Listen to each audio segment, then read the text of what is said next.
Welcome, EquinEdge Live, Belmont at Saratoga. Mr. Saletta, I see that pennant behind you. That's pretty dope. Happy Belmont Stakes Day. Oh, sorry we're late, J May and Zaviz. Good to see you all. Oldy, good to see you. We got racing downwind. Mr. Dave Duncan going to join us in a little bit as well. Well, welcome everybody. We're glad you're here. We're happy to be back on a Saturday, Oldie. It's been a bit. Yeah. How you doing, brother?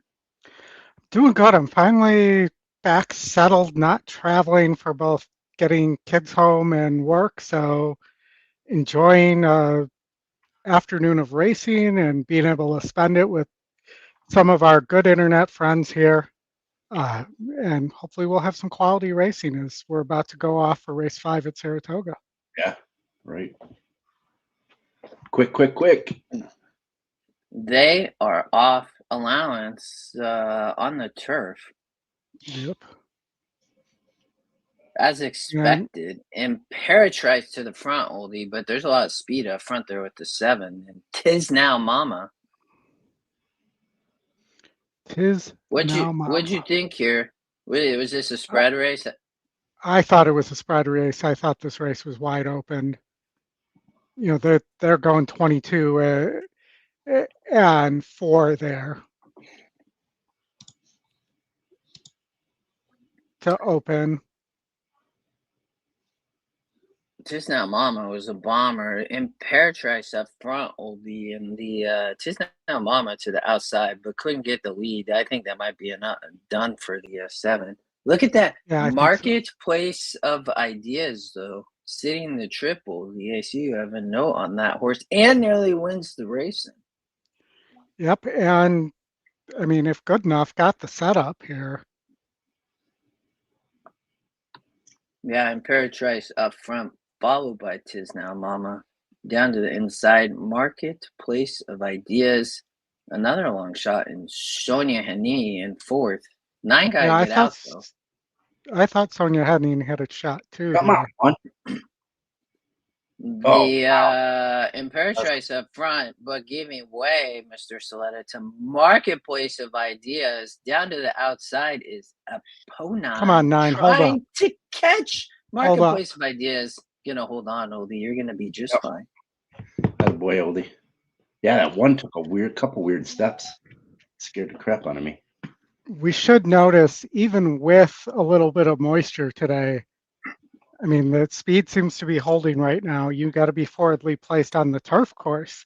I think more than the dirt right now. Yeah, for sure. That was a total overlay too, 9-2 on the morning line. Mm-hmm. Chad Brown that did not get bat with Dylan Davis aboard. Look at that. There's the EquinEdge Exacta just flipped around. The 2 runs second, the 9 runs first. Racing had it perfect. And we have Gary Rice in the house. We got Scott Free. Welcome, gentlemen. Wilmer wants picks, Oldie. That was right there. Look, 9-2 Exacta, Wilmer. It was in the picks. In the picks. In the picks, in the race sim, in the notes. Damn. I put some hard notes on for the bigger races too. The 2 marked actually. My note here, guys, said that the 2 was a weak favorite. Here, where? What are you talking about? In the system for. Oh, for this race here. Yeah. Oh, yeah. Ran second though. Yep. A lot of times that happens though, right? I mean, the vulnerable weak favorite runs second. Yeah. Good call, sir. That's a horse that needs the Woodbine synthetic there. All of its wins on that 2, if you look at it, have come on synthetic. Mm-hmm. They only race 7 times, but yeah, they keep running. But GSR says that too, 6 points higher. And if you look at the works on the synthetic up at Woodbine before it's shipped in are very sharp. Yeah, well, why is he? Oh, Attar just got this horse. This horse came out of Ireland, huh? Okay. Yeah. Yeah. Yeah, but you are right. That horse probably ran a good race on the synthetic at Woodbine. Dead heat for third at Belmont at Saratoga. 3-8. 3 ran a big race at a price. Dang. Yep. Dang. Well, look at. All right, we got I don't even Gulfstream Park, I think, just went off the second race. I think they were overlapping. Sure did. So Gulfstream Park not till 23 minutes, Oldie. We got Churchill in 5, Monmouth Park in 15. Santa Anita doesn't start for a long time, Mr. Saletta. Yep. But before, what's the word I'm thinking? Before scratches, I thought Santa Anita looked pretty. The system and the models think it's pretty wide open today, especially in the late pick 5 there. I would agree. Yep. When I was handicapping it this morning, it looked like that for sure. Yeah, I think there's a few first-time starters I like today, latter part of the card. All right. Where do you want to go, Justin? You want to go to Churchill? You want to go to Laurel? Well, we have Laurel too. We can go to Laurel. I was waiting to see what that exacta paid, but it's taking them forever to figure it out. So, Churchill New York is payouts in. always take a long time. I do not know why. Yeah, they do. I They're don't know like they're back there manually doing something, probably. why. Who Yeah, knows, man? who knows? That was a good boom, Scott. I do agree. Churchill, let's skip this one, Oldie, just because 40,000 claimer. Is it cold at Churchill? Oh no, it's not too bad. Weather looks okay. Let's go to Laurel. Is it bigger field? No. No, it's a Laurel field. But maybe that 5, the Scotty Longshot has a shot to steal that race on the front end. Tethered Soul. Look at that pace advantage, 12 points. These horses have 0 speed with the 1 and 16 pace. Though it Looking looks at like Mac is the current betting favorite, Oldie, but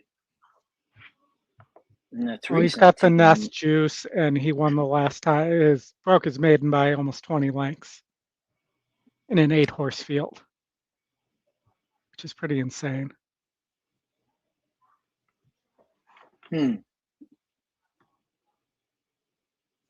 3-horse just kind of dominates on the race there. This 3-horse, the horse not. Well, I guess the 5's not really taking much action either. It's all on the 2. Well, and the 6 is taking a lot of money.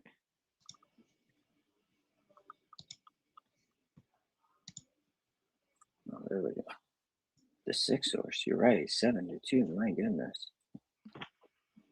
Shamraj Singh, the guy only hits at 6%, 8% at the meet, I Yeah, guess. it's crazy too, and it's the last. It's the least choice in the horizontals. The pick 3. It's the pick 3. It's paying 1690 to the 2-horse, and the 6-horse is paying 185.50. That's a big discrepancy. Yeah, that that horse is I guess 3rd favorite. That's pretty wild. Yeah. They out on the track. We still got 5 minutes to post. Yeah, I'm just looking to see if there's a double option, maybe. Yeah, or even just an exact. What's the exact is paying? It's just such a small field. I mean, if you can beat the 1, the Trombetta horse, who's coming off a big layoff there with maybe the 2. It's 5-1 with the 2 favorites, and Here, Yeah. at Laurel. Yeah, I was looking at that. Look at the 3 and the 5 though. I mean, you're getting like crazy value. The 3 into the 5 is 13 to 1. The 5 into the 3 is 24 to 1.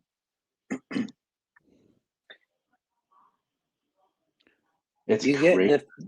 I think the 5 might hang around. I mean, the problem is this horse is just it's got to get the lead. Like all these, I mean, look, 1 on the lead back here versus 52. I don't know, Emmanuel Rosario. Is this guy any good? I don't know. Manuel Rosario. Man, it's a pretty Hazelwood's riding the next horse. Go ahead, Mike. I was gonna say I just looked at Rosario's last 19 mounts. He's won 21%, so he's won 4 of his last 19, and he's been in the money 9 of his 19. So pretty much half of his last 19 races over the last 2 weeks, he's been in the money. So he seems to be riding well anyway, or getting horses to ride well. Is he related though? Is he related to Joel? I don't know. Probably not. Yeah. I mean, they get back to 8. Was with Greyline Station in that last race, so he was on the lead and then stopped. Why that horse Laurel stop? looks really chalky. Yeah. We got race 6. I'm just looking because there's a pick 4 here. Race 6, you have a likely winner anchor pick there. And for those who aren't familiar with my models, the anchors, since I accidentally created that model when I was trying to do something the complete opposite. When it picks an anchor, it wins 50.2% of the time. Who's right winning now. the 6? The 6, yeah, there came up as. Man, I don't know. I mean, that's a brutal maiden race, but we'll get. I mean, nothing like an 0 for 31 and 0 for 13 and 0 for 15. I mean, an 0 for 15 won the first race at Gulfstream. I mean, no, I can't remember now, but I'd be on the 6 and the 5. I think the picks actually have it right there. If I were to play more than one horse, it would be the 5 off the drop. But at 3 to 5, good to see you. Go ahead, Oldy. I was just going to say at 3 to 5, I don't think you can play 2 horses there. You got to either decide to play against the favorite.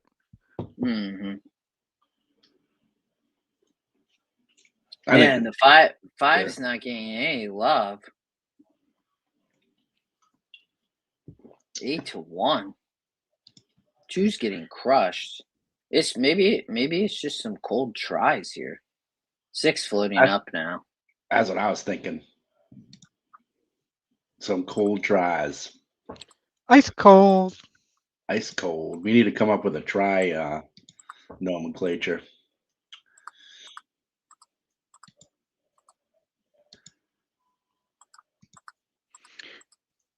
Yeah, I think the 2 wins this race. I agree with you. Yeah. Yeah, I mean he's faced tougher at least with the 3. The 3 is the one that's facing tougher. But the 3 hasn't been good against tougher or similar.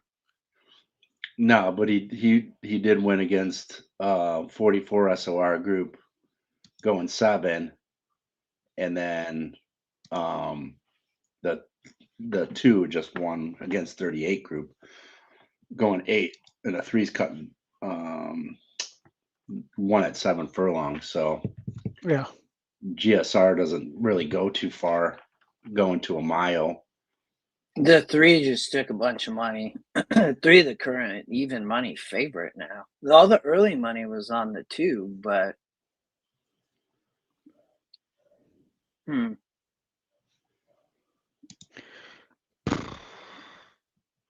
3 good. I mean the 3 should, if the 3 can run back to that race 2 back, it should beat this group.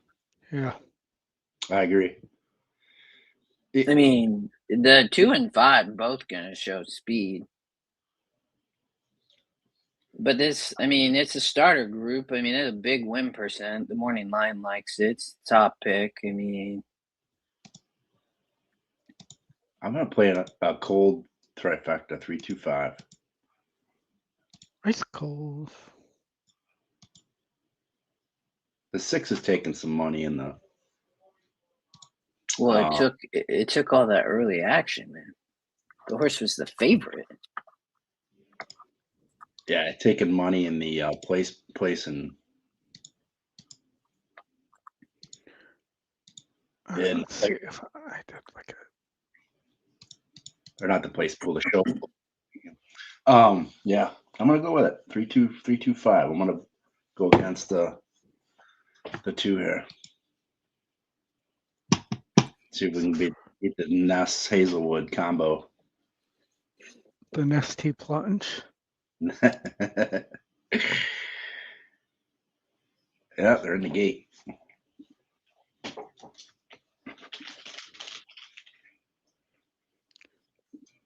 All right, let's in the rough. 5 didn't break well. It ended up still getting out okay. The 4 didn't break well. Yeah, the 4 did last minute. But that horse had tell him I'm coming, bro. That's a 1 pace. I mean, has no speed. Look up that horse. Tell him I'm coming is no joke, like 25 lengths back. But Tethered Soul up front, Mike and Oldy, easy lead, 23 and 4 on the rail. The Nest horse 3-5 for looking at Mac. Same mid-pack, gray line station right to the outside, far outside, Master Schemer. Up front, Oldy and Mike, Tethered Soul into second, gray line station. The Nest horse coming up the rail, though, looking at Mac. Up the rail, 3 horse fades back all the way to 4th. Looking at Mac up front on the rail, takes over 3-5, Oldy, with the Nest juice. And the 5 trying to battle for second. The 3 might run on for third. It might come 2-3-5, 2-5-3. We will see in a minute. But looking at Mac running away up by 4 lengths, 5 lengths. 6 horse going to run into the try now, maybe. But looking at Mac going to win up for second, gray line station. And the try going to end with Master Schemer runs third. that exactly took money late. Yeah, I'm sure it did. It was probably like, 2-3 to 1? 2 to 1. Yeah, and the 2-2 double I played was 7 to 1 when I played it as they were going in the gate, and it went off at 4 to 1. Wow.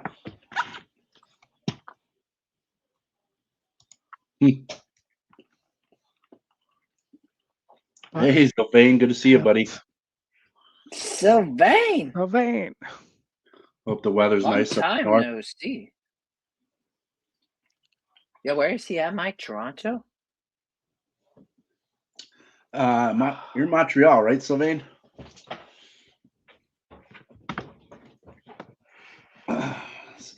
Montreal. Saratoga race 6, but we still have a little bit. Yeah.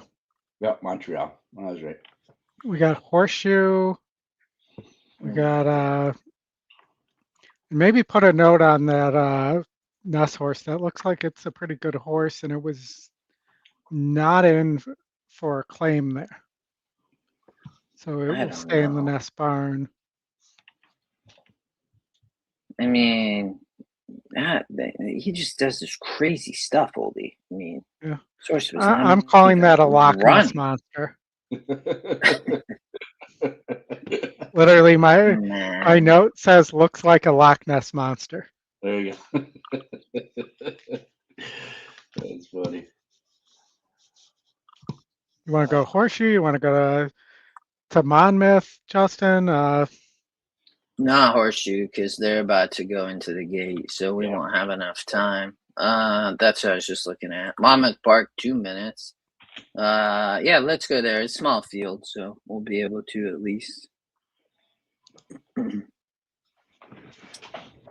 Another starter. That was a starter option on the race at Laurel here too. The win percents Oldy showed this is pretty wide open, but all the money in the morning line is on the 7, the top pick. Inside speed, 1, 2, 3, all look to have speed. 7 horse looks nice on the track, I will tell you. That horse just got a bowed head and ready to roll. My gosh.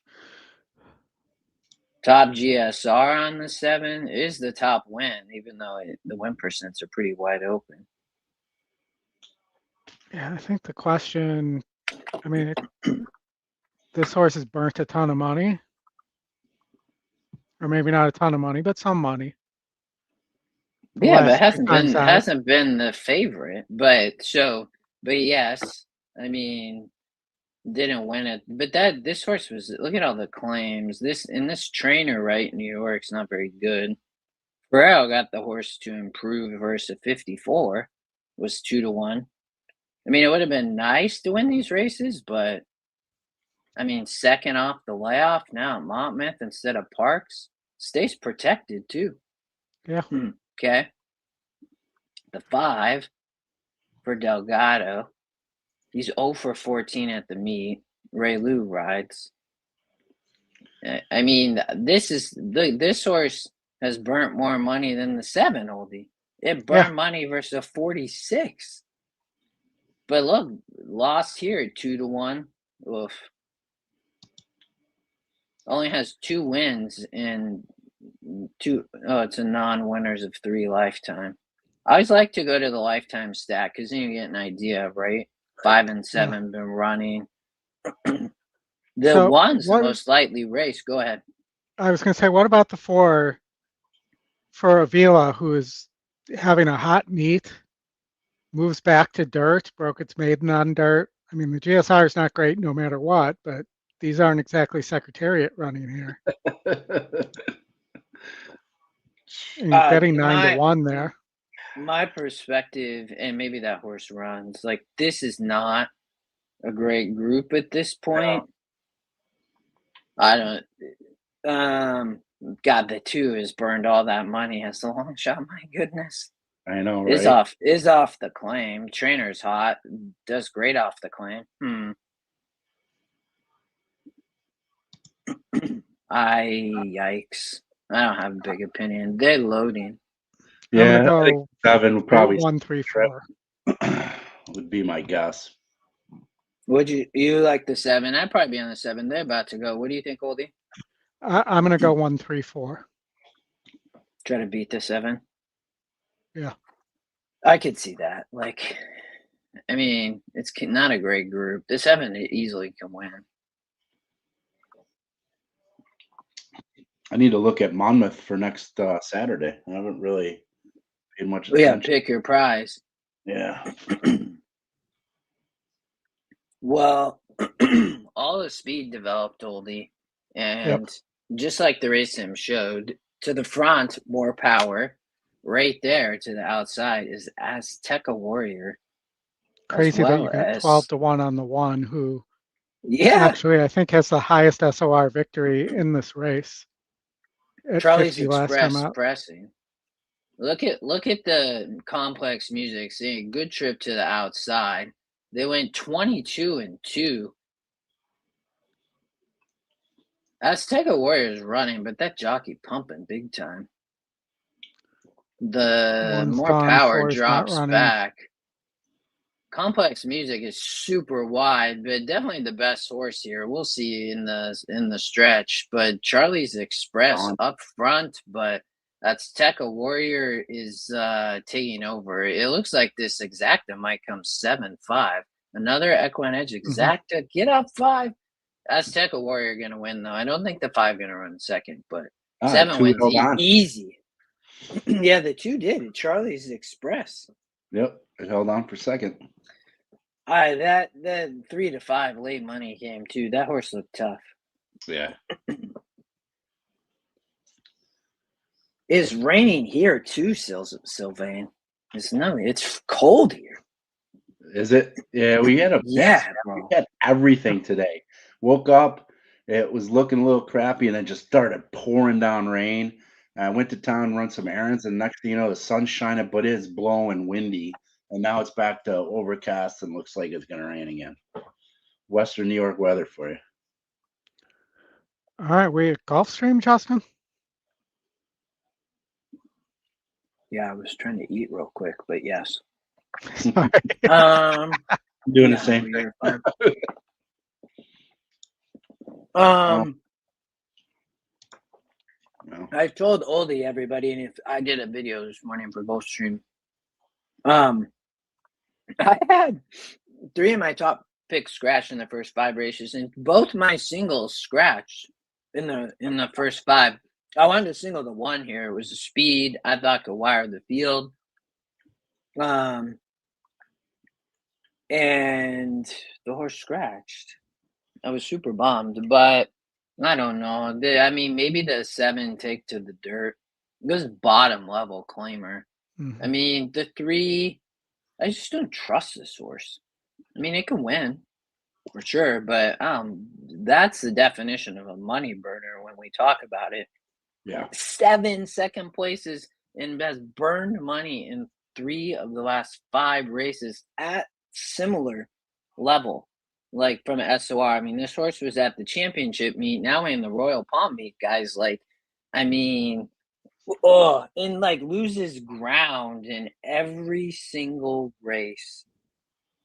So that was tough for me. I did not trust the 3 at all. But I do think the horse can win. I put the 7 Brenna on top. I mean, but I think it was 6 and 8 would be the other 2 runners, but I just don't trust the 3. I definitely would try to beat this horse, but again, I was trying to beat it with the 1. So, probably runs an okay race. I have a strong opinion though. Yeah, I mean, I kind of like the 6 Yeah. there. Yeah. If you wanted to play pick 5, it's super cheap. I would single the 7 in race 4. I talked about that this morning. Keep going, Oldy, if you want to talk about race 3. I was just going to say Dave Duncan is going to be joining us in a minute here. 146 here, I think. You could use the 7 probably too. But then here, this would be my my pick 5. It's retail only too. There's no cause in this pool. In this pick 5 that starts in race 3 at Gulfstream. I should probably play this. Okay. Try to beat the 3 here. Oldy, you like the 6. I like the 7. I played a 3 and a 7 and pick and praise. Problem is the 3 is on my better ticket, so it wasn't my top choice. I love the 1 before it scratched. Dark Fury, such a bummer. Such a name, Dark Fury. Not Light Fury, but Dark Fury. Yes. I do have a cousin named Brenna. There's a little. Yeah, let's go 7. Yep.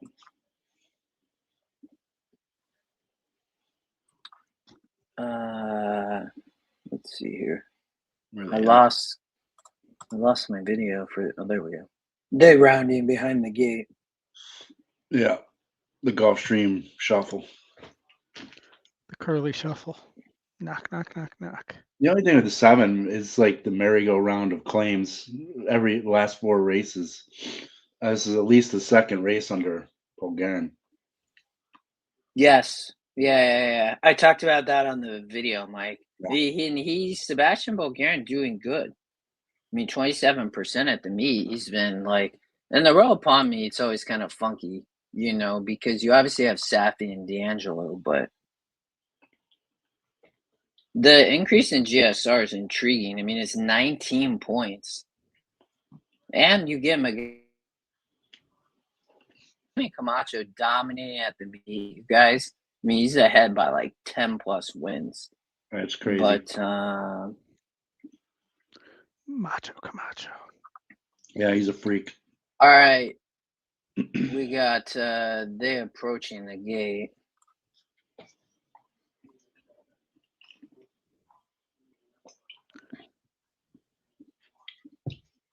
Oldy, should we bring in Dave? Well, Dave can come in now. It's fine. Oldy, you want to bring him in? Sure. I'm trying to. There we go. Fourth time was the charm. How you doing, Dave Duncan? Good. Dave. Good afternoon, gentlemen. Hey, Dave. Good to see you, buddy. How are you doing? How's the chart going, and how's the Racing Downwind community? Racing Downwind community is growing like crazy. That's pushing awesome. on 8,000 people right now. It's amazing. It's amazing what you've done. Well, Sylvain said hello, Dave, in the chat. Good to see you. Yeah. Hello, Sylvain. Nice to see you here again. Haven't seen you since NHC. Dave, I told Oldy this morning, and it was, I cover Gulfstream, and two of my singles in the early pick 5 scratched. They both scratched. Well, that's a rough start. Re-handicap. That's fine. Yeah, I know, which I did. That's why then I singled in race 4. So It'd be pretty easy to re-handicap if you were using Saratoga right now. Just take the speed in every race. Right? Yeah, pretty much. All right, Off. They are off, gentlemen. Up front was it Go Amy, followed by Brenna down to the inside. My sweet Adeline gonna run up for second.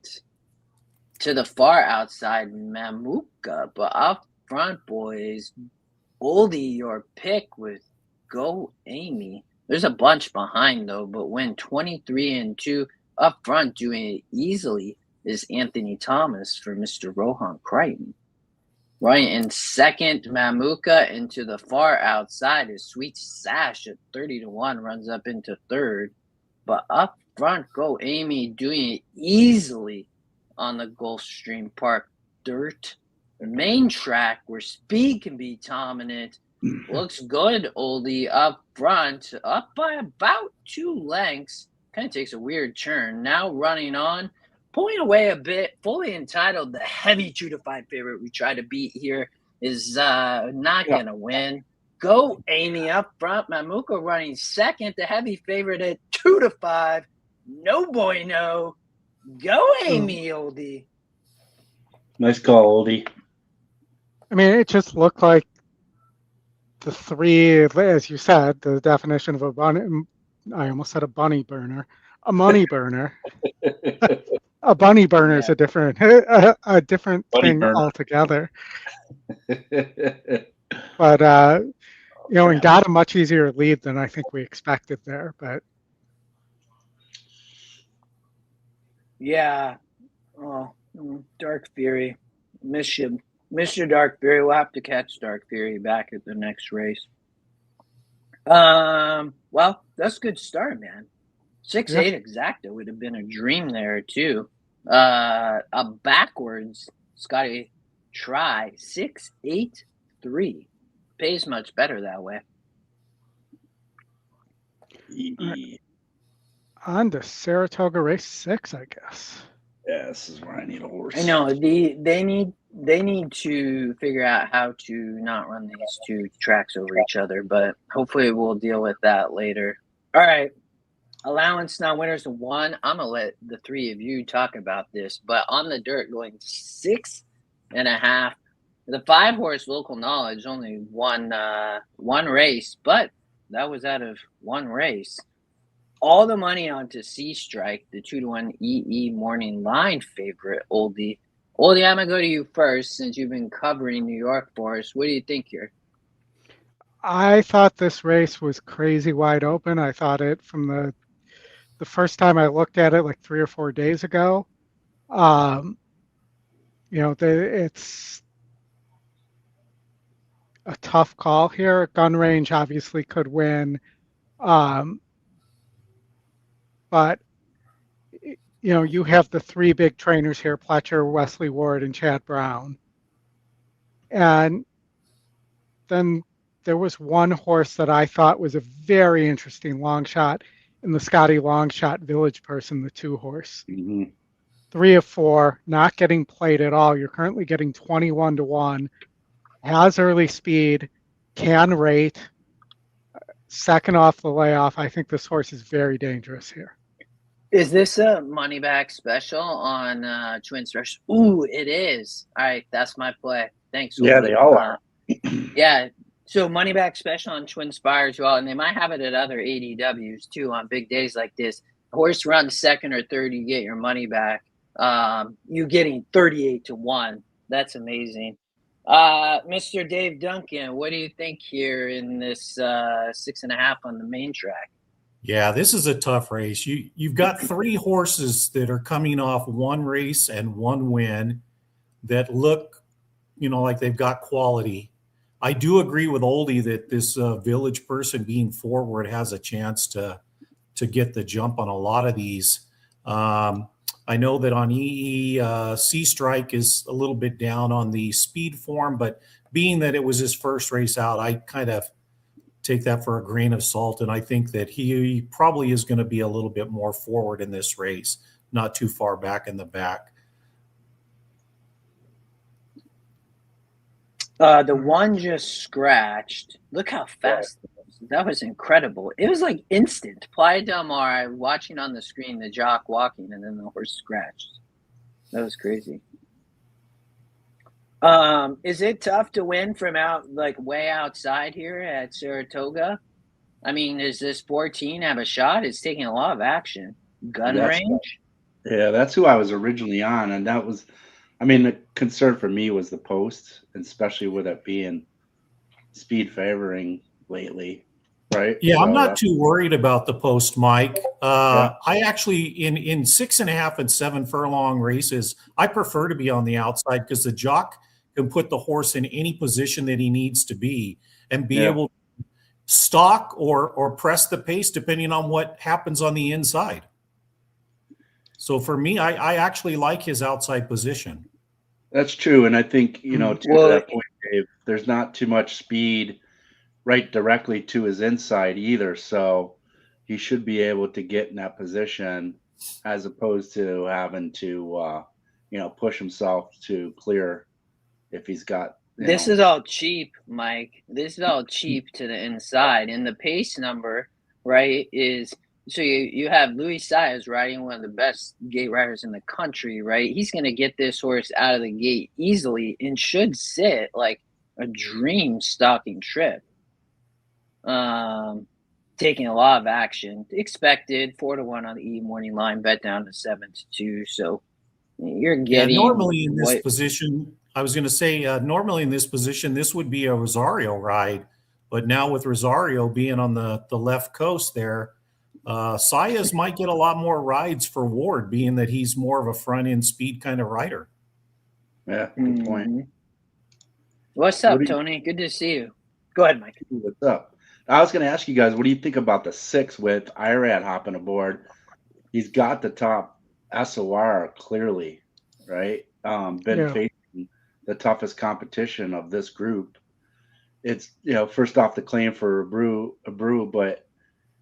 and he's 0 for 18. That's the only concern I had. He's just not producing that so far. And he's got a lot of entries early on here. But it was interesting that Irad hops aboard. I don't know if he had any other opportunities in this race, but does have a win across this track at this distance against the 62 SOR group last June 8th during this meet. So I kind of was holding my hat on that race. It's the top. I always look at the top 4 genetic strength rating because they win at about 70+% under the new algorithm. And like, I mean, the horse is third. It's run some of the best races at 6.5. I mean, Should be right behind this. setters, right? One other long shot I think you have to consider here that is working very well is the 7 for Clement. Bright line bullet. Well, they loading. Are you live to anything, Oldy? I'm alive in the mid pick 5 here. What'd you use? I have not played anything yet here. So I played 2, 5, 6, 8, 14. 2, 5, 6, 8, 14. All right. Oh, I can see you. Yeah. I need the 6 here. Get me a seat for later. Be perfectly happy with that.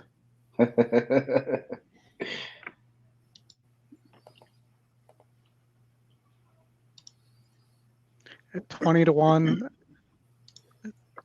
that's one market I would run faster. Oof. 14 stumbled out of the gate. Yeah, that was a brutal stumble. The 2 though, come on, Oldie. Come on, 2. 2. One time. Damn it. Village person, 30. Come on. Well, let's do the YMCA here. Up front, village person, Oldie. They're gonna be going quick, but ride them off their feet. Who's riding that horse? He got out of the gate. Dream. Kendrick Carmouche up front. Local Knowledge, the favorite though, running second. I can't see who's. Oh, that's the is that the 10? Imagine John way 10. outside. Yeah, 49-1. But Village Person still up front. They are approaching the top of the stretch, up by about a length, maybe point away a tad down to the inside. Buddha. Come on, half horse, and don't come off that rail, you idiot. Buddha up the rail, but Village Person up front trying to hold on. This is Scotty Longshot. Buddha up the rail, Oldie, but Village Person trying to hold on. In third, Local Knowledge is coming, but Buddha up the rail gonna win it. It looks like at 29-1. Village Person gonna run second at come on, Village Person. Wow. Well, I had that covered in I did not have the 3. But I did cover the 2 in a win place show there. So I get the place in show. No, I should have. I only played the win for the money back special, but I gave my money back. That's okay. Wow. Almost, guys. Almost. What was that? Dave, that almost blew up the board, Dave, to start the show. Yeah, I figured that race was going to be chaos because I knew that those 3 horses that only had one race and had won them all, if they don't fire, this race could be chaos. And actually I have 2 pick 5s where I took all in this race except for the 13 and the 12. Yeah, let's go. Where are we at? Is that the middle pick 5, Dave, then?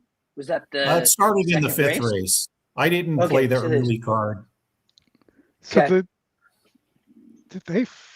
I'm trying to see. No, they didn't face each other, the 2 and the 3 last time, but the 3 finished second against a similar, well, not a similar group, but a 62 group last time out. Man, that was so close. Went 21-3 and then 44. Wow. And I mean, nobody was running on. I mean, the 3 horse just kind of tripped out there. Wow, big. But man, the speed there of the 2, that was incredible. When 14 stumbled with Louis, then the 2 just got loose. Yeah. And look at the super is going to be insane because the 4 finished. Yeah, all inside horses too. Yeah, you're right, Dave. Yep. Because the one scratched. It was the first 4 inside horses. Yeah, they went quick, Scott, but man, the speed held still. I mean, the 2 almost won the race. Oh, that was so close. Yeah, I was pulling for the 2 because I had pick fours that started in the 4th race. That was when I first started playing today. And I had the 2 horse on 3 tickets, actually. But I come back with a pick 5 and spread deep in that race. I mean, the double has to be insane from the 9 to the 3 there. Let's see, that paid 184 to 1. Wow. Big prices. Mm-hmm. Big prices. That's crazy. Big money, no whammies. No whammies. Dang. Dang, dang, Hello to Chris Walsh. Hello to Tony.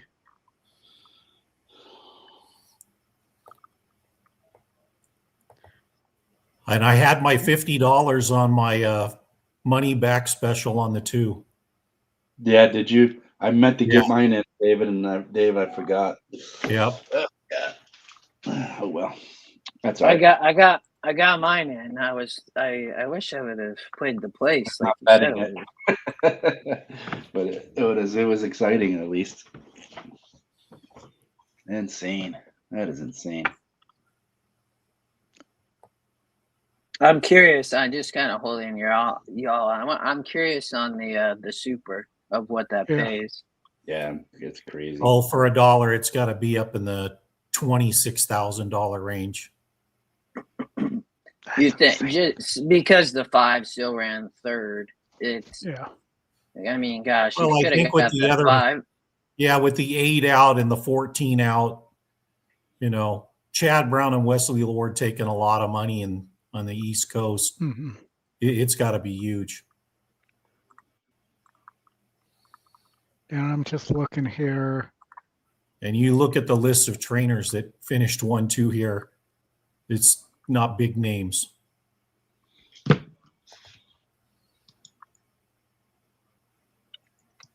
Still, it's like Oldy, like you said, it takes forever. They have to get out the I was going to call it slide rules, but what do they call those things? The old timey accounting things. If anybody in the chat knows what I'm talking about, I just can't put it together. You mean the oh my gosh, no, I can't think of it. Yeah, that thing. Abacus. Abacus, yes.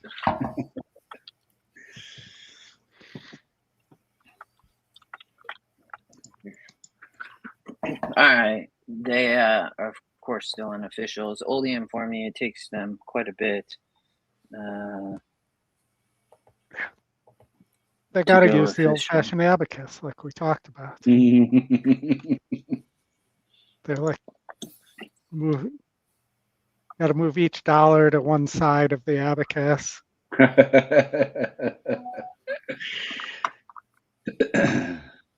Guys, I'm going to give you, I mentioned this on the preview show, but my new idea is to take how ABS challenges are done in baseball and apply it to horse racing. So when a jockey wants to object, instead of having to get on the phone, they just tap their head. Yeah, we were talking about that yesterday. And then they can get on the microphone and say, we have an ABS challenge by the jockey.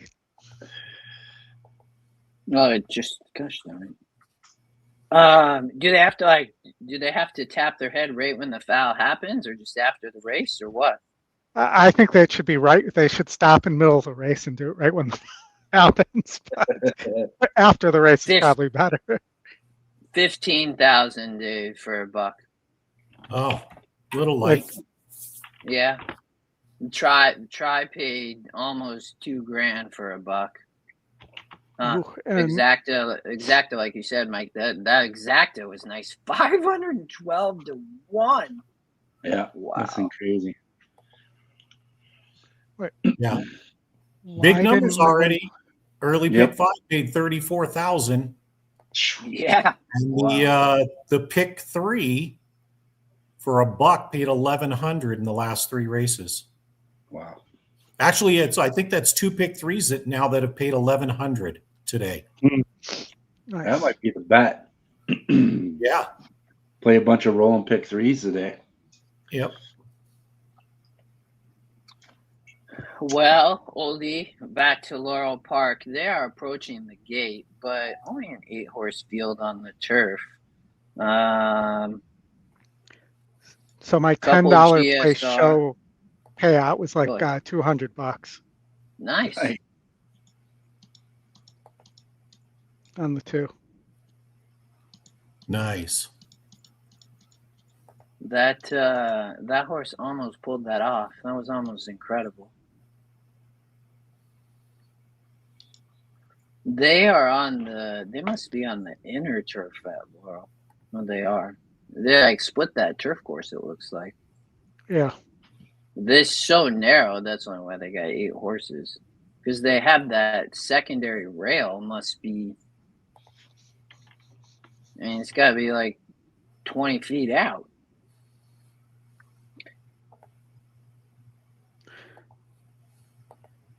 It's definitely pretty far out.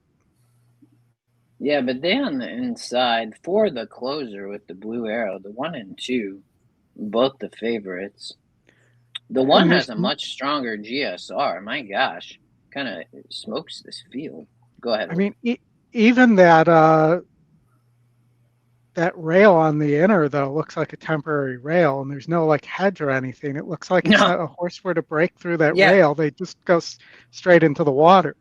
No, that's exactly what would happen, Oldy. I mean, that's a hill that's like 3 feet past the rail. Look at that tree there that's just hanging out. Not probably great, but yeah, no, they definitely split that turf course. They used to do that at Gulfstream back in the day, but they still can now. Yeah, this could be a stampede to the first turn, and that 4 could set behind them all. Yeah. I was looking at the Scotty long shot too. Last race just almost nipped him against 46 SOR group, but moving on. Yeah, they got the EE morning line at 12-1. He's at 25-1 overlay. Yeah, and I didn't like the 1 at all, which probably puts the 1 in the winner's circle here. My stepson's named Noah, so it's hard not to root for the horse, but did win against Tougher last out, going the same distance at this track. So yeah, it's probably the horse to beat. With a lot a lot of cheap speed in here. Kiss them deadly up front, y'all. To the outside. Tough workout. Couldn't get the lead. Down to the inside, the Barzini rank. And you got Noah Chance, the favorite, running in between. But Barzini shuffles back. Mm-hmm. Kiss them deadly up front. Tough workout to the outside. And then up for third, you have the favorite, Noah Chance. Actually gets out there running on, but up front, Kiss them deadly. Up by about a length and a half. Down on the rail, you have Barzini. But outside, Noah Chance trying to catch Kiss Them Deadly. Going to be close at the wire, boys. But Noah Chance looks like going to get up over the top. Favorite wins, even money. Running for second, Kiss Them Deadly at a big price, 24-1. Excellent. Yeah, I like it, Oldy. So my $2, not $2, my 2-2 straight double from the last race. That only paid 4-1. That's not bad. Yeah, Matt Miller would be extremely proud of you, Oldy. Oh, he wouldn't, because I only played it for $20. He would ask me why I didn't play that for like $500.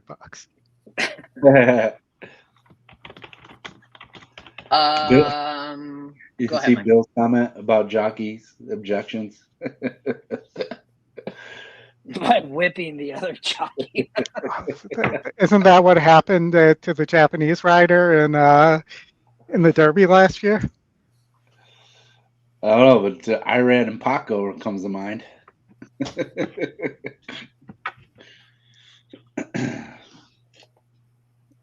Monmouth Park and the Wonderful Horseshoe are going to the gate, Oldy. I think that means that we're going to have to land to our friends to the north at Woodbine.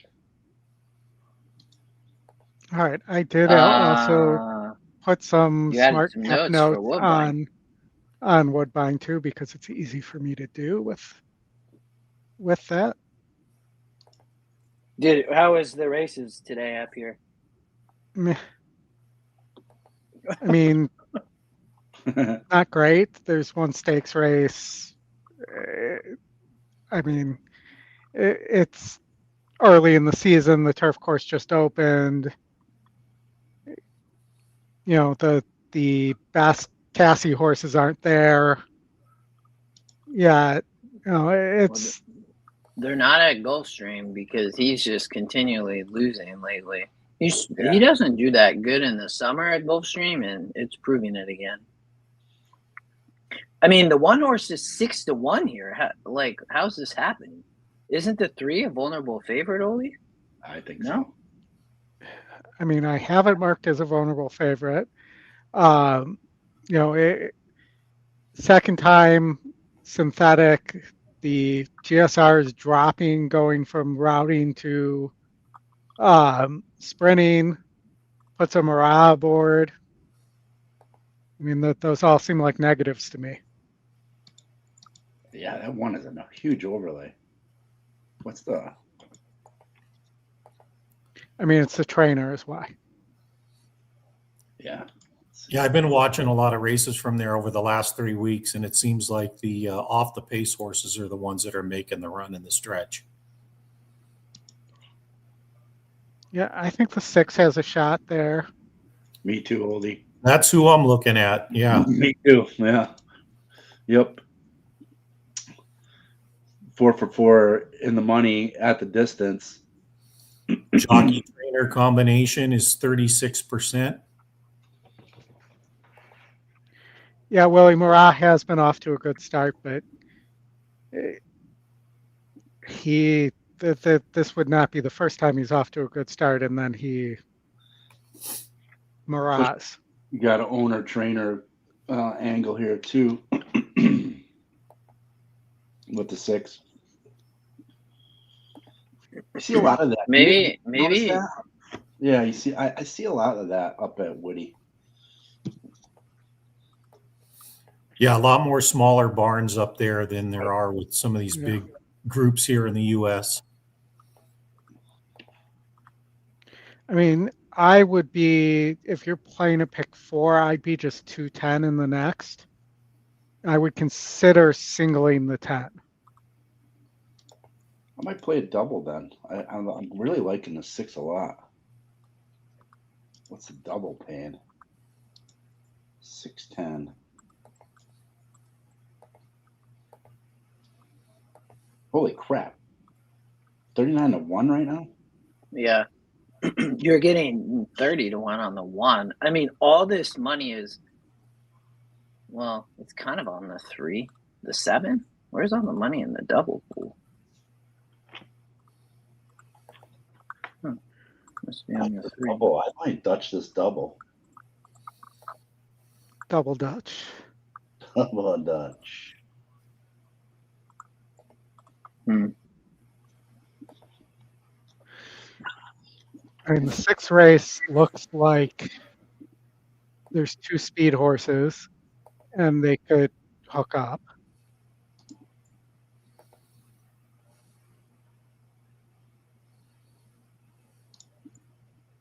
It's 6-1 for me in this race.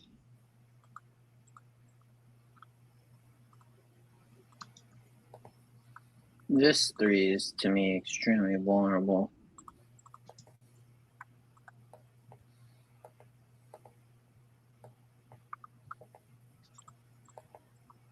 And then I do not like the second pick in race 7 if you're putting a pick 4 together. I'd be just 6-3 or 6-3-1. I'm sorry. Yeah, 6-3-1. I would drop the 7 completely in that race. Race 6 or 7? Race 7? Race 7.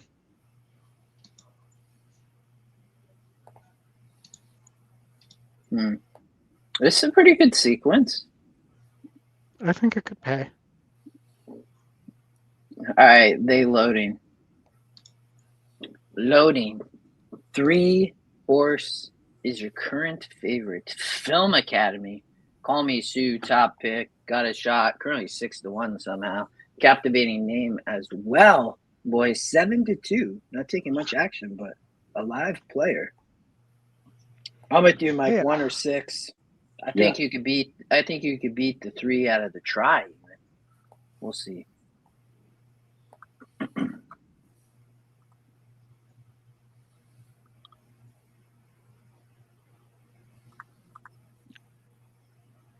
All right.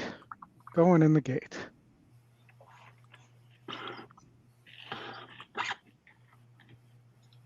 They need like sound effects when they like have to push them into the gate like that.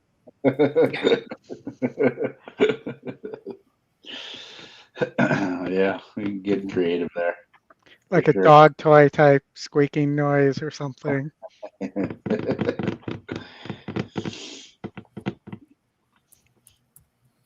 All right, late action on Call Me Sue getting crushed late was 3-1. The 3 floated way up Film Academy. That was a lot of late money. Mm-hmm. On the rail, Call Me Sue, as well as expected, Devil's Tongue up front to the lead, followed by Lumberyard in second, down in third, Call Me Sue. But up front, Devil's Tongue, Lumberyard running second, Call Me Sue third. The heavy, well, not favorite anymore. Film Academy went off at 7-2, guys. Yeah. In fourth, and then running up into fifth, Professor Reload now taking over fourth to the far outside. But up front, Devil's Tongue 8-1, still on the lead, followed by Lumberyard in second, and third, Call Me Sue. And fourth, Professor Reload. Film Academy in fifth, followed by Captivating Name. You know, I don't know if you guys knew this, but I used to teach under the name of Professor Reload. Really? Call Me Sue trying Come to on, catch Devil's Tongue. Devil's Tongue up front still, but here comes Call Me Sue. The 1 takes over 3-1, and the 4 Devil's Tongue look like going to run second. To the 3 not even going to hit the try. 1-4-7. Late money was the correct money. Yes, sir, Dave. Late money came on that 1, but you're right. Well, I'll take it front end of the double. Justin, we got Gulfstream Park coming. Yeah, I singled that 7 horse there. Well, I bet the 1 to win, Mike, and I played the double, Oldy, like you said. So, sweet. All right, Gulfstream. How much time we got? 3 minutes. 3. Oh, sweet. Our set. The 7, not even the favorite. Always like that. All right. Oh man, this is yeah, Oldy just said this group. I agree, Oldy. It's not good. That's why I just took the speed. I think iron the money. Just if the 1 doesn't, the only way the 1 I think has a shot if something happens to the 7, and the 1 could just wire the field. But I don't know. You can see my notes. I put notes on the 1786, but I defaulted to my early single being this horse with the other 2 scratching. Thank you, Scrat. But Iron the Money got pace advantage, low GSR though. But I mean, pretty good pace advantage. They're sprinting on the Tapeta. I think probably can just run them off their feet would be the hope. But it's Figueroa, it's Smolin. I mean, oof. But that's where I landed. I think this horse probably win. I mean, the 6 is 1 for 23 lifetime. I don't think you can play that. Yeah, I don't know Bro, why. It's Not at 3-2. It's a brute. I mean, this horse makes sense. I mean, but they're going 5. I mean, but look at it. It's been facing all these runners and can't win. Burn money. I mean, it is dropping. I mean, these are all tougher championship meet races. So, I mean, but didn't win here. It couldn't get up at 5. How's it gonna get 5 here off the pace? I just don't think the 7 and 1 have to duel. I mean, loud applause. When you look at this horse, I mean, it's broke okay, but these are pretty weak groups. I mean, has been at this level and couldn't get the lead in the last 2, and now going to be on the rail. It did run okay on the rail, 3 back, but didn't win versus 40. I just thought Iron the Money. As long as Figueroa get this horse out of the gate, this horse I think will wire the field. I don't know. Yeah. And the 3 looks like it needs the lead. 4 might too. But isn't that fast? Yeah, I mean, maybe even the Lodato 2 was needs. the 2 needs the lead. Yeah. Maybe too. I mean, it's Barbosa and Torres. I mean, he probably sending. I mean, this could be whoever gets to the front. I mean, it's pretty brutal group. I mean, non-winners for 8,000 lifetime.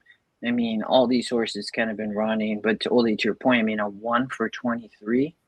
Lodato was my long shot. It's the Sky long shot. I mean, you can. I have my notes, but it's not a great group. It's got a good setup, outside post, might sit a good trip. Her tack, I mean, it gets back to 5.5. I mean, if it runs back to but this horse burns so much money. That's right. Again, I went to the speed. Hopefully the 7 just run them off. Yeah, usually cheap races like this, you know, these 8, 5, 10,000 claimers, you got to take the speed. Yeah. I mean, I think you have the 2 right horses. The 5 would be the other one, but it's just coming from so far back. Yeah. But if it does melt down, Oldie, that's the value in the race, is taking that 5. Yeah. It is. I mean, the 6 does make sense if the pace melts too. Just because it's class. Funamayor and Rodriguez are 0 for 20. Yeah, no, I saw that. Yeah, if I look at my written notes up in the box, it probably says that in it. I mean, it was brutal. Again, that's why, well, hopefully the 7 just get out of the gate. The 6 gonna probably keep taking money, I would guess. Yeah, this is the type of race where if the 7 doesn't break, Justin, it leaves lone speed with the 1 at a big number. I know. Yes, yeah, it's true, Dave. Like, that's what I was saying. I mean, one of these doesn't go, the other one can easily win the race. I mean, what if the 7 doesn't break and the 2 gets the lead here? With Torres, that could happen too. That could happen too.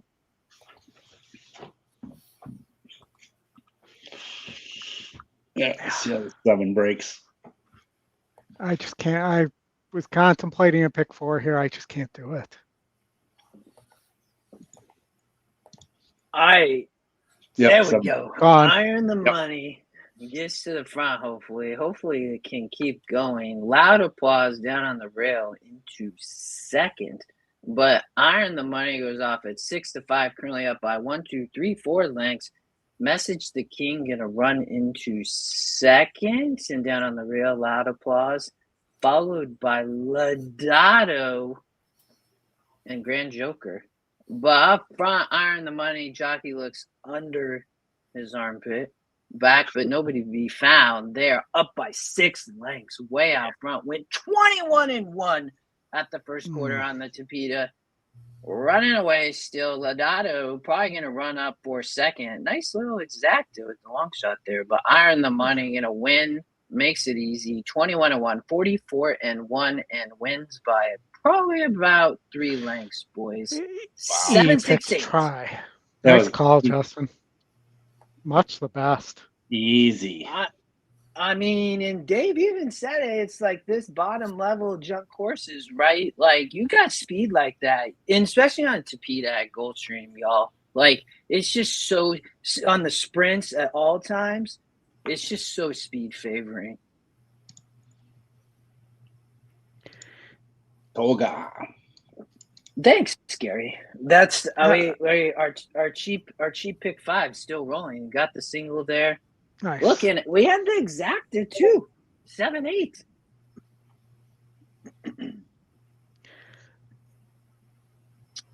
Saratoga, let's roll, gentlemen. The grade 1, just the game stakes.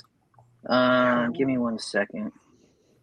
We definitely had a difference of opinion on this one, Mike. Yeah, we did.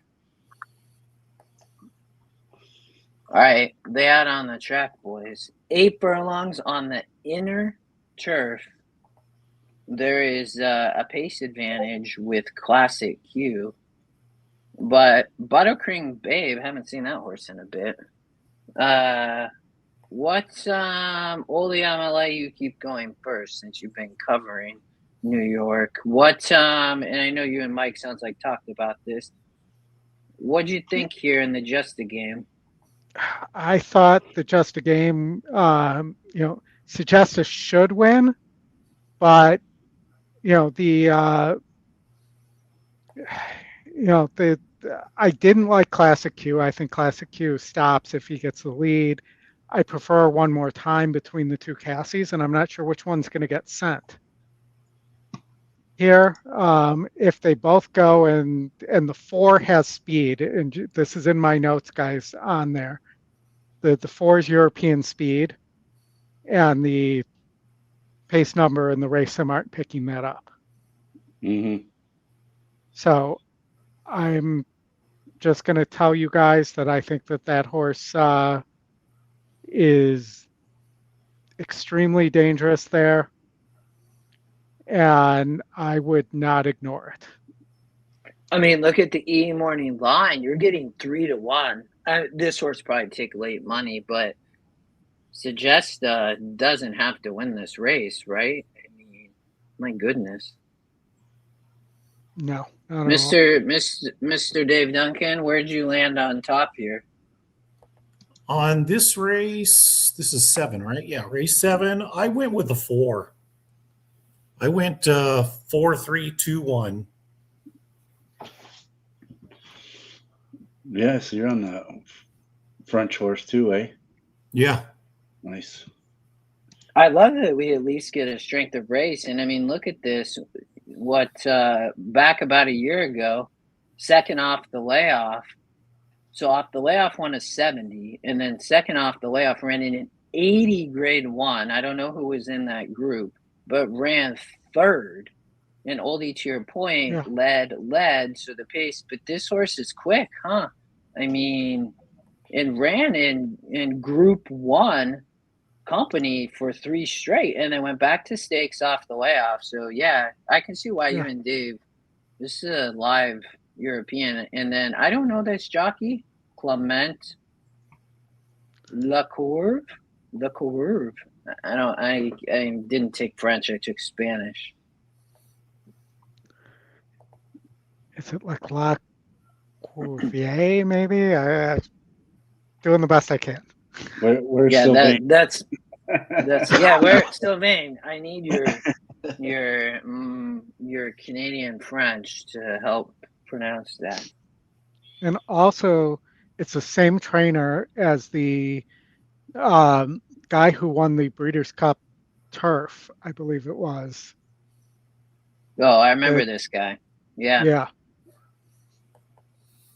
I know that 2 horse in his last race, the turn of foot that he had, he was so patient. But when he tilted outside and came for home, his turn of foot was amazing. And with female Chad horses, and this is also in the notes, that the word is to pay attention to the one that doesn't have the black type, because he enters horses with intentions to get that taken care of when they don't have it.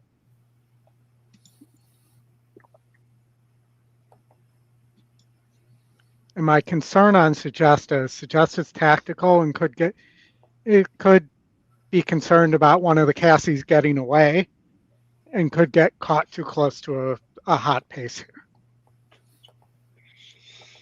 here. Chris, you said the 2 wins the 7. Oh, you're just saying the 2 wins. Gotcha. I was thinking we were saying it. Go ahead, Oldy. That would be wonderful, Chris. Yep, there's Sylvain, Lecours. Wait, so Oldy and Dave, you both have pick 5s going, right? Yes. I'm starting one here. Okay. Dave, what do you have here? I actually have the 1, 2, 3, 4 on my pick 5. Okay. Let's go. And then Oldy, what's your plan? You're starting here. Yeah, I'm 2 through 5, 8. Okay. 3, 6.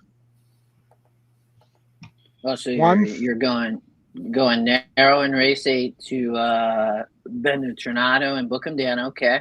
Yep. 1, 3, 5, 6, 8, 10. There's your boy, Ag Bullet. Yeah.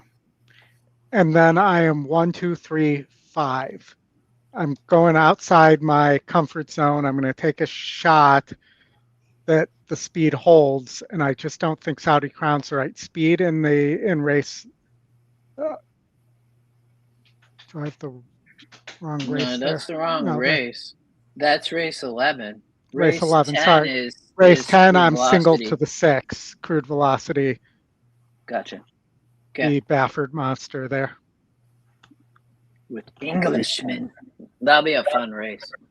I think this 5 has a chance at a price. That was my second. I think the 5's a better horse than the 1.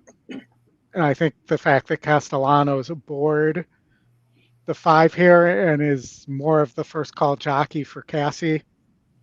It was a tip of the hand too. And I like that last win too. And doesn't need the lead either. Well, good luck, gentlemen. We're all counting on you. Good luck.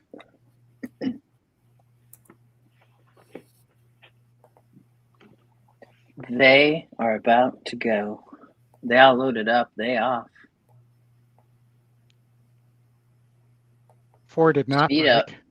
Yeah, the 4 is second to last. Up front, Didn't break Classic that. Q. Moving. Yeah, but now trying to go up the rail. My goodness. Holy Holy. crap. That was crazy. He tried to find that spot. Ran all the way up Manitoba into 3rd. Wow. My He's goodness. ranked though. Yeah. He's Classic Q is on a stranglehold up front. Look at that. Yeah, I but mean, he Sugesta got- had to do the dirty work. Yes, Sugesta running second.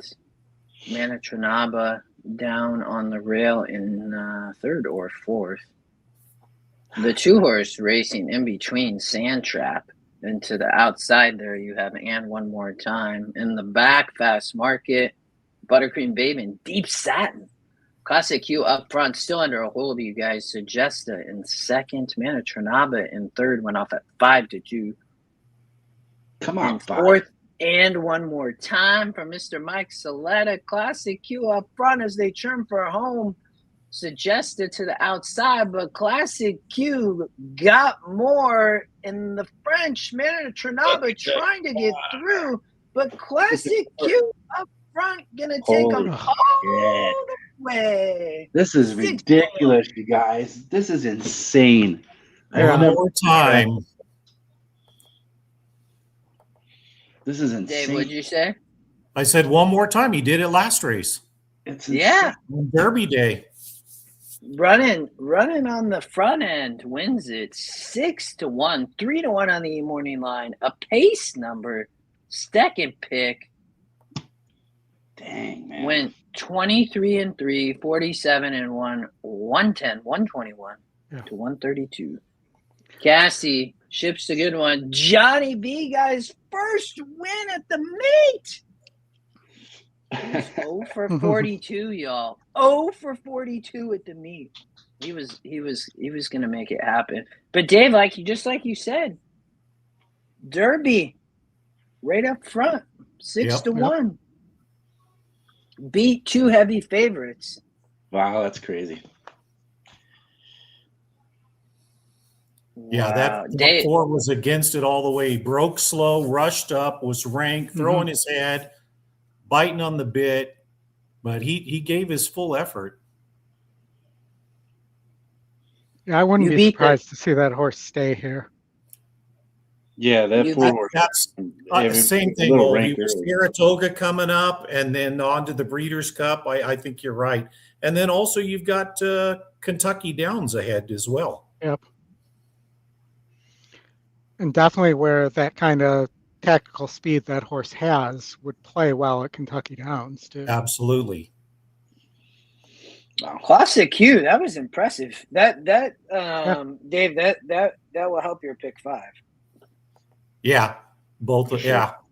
Yeah. You beat the 3 and the 4 there. A lot of money, I'm sure, or a lot of people probably went narrow. It's crazy. You get 6-1 with the second pick, top pace by 12 points, top GS or second GSR. Wow. Dang, man. Yeah, I've got both pick 5s live right now. Yeah. I've got one singled to Bertrando, and then I've got 3 on the other ticket. I've got Imagination Bertrando and Book 'em Down on the other ticket. But you might have the only 2 live tickets. I mean, you had Buddha, you had Marketplace of Ideas, that's a great.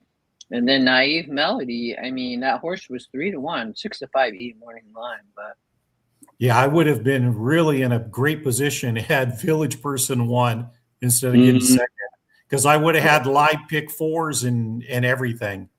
Actually, the pick 4 would have hit that race.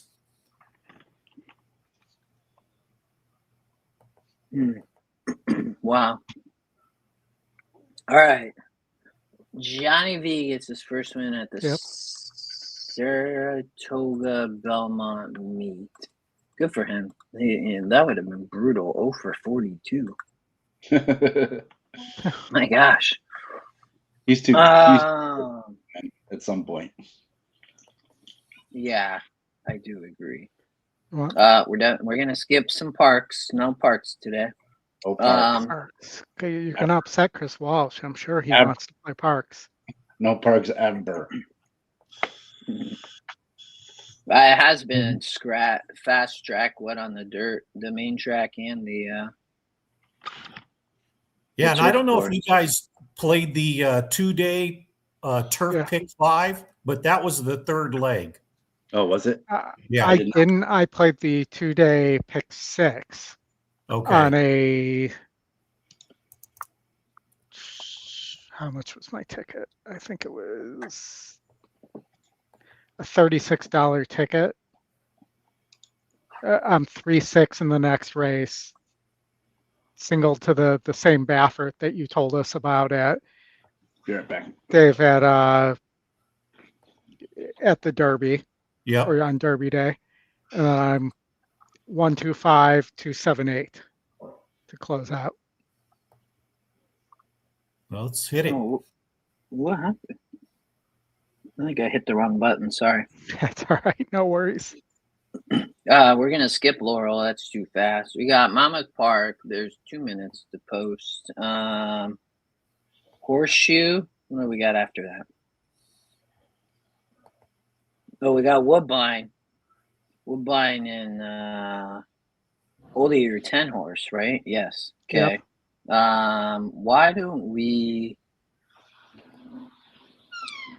We haven't talked Horseshoe yet, so let's go to Horseshoe because they're on the turf. And they haven't been on the turf a lot, I know, because with weather. Yep. Good size Get some, field. get some scratches. 16 does draw into the race. Big field.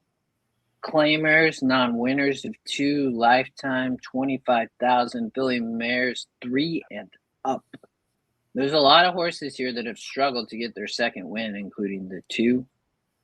Yeah, and this course here, Justin, being that it's a mile on the turf, you definitely don't want to be outside. You're going to get caught 8, 9 wide in that first turn.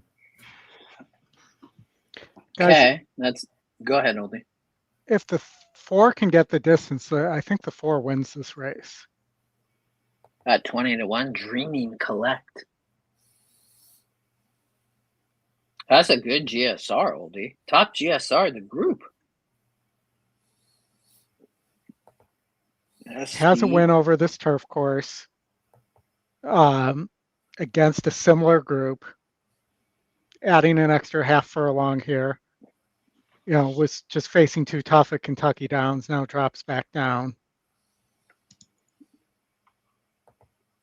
You also have that angled Oldie where you have a 2-year-old making his first 3-year-old start on a 9-10 month layoff, where they're going to improve by 7 to 10 points in speed index, and it's Lasix on for the first time. So there's a lot of really good points for this horse, and he's first time going a mile, 2 turns. He's gone 7.5 twice. Yeah, top GSR for the horse too.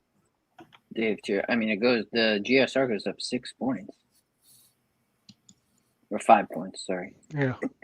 The mare was a turf synthetic, and some collecteds are running well on the turf. The 9's the top pick. That horse burned money 2 back, has no speed. Yeah, and look at the other horse there. The 10 nearly wins the race. Go ahead, Oldie. The 1 too, but yeah. I have Smart Cap has the 4 as the second choice there. Oh, really? At 30. Who's it have on top? It's got the 13-4. It's 13-4-9 in that order.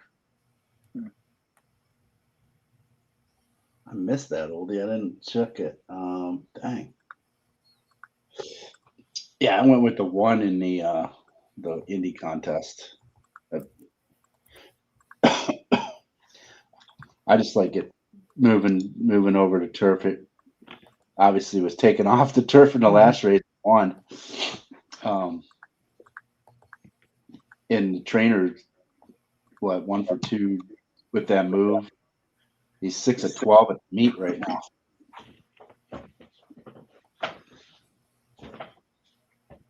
You got a good angle on the 4, Oldie. This can be a fun race to watch. Yeah, this should be cool. And plus the jockey on the 1, Prescott's having a pretty good meet so far.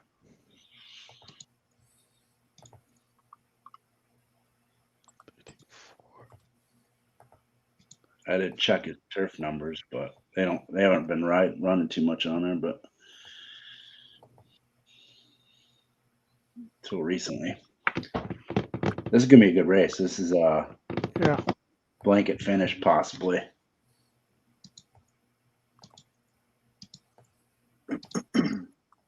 Yeah. They're about to approach 0 minutes to post. And these turf races here usually do hit with prices.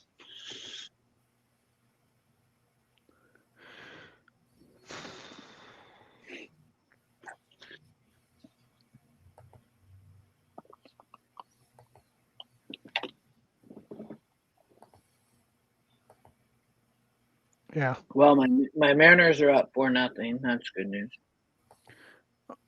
We're not doing so well. I don't know Bro, I'm not sure what happened to your Cubs.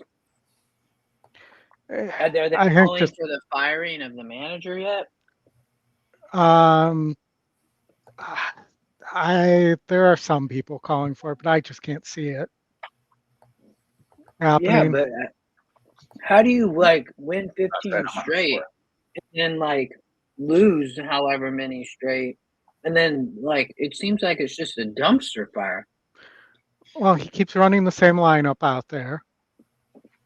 And, you know, Seiya Suzuki was worst in the major leagues with runners in scoring position over the last year, hitting 123. And he was batting him fifth. Yeah, that's crazy, man. I mean, the problem they have is all the starting pitching was hurt.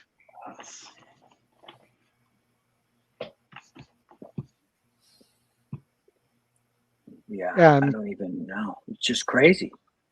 And they I keep feel for you. signing guys from the Texas Rangers, and that's a pitcher's park, and they keep getting hammered when they come to Chicago. Mm-hmm.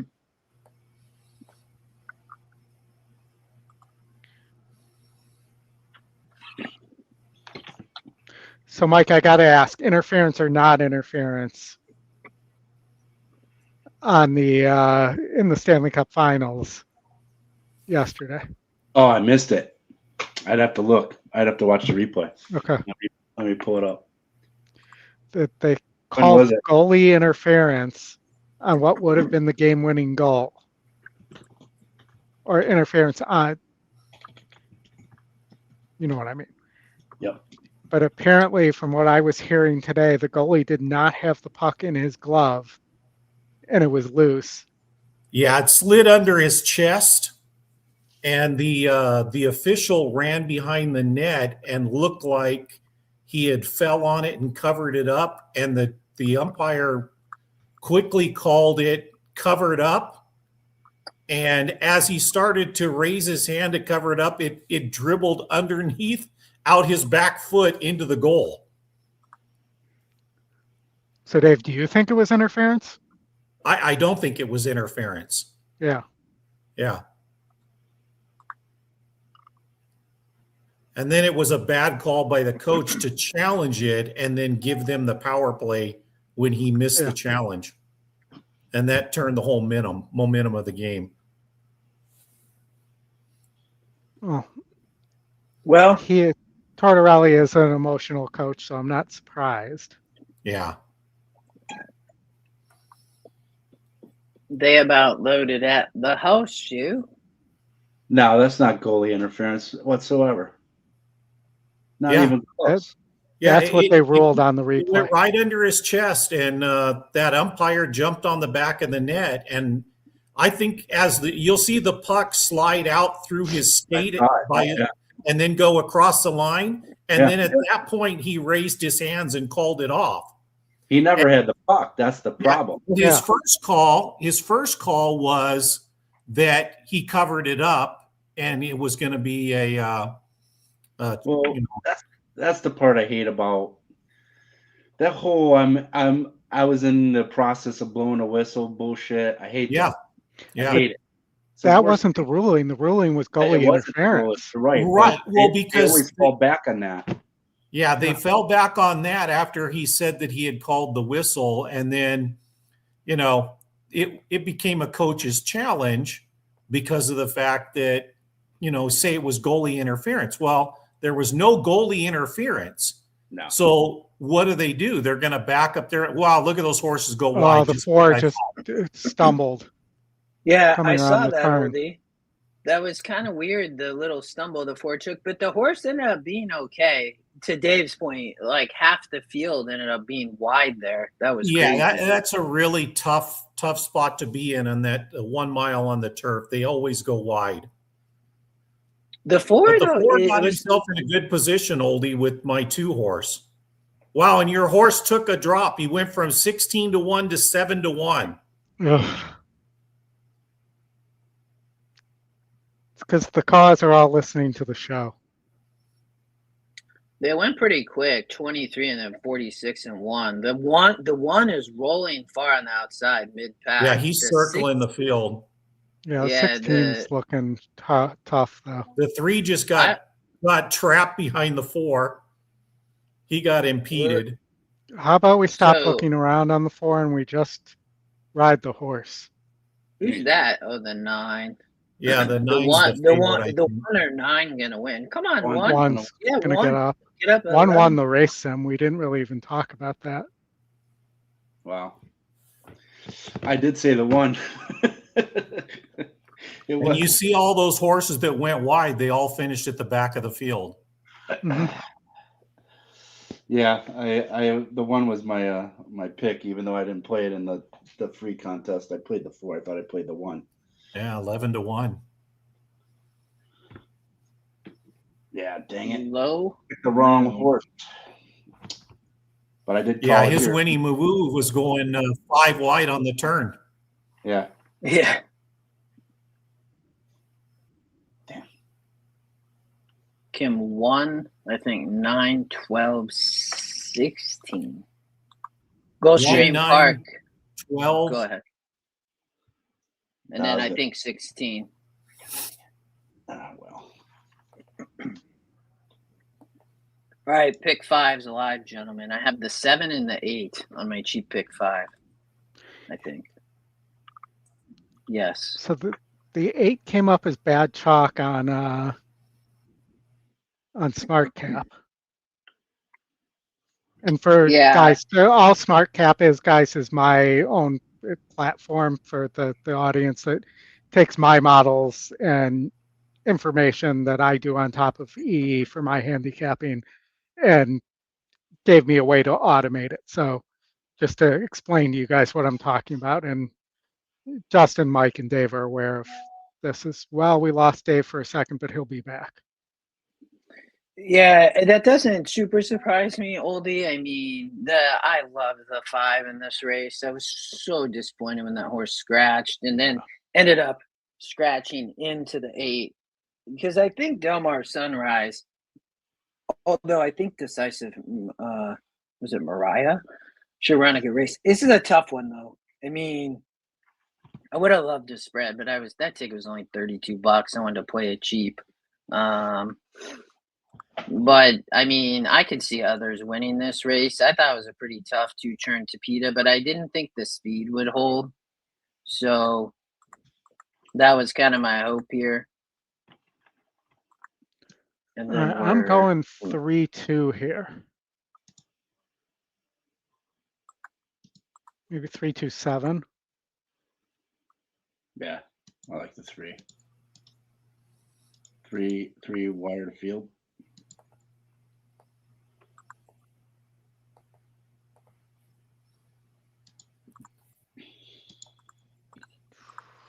How can I play this?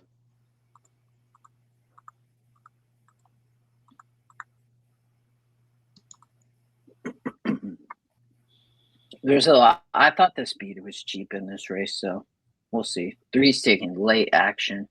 8's still favored 2-1 though. Let's see what they got here in the pools.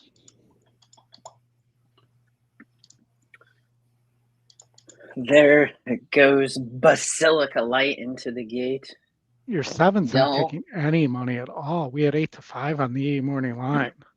Yeah, bro, this horse is live for Katniss. Miguel Vasquez rides, has back-to-back good efforts, Oldy, at this level.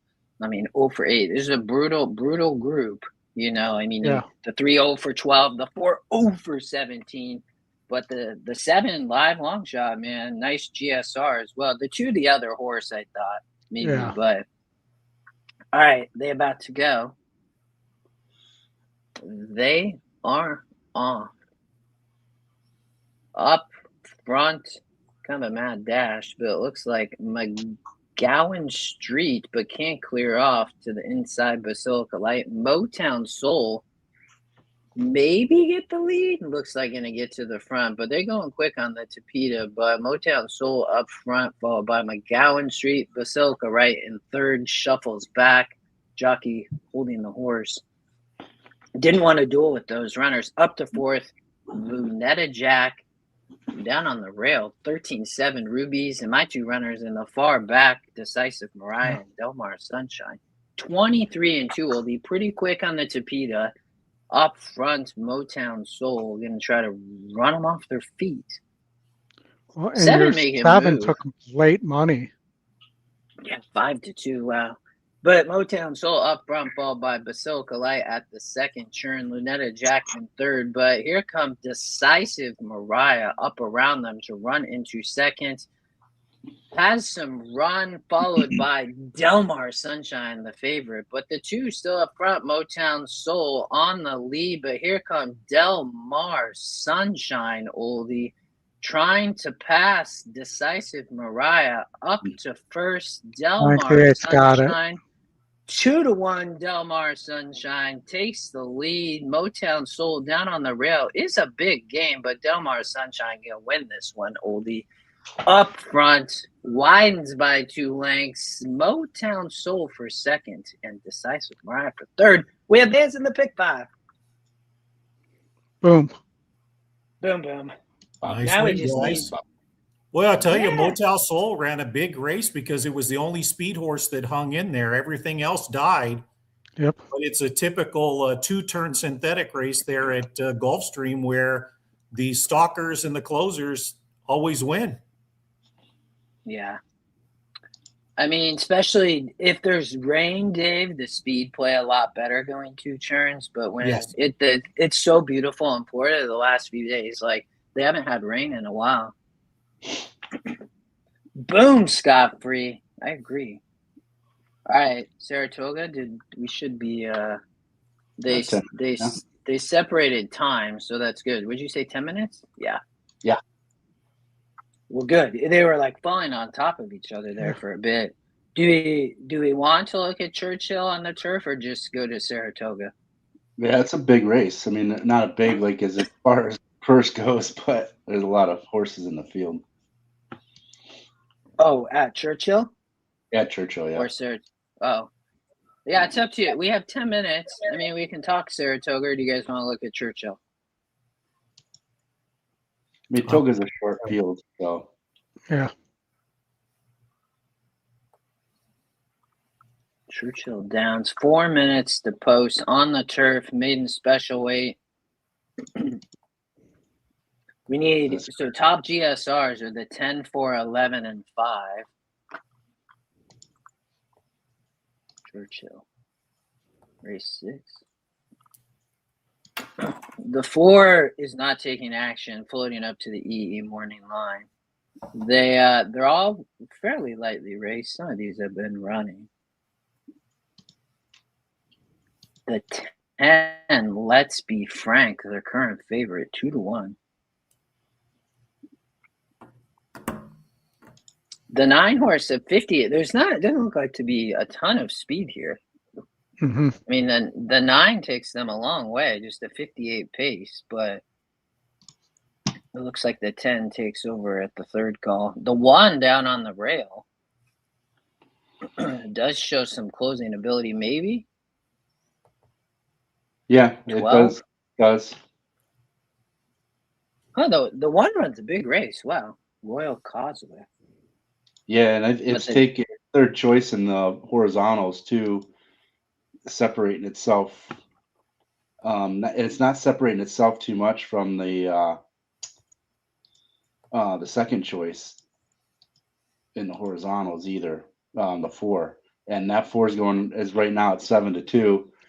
In the doubles, it's only $7 difference, and then the pick 3s, it's only $24 difference that one, but you're getting 8-1 over 7-2 right now. So the value is definitely at that 1.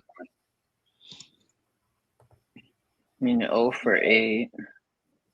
Now on the rail. I don't know how that really does with Churchill, but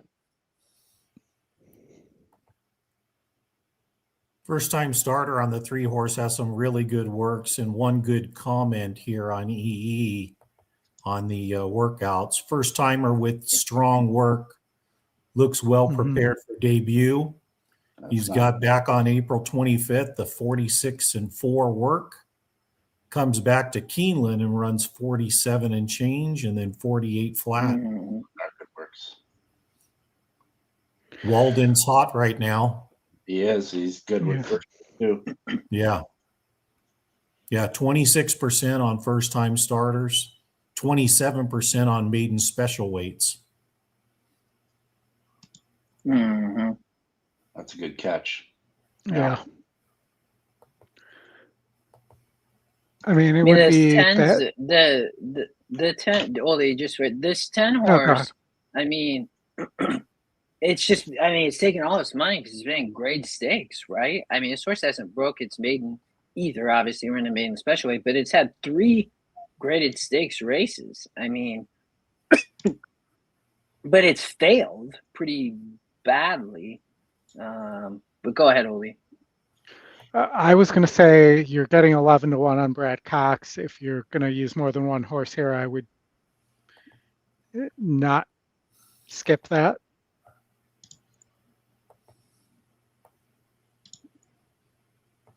What horse? The 5 Act of Parliament. Oh, the 5. Yeah, not to eat. Morning Line has a 5-1 too.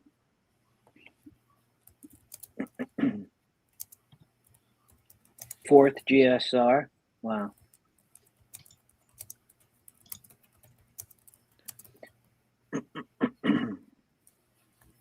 They are moving over to the turf course, Saratoga Belmont, in 6 minutes.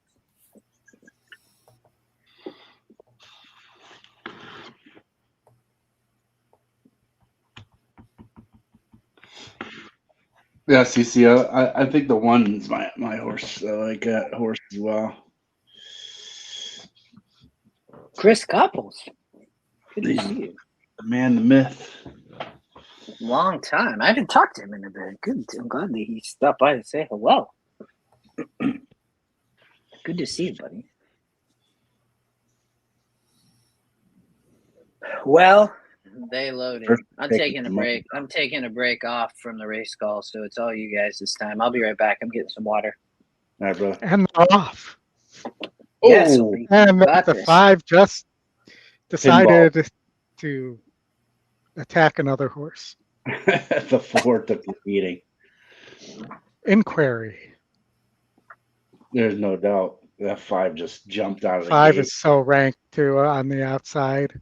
9 on the lead as expected. Somebody's rushing up. I can't tell who it is at this point. The 4. Might be No, not the 4. the 6, maybe. 5 is 5 wide. 6. 6 wide. 3 sitting a great pocket trip, though.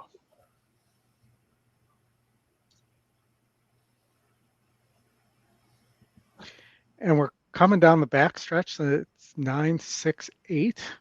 Limelight at 25-1. Bridge Song, not to be mistaken with Bird Song in second. Feline Carious with, and the 10, Let's Be Frank. As they turn for home and they're spinning out of the turn, the 6 Bird Song up to challenge Limelight. Nobody else really coming. Maybe the 8's got horse. The 10 is being asked. 2 down on the inside, making a move. 1's got horse. Here, the 9 continues on. Here comes the 8, Feline Carious. Come on, 1. Gonna get by. Here comes the 1. Come on, 1.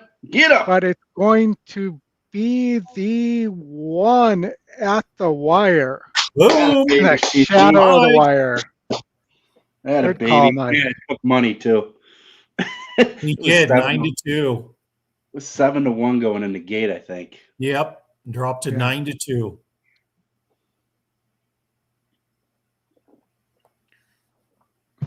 Figures. Alrighty. Figures. Now we have Saratoga. Toga. Let me share my screen since Justin is still away. One sec here, share screen. Yeah, that 4 went off at 3-1, and he took all that damage out of the gate. Yeah. Boom. Wow, that could have been part of the 3's fault too. Oh. It Here's was. Justin. Yeah, I think it was the 3 and the 5 both sandwiched him and took him completely out of the race. Yep.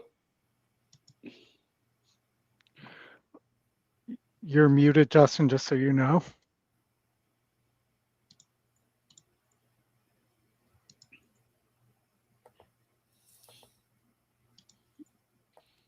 Okay.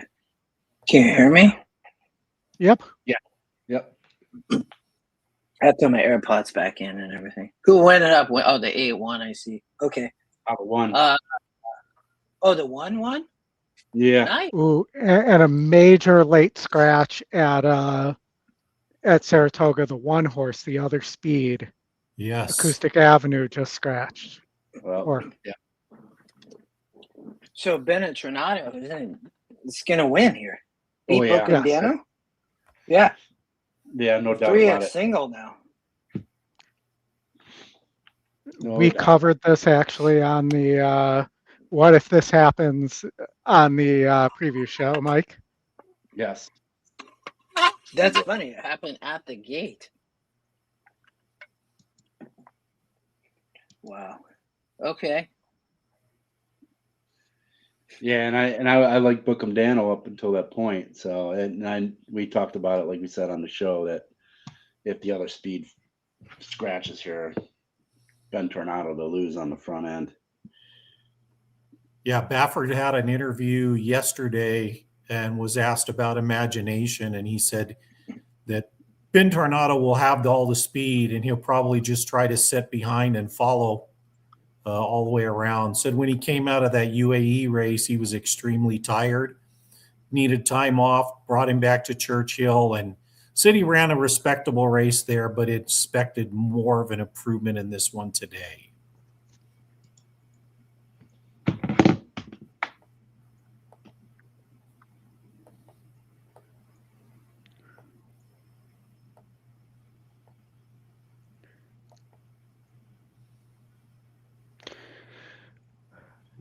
And you're still on Crude Velocity, Dave?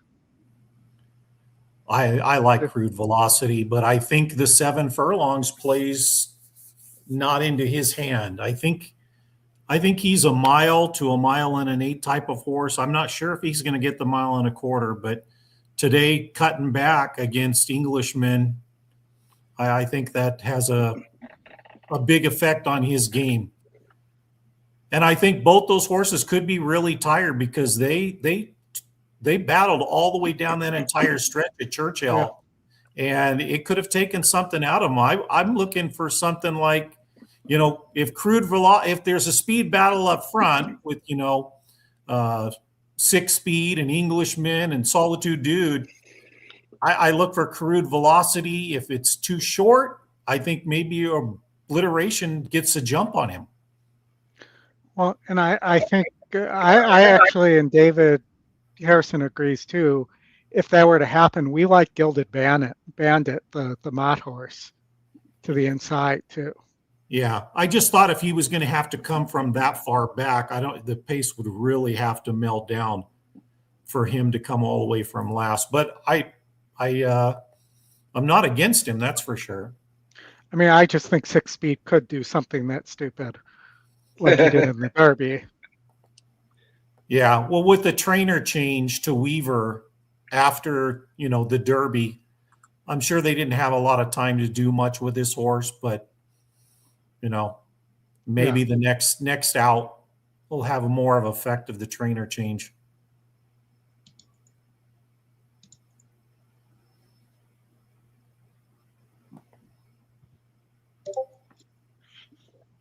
Well, they headed to the gate. Maybe it looks like. Bencher Tornado? How do you pronounce that? I struggle with this horse's name. Bencher Tornado? Ben Tornado? Tornado. Ben Tornado. All right, loading. Ben Tornado. Even money, fellas. Getting crushed. Makes a lot of sense. Lone Speed, you guys think, with the scratch of the 1, Bookham Dano. Dave, you're alive. Remind me.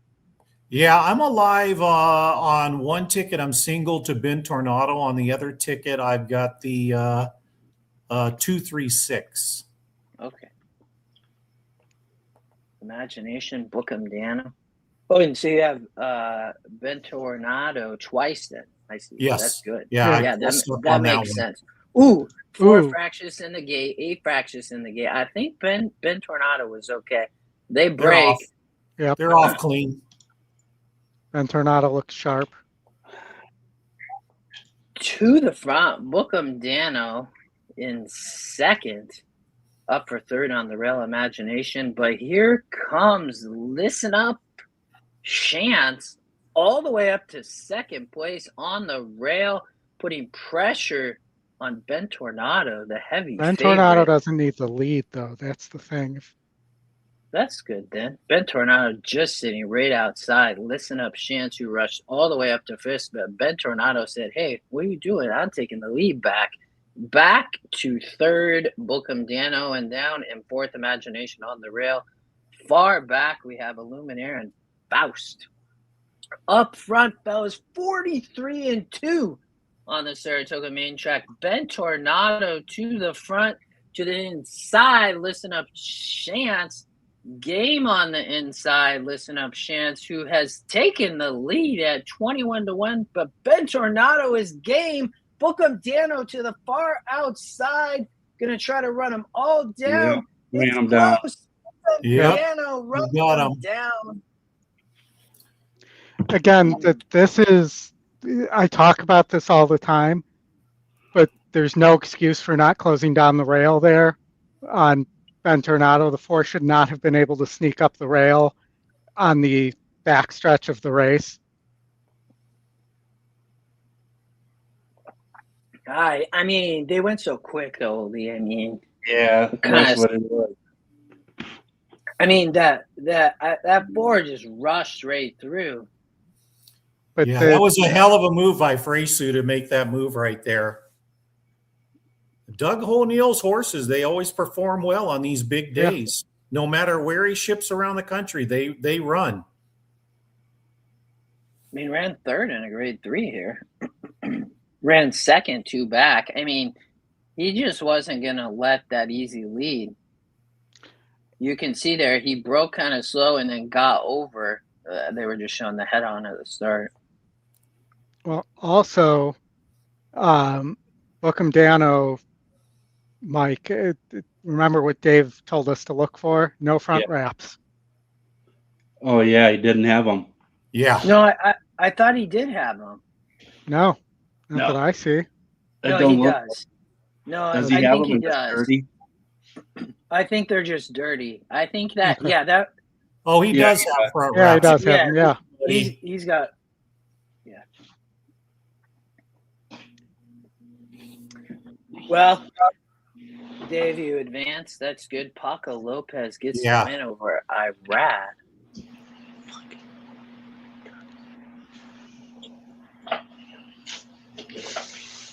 Ah, man.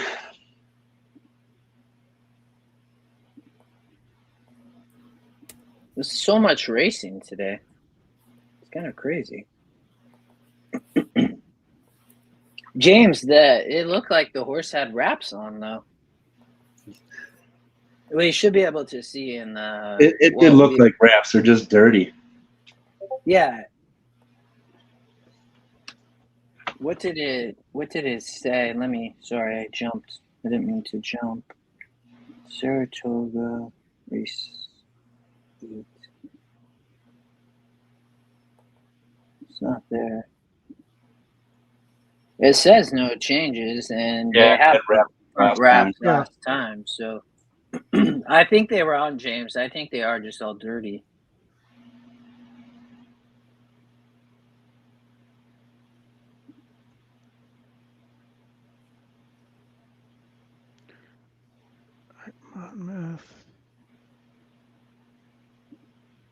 Yeah, we have Gulfstream in 7 minutes, Woodbine in 5. I mean, you're alive in your pick 5, so I think we should go to Gulfstream. Yeah, we can do Woodbine first though, probably. Or we could even let's see here. Monmouth, they're approaching the gate. They're on the turf, but short field, heavy favorite with speed. Horseshoe. That's a quarter horse race. They're all first time starters. Oh, look at that. I love to see when this happens. The last race of the day. Yeah, they do that there. Oh, yes, I'm well aware. I used to love the double. Do they still have it? Somebody told me they brought it back. They did. Yeah, they did. Like, good. Okay. Mhm. I haven't played it, but I used to love playing that. Okay, let's skip there. Let's go to Woodbine, and then we'll hit Gulfstream. So, Woodbine, 4 minutes, Gulfstream in 6. They are circling now 3 minutes behind the gate, Oldy at Woodbine. Wait, didn't we have a horse at Woodbine? Oh, it didn't win the 3-1. It didn't win in the last one. Yeah. Go ahead.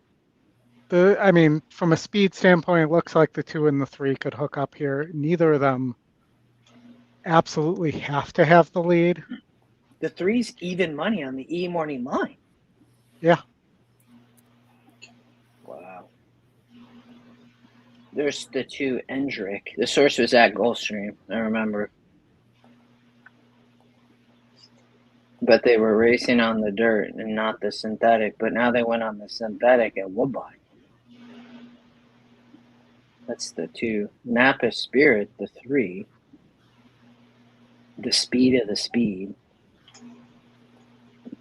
But if they go too fast, I think the 5 has a shot. The long shot there, Big Baby Henry. Big Baby Henry. The trainer is 0 for 36 at the meet. My gosh. Poor Philip Paul. That's brutal. That is brutal. But this horse has some decent works. I mean, that April 26th work, it's second off the layoff. The 3 horse is so fast, but I know there's other speed, but look how far ahead it is. I mean, and I it think beat a 56 group blast out. Wow. And I believe it's the same trainer as our old friend Patches in Tiller. I don't. I'm on the 3. 3. I just don't like this group. These horses are not good, and it's a starter allowance. I mean, his horse has hit 19 of 30. Has hit the board. Yeah. Is super fast. I mean, maybe the 2 beats the 3, but I'm going with the 3. Did you guys see the final time at Saratoga? 114.79. Was it a record? That I don't know. Yeah. At 6.5, that's going pretty quick though. Yep. 107.95 for the 6.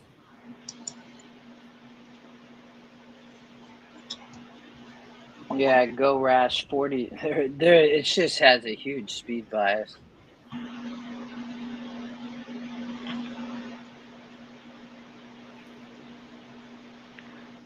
They said that they had scraped the track at Saratoga today and then rolled it twice. Is that supposed to help? Well, it's going to compact the track and make it firm. It could favor speed. They may have done that as precautionary in case they had to have it sealed if the rain came. Mm-hmm. That makes sense. Oh, so Chris said it wasn't a record, but yeah, that's super fast.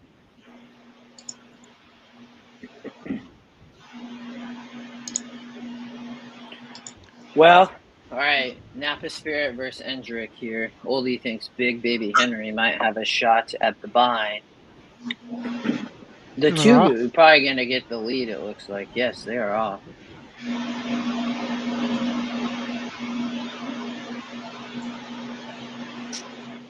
Late money all went on the 3. It sure did.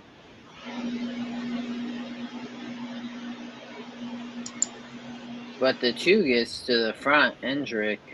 The 3 to the outside, Napa Spirit. They're about 4 lengths in front of Uncaptured Moments. Up front, they fly into Hendrick on the lead, Napa Spirit in second. Nobody else is even close.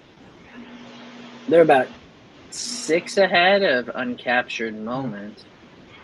But Hendrick 8-5, the top choice on the lead. Napa Spirit drops back about a length and a half. Hendrick to the front. Napa Spirit back to second, Oldy, and Uncaptured Moment up to second, passes Napa Spirit, but up front, Hendrick. These are some tired horses. Getting And the close. one Mike got there. Gonna be Here close. comes Uncaptured Moment. Oh, he got it easy. Half. Yeah. Like I said, some tired horses there. Yeah. Yeah, he just stayed around the rail the whole way, saved all the ground, and he was the only one that had energy late.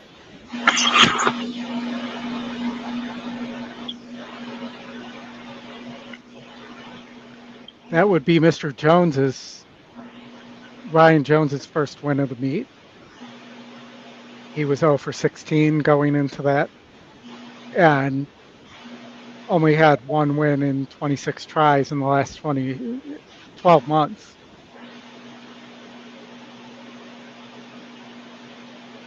All right, Justin, we got my Gulfstream pick 5. Yeah, we are 4167. 4167. 6 Got might it. win, but I didn't think this horse had to win. I'm trying to remember all my notes now, but Diego Herrera. Oh yeah, this is the Clement. From Clement to Heather Smolian. I mean, this horse burned a ton of money, but it does fit here. It didn't run well last out, but 2 back ran well, but I didn't trust this horse. Again, we singled a couple races ago, so trying to beat the 6 using looking at stars. David Pepperman and Malcolm X, though. So here's the thing about Malcolm X. It's in my notes if you're an E user. So this horse last out was the favorite. Broke well, but there was a lot of speed that went out, and they went to the front, and then they slowed it down like crazy. And this horse was sitting like mid-pack, and then like she ran up on heels. It said checked at the first turn. This horse was not checked. It like ran up on heels and then shuffled back to dead last, and then came running on the turf. And I will tell you, that was with a 59-foot rail. It's really tough. I mean, it was a 9-horse field for that horse to kind of figure it out close. So I think the horse can step up, is the thing with Malcolm X. The 6 could just win on the lead. But it's the Tapeta, and we talked about this, a race or 2 ago. Like, going in 2 turns a lot of times can favor a horse's off the pace, so Hands of Time makes sense, but, and Diego having a great meet, but I just didn't trust that horse. And then David Pepperman, another horse, Edwin Gonzalez for her tack. This is a big drop. I mean, Oldy, we talk about high strength of race with the long shots. You look at David Pepperman, it's the top strength of race of the race. You go look here, also been running, has a good GSR along with the 4. And this horse might sit the trip. So I'm hoping the 4-1 can upset this 6. We also have the 7.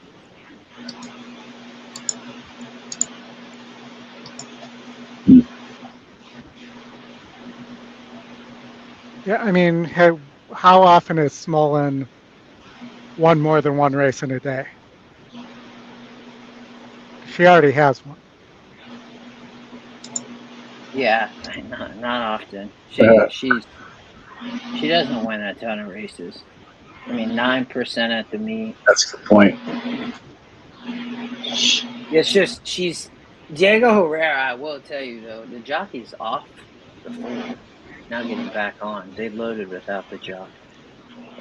Diego Herrera has been riding crazy good at Gulfstream. 2nd wins behind Sammy. I mean, Sammy has 11 more wins, so he's kind of dominating, but Sammy Macho Camacho.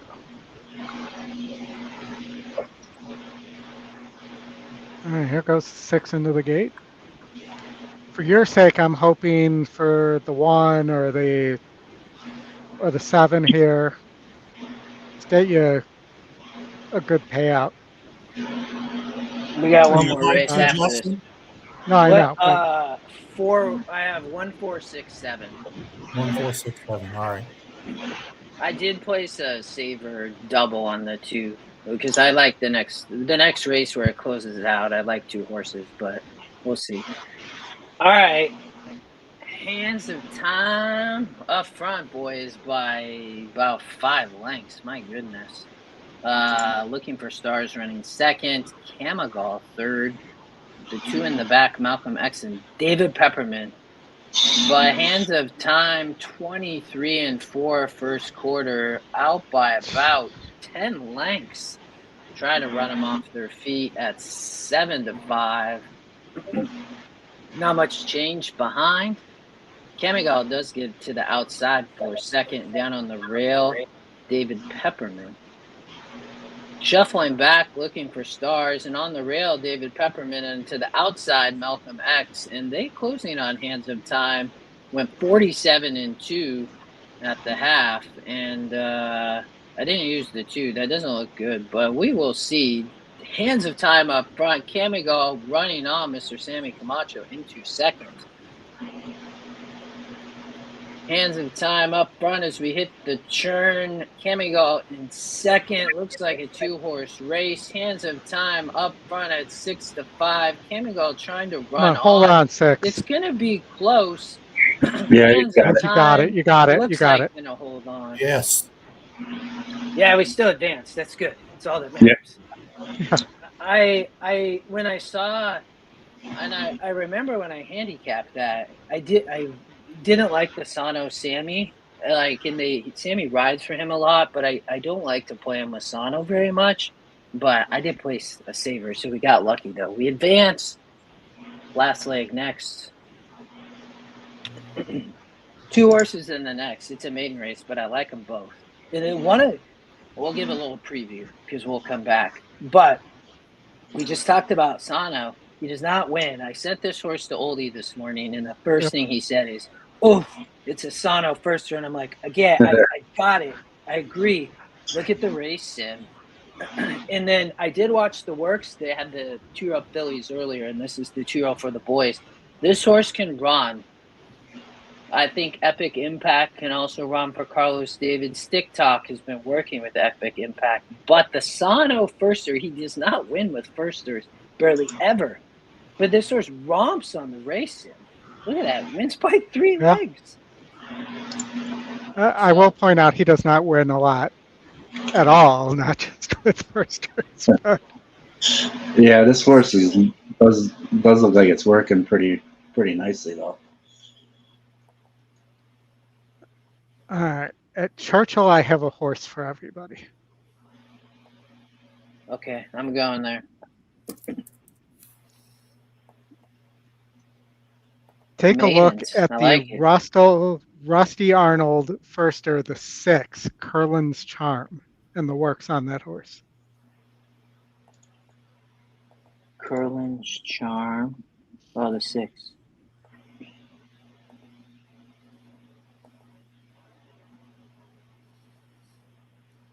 Yeah, good debut bullet, too.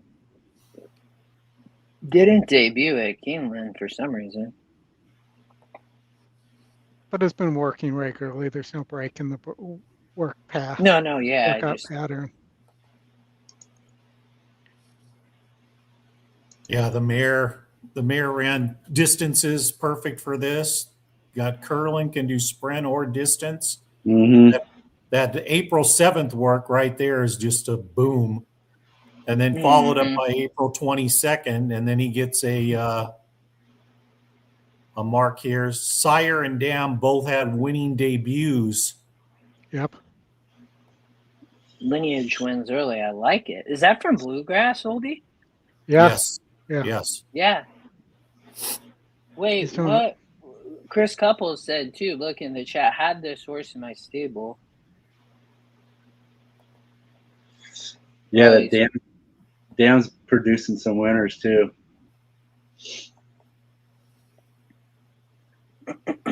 How's the rest of this field though? I mean, maybe this is the one for 21, Chris. I mean, what we just had, there's somebody who's broke a crazy. Oh, Johnny V was 0 for 42 at Saratoga and finally got a win. I mean, Weaver or Georgie Arnold, a good trainer. Yeah, the dam on that 6 is 2 for 3 firsters. Charm the Maker. Mike Maker. she's maker in some. I mean, she was a nice starter horse. winner. She won a stakes at Del Mar on this. Del Mar had synthetic back in 2013, Dave. That's what it says. Did they used to have synthetic at Del Mar? Yes. Yes, They and did? Hollywood Park. Oh my gosh. And the Dan's produced 3 out of 4 maiden winners too.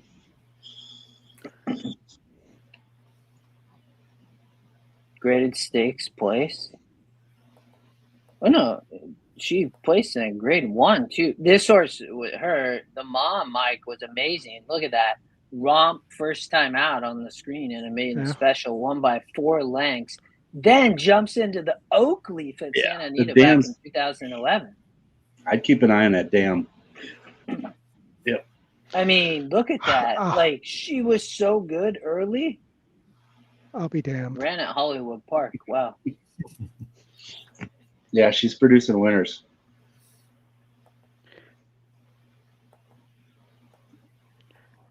I mean, this is not the greatest field. The Mod horse, I'm not all that impressed with the works.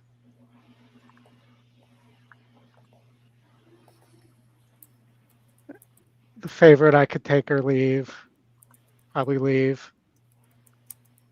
You know, the other one is the GSR jump on the 9, which is owned by our very own Chris Walsh, apparently. The 9? If you Oh, Chris Walsh. Yeah, it's a homebred by Chris and Alan. But Chris might be the female there, bro. Maybe not. I don't know. Maybe they're brothers or something. Chris, do you have a brother named Alan? Or somebody named Alan you've got into horses with? 20. That's a big jump, yeah. There's Gennaro Garcia. Doesn't win often. Only 4% at the meet. Big, like 23% synthetic to dirt. I mean, this horse kind of dangerous because it looks like he has a runner, and now he gets the horse to the dirt. Yep.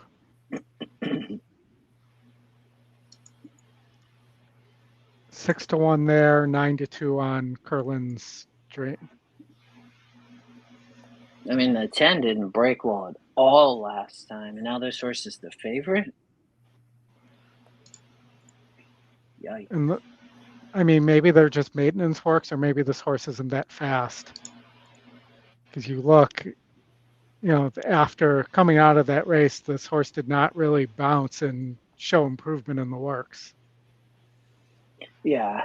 I mean, I'm assuming this horse just had a brutal break. It doesn't say anything in the trouble, but broke 10th. Was in the 3 post, and then got shuffled. Oh yeah, I like that, John. Both picked 5s. Both will pays over $450. That's good. The ticket was $32. You're gonna get it. And Dave, what are you alive to in the next at I'm Saratoga? alive to a bunch. Yeah, This is one of my spread races. I've got 1, 3, 5, 6, 8, 9, 10. Cheapest one is 29, and the highest is 66. Yes. Yeah, this is going to be incredible. Nice. Let's go. Yeah, I hit 2 nice ones yesterday for 12 and 37. I got a double opportunity for you guys here at Churchill. All right, Whatever let's you hear it. choose out of this race, whether you want the 9, the 6, the favorite, the 10, it doesn't really matter. To the 7 Unitas in the next.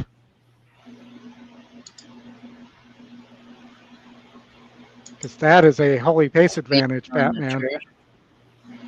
Yeah, that horse is fast. Up by 4 or 5 lengths. Yeah, Still this one there at kicked the off stretch. the pick 5 at Churchill.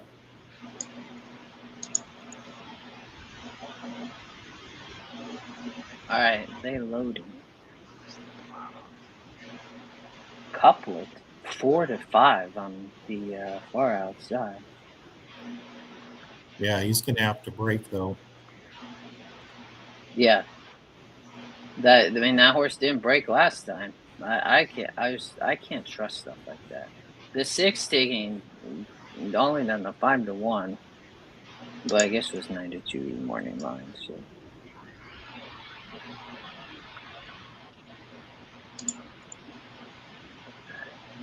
all right, one more to load.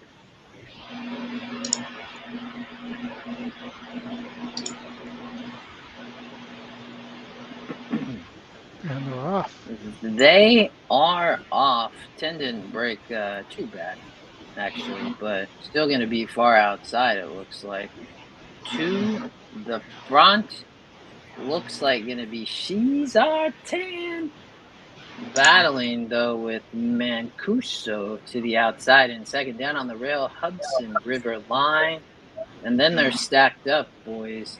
Sweet Reward up into 4th, but Serena Surprise, the 9 I talked about, up to 3rd.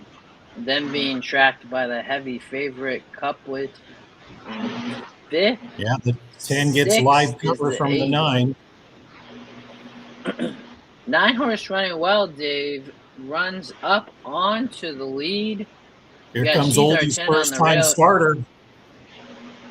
Here comes Serena Surprise. Yeah, 10 and 6 right now. Come on, 10 and 6. Split it. Come on, Oldy. Come on, Oldy.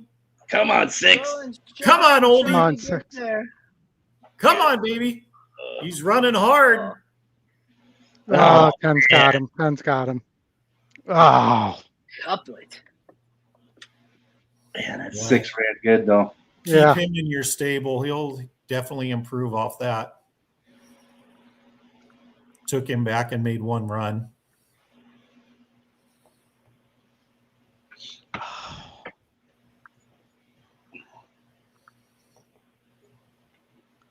Could have been a nice one. Well, that was close. You got the grade 1 pick 5 starting at Saratoga here in the 9th.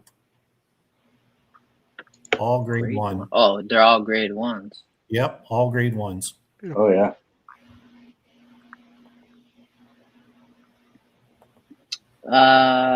What do we got here? Hold on. Santa Anita is about to go. We got 4 minutes. They're kicking off. So that's in 16 minutes, Dave. Gulfstream in 13. Yep. So I'll watch that. Why don't we let's talk Saratoga until Gulfstream comes. I'll give it a little bit of time. Here we go. All right. We want to start with this turf sprint. So this is a qualifier for the Breeders' Cup. I see that on the screen right now. So whoever wins this, get in $30,000 in entry fees paid to get to the Breeders' Cup at Keeneland this year. Win and you're in. My boy Prince, the current favorite. Lukewarm, though, at 3 to 1. Governor Sam got Speed on the rail. Speed going to keep holding. You got Ag Bullet, a.k.a. AG Bullet, but Oldy call this horse Ag. What's the actual horse's name? I have no idea, but I'm going with Ag. I've heard both ways. I mean, John the Beer Man's getting crushed. This horse is 6 to 1 off a 10 to 1 morning line. Yeah, this horse missed almost 2 years of racing with an injury, and then had a trainer change to Asterix. They wanted to get him started on sprints and then stretch him out to 2 turns. But after he won his first turf race, they decided to leave him there and keep running sprints. And they say that he's just improving leaps and bounds, and they expect him to run big. That explains all the action. I mean, one last out by 2 1/4 lengths. Yeah. Yeah, and there's not too many more than ready horses out there anymore running because they're getting outdated.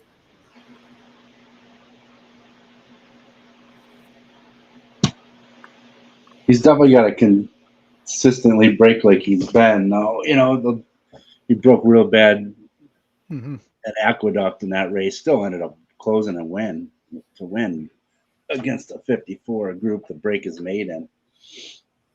Added blinkers too that day.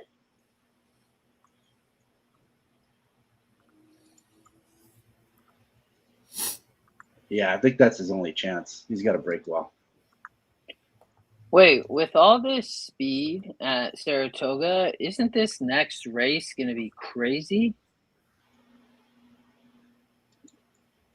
Probably. I mean, isn't yes. Englishman going to be like flying?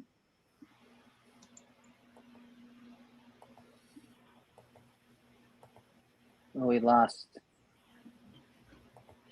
This AG periodic table. Oh, I see, Brian, what you're saying. Yeah, that's kind of like what. Yeah, I mean, in the next Go ahead. race 10, I think there's other speed in here. 6-speed took off like a bandit in the Derby, and being on the inside, I wouldn't think he's going to change any tactics. That I don't see why he wouldn't. Solitude Dude also can break well and show speed, early speed. So I know Englishman's probably the quickest of those three, but there's still speed to contend with. He's on the outside of the other speed too. So it's not going to have an easy, clear path necessarily.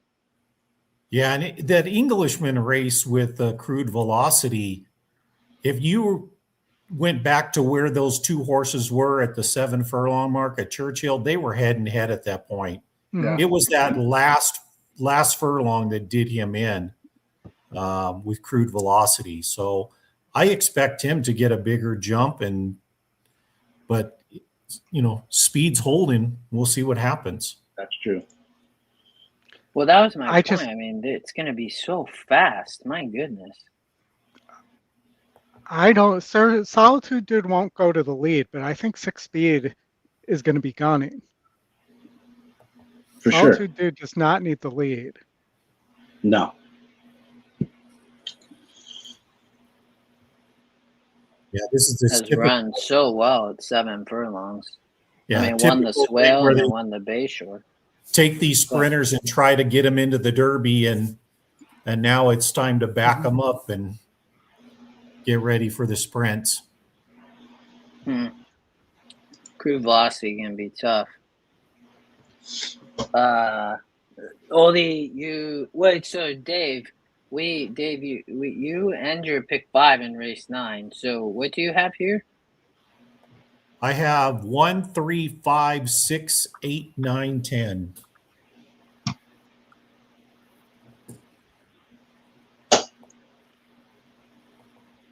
Yeah. Come on, 1 or 9. I want the 1 or 9 for you. Governor Sam on the lead. That would be incredible. I would like to see Governor Sam take him all the way around. Is that a tournament play, Mike? Yeah. Yep. I'm tempted to go Oppo here and single Ag Bullet at 9-2, who I think just has a class advantage over this field.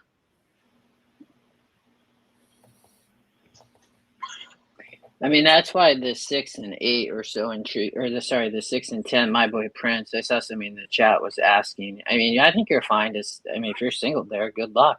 I mean, it's my boy Prince should run a good race, but The 6 getting no love, Oldy. I'm so surprised. I think a lot of it has to do, he hasn't raced since November. It's true, yes.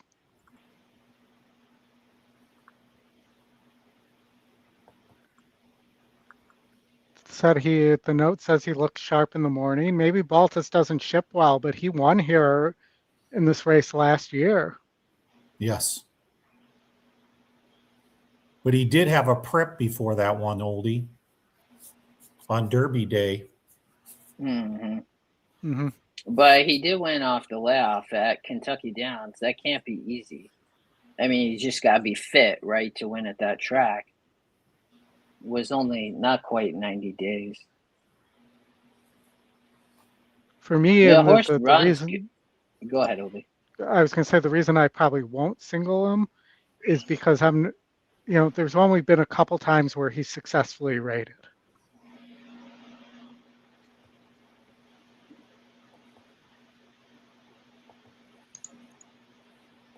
And they keep trying him at 8 furlongs. He's ran in the matriarch. I guess he did win at a mile in the past in 24. Yeah, Del Mar on the lead.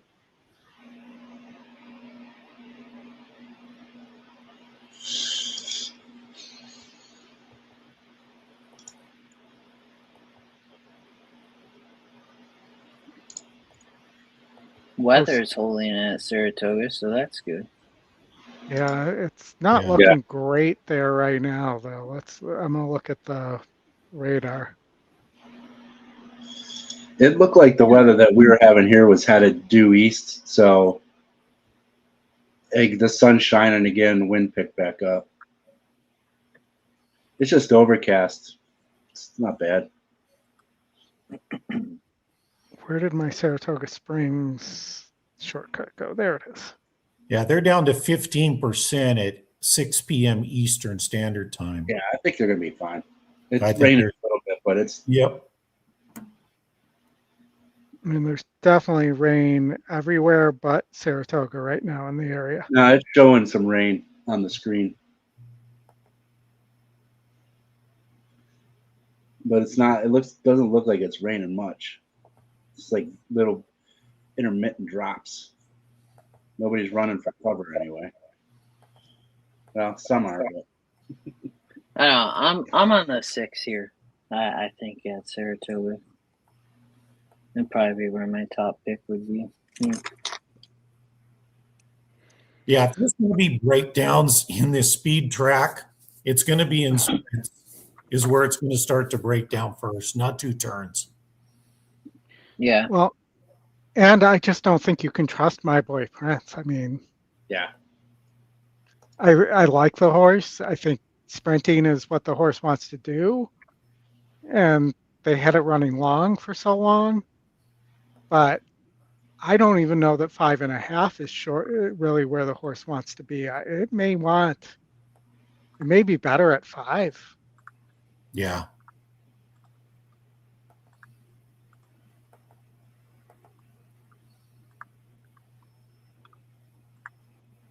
I mean, Cassie already has 1.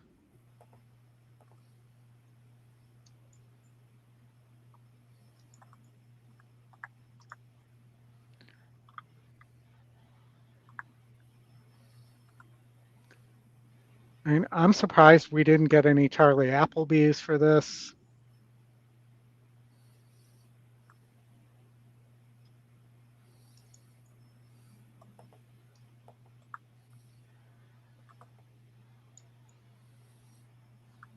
What do you guys think of the 11th race? That's going to be an interesting one, too.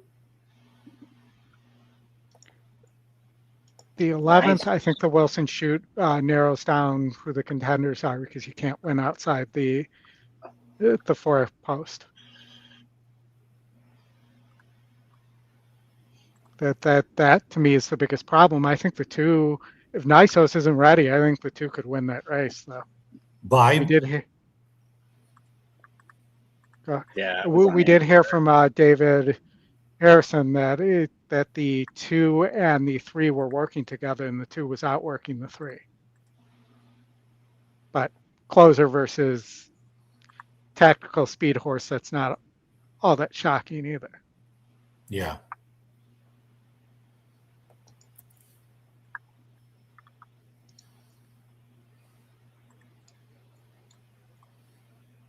And I don't think Saudi Crown's the same horse he was 2-3 years ago.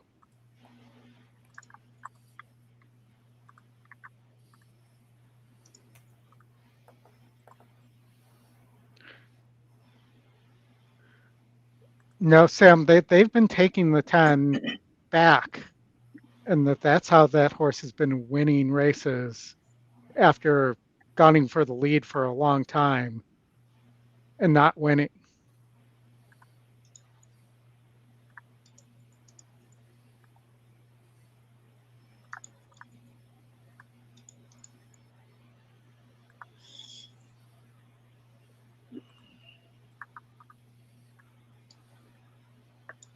So the 6, Egg Bullet, that's the 6, right? Yeah. Yeah. Yes. Yeah, he's tops in all of the horizontals as far as will pays, except for the double. The double cheeseburger. To the 10, and he's got a pretty decent advantage. So I don't, maybe he stays at 4-1. I don't know. I have a feeling he might take some late money. It'd probably go off as the favorite.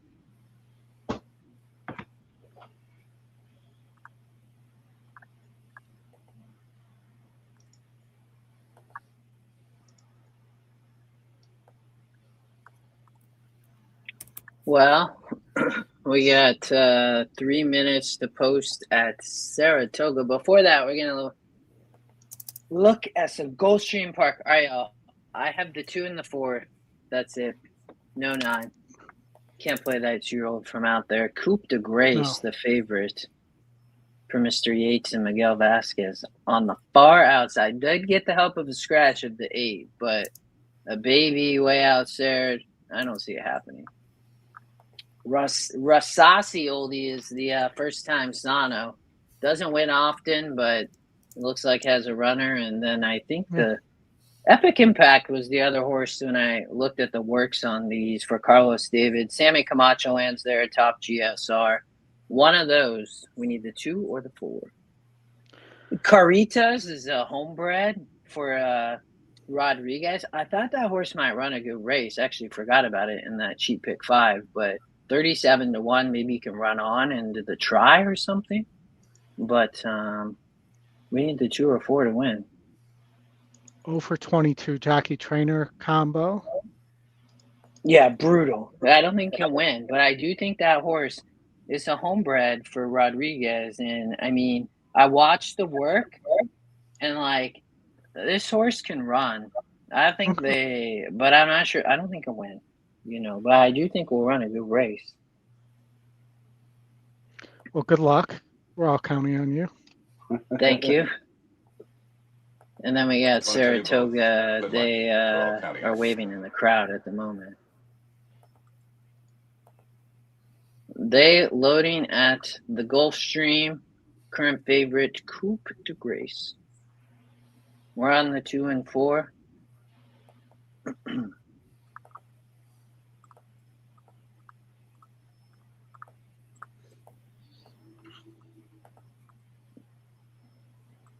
Maybe it's the 4, maybe. Somebody's causing havoc in the gate, it looks like. The 1, I think. Yeah, 4 sitting back just waiting.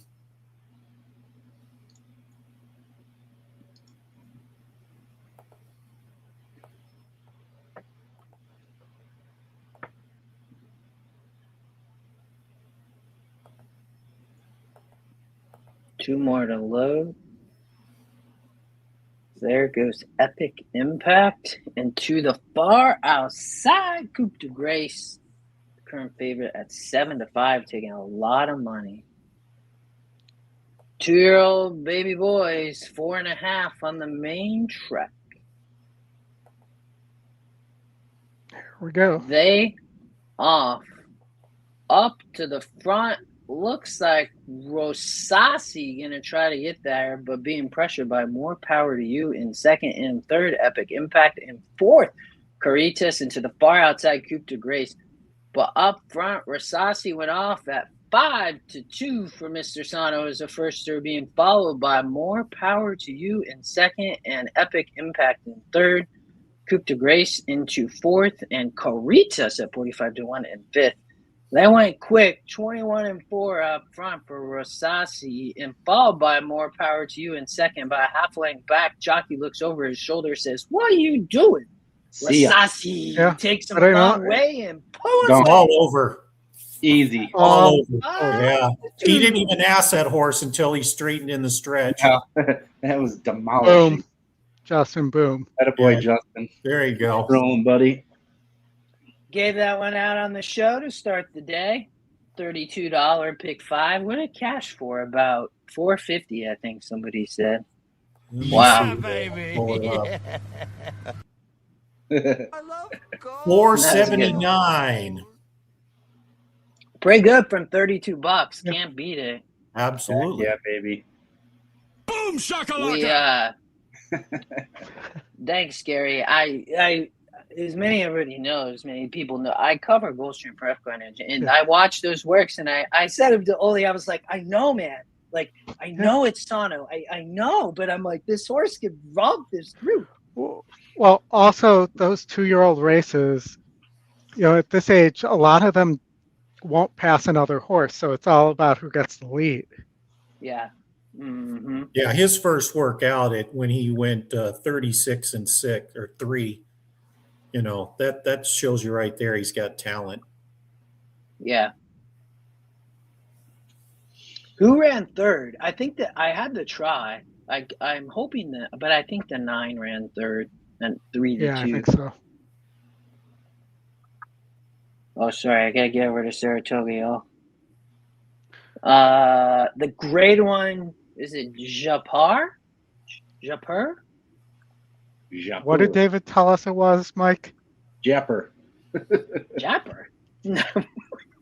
I could do that with the Chicago accent and be like, that Jaipur guy.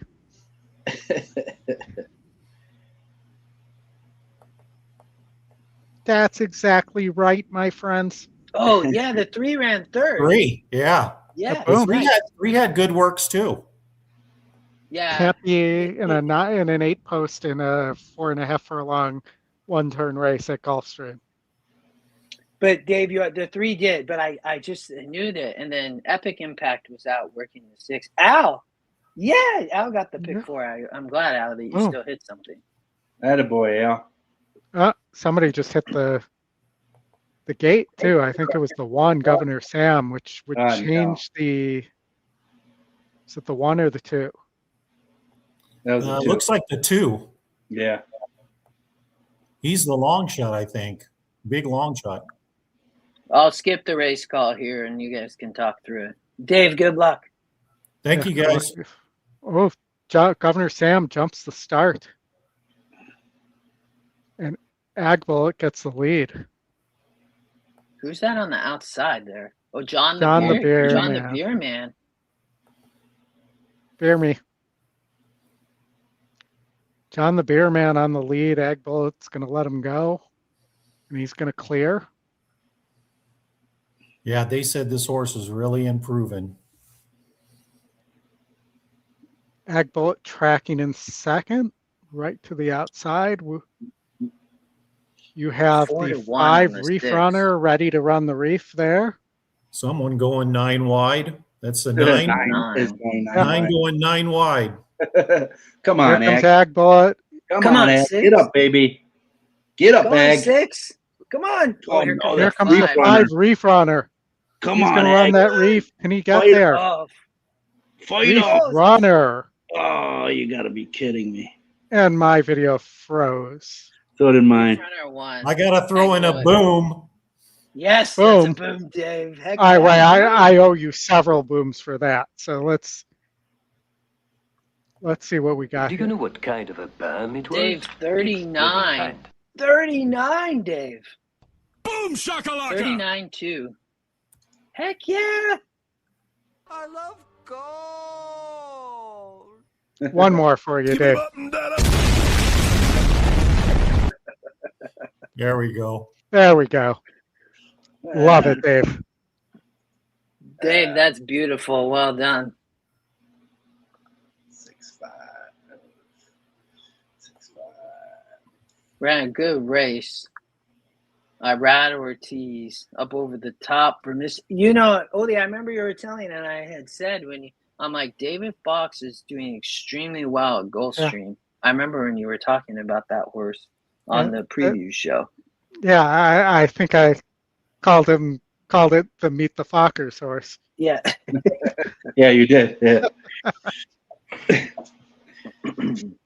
All right, I'll be right back, guys. I gotta go feed the dogs.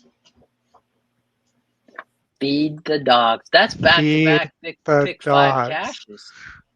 Yeah. Very nice, gentlemen. I got 479. Oh. Dave got many times that, but that's okay. That's Dave. That's a big cash at Saratoga. Well done. Yeah. Wait, and Dave, are you still alive in the turf pick 2-day turf pick 5 too? No, because I singled the 4 horse in that turf race. Okay. I pressed it up to $2 and singled the 4 horse that ran. What, he run second? Yep. The European. Still a nice consolation prize there. Yes. Well, yeah, by him beating AG right there, that's an extra $10K. Yep. Heck yeah.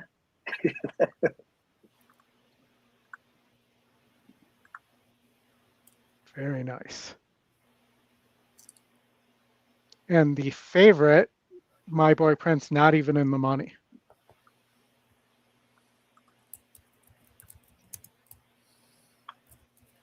All right, we have...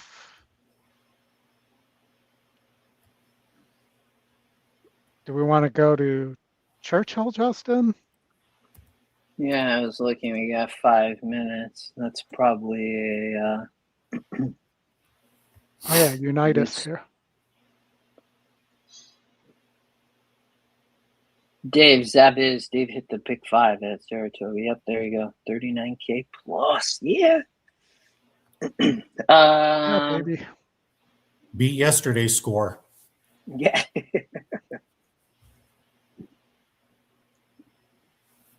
I think I did too, because I think I missed the pick 5 there yesterday. Yeah, I screwed up in the late pick 5 yesterday. I left one of my horses that I had on my grid off my ticket. Oh my gosh. And I love the horse. I had him 3rd on the grid, and so I had to bet him to win as an insurance bet.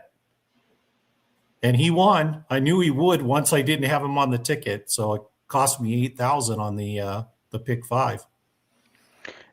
And guys, I'm just going to encourage, I know we have a lot of new people on the stream. If you could like and subscribe to the show, that would be, and the channel, that would be great. And also, please follow Racing Downwind. You know, Dave just hit that 39K pick 5. He gives out the grids with these picks pretty much on the daily. It's at Racing Downwind. So please follow Dave as well on Twitter and join the Racing Downwind community. That's the end of my commercial, folks.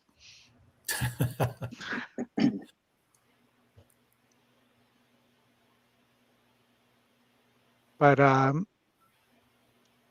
so what do we think of Unitas versus Samud or Sumud here?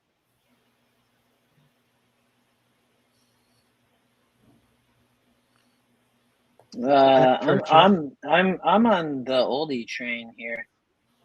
Like I'm the, you know me, I like speed, but I think that horse has a shot. But I kind of worry because it backs up so badly. It's such a big advantage, though. I mean, 35 points, Oldy. And, you know, lightly raced, didn't get the lead last time out. Mm-hmm. Yeah. So maybe throw that race out. I mean, obviously the distance is a question, but, you know, being that lightly raced, the race sim probably is picking up that last race pretty strong, or the 2 races it didn't get the lead it's sprinting pretty strongly. Mm-hmm.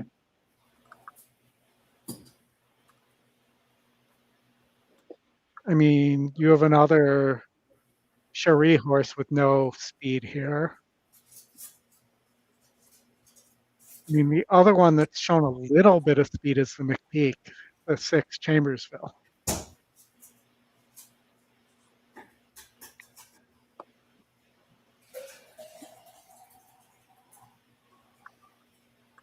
That's pretty much it. I mean, it's not the biggest field.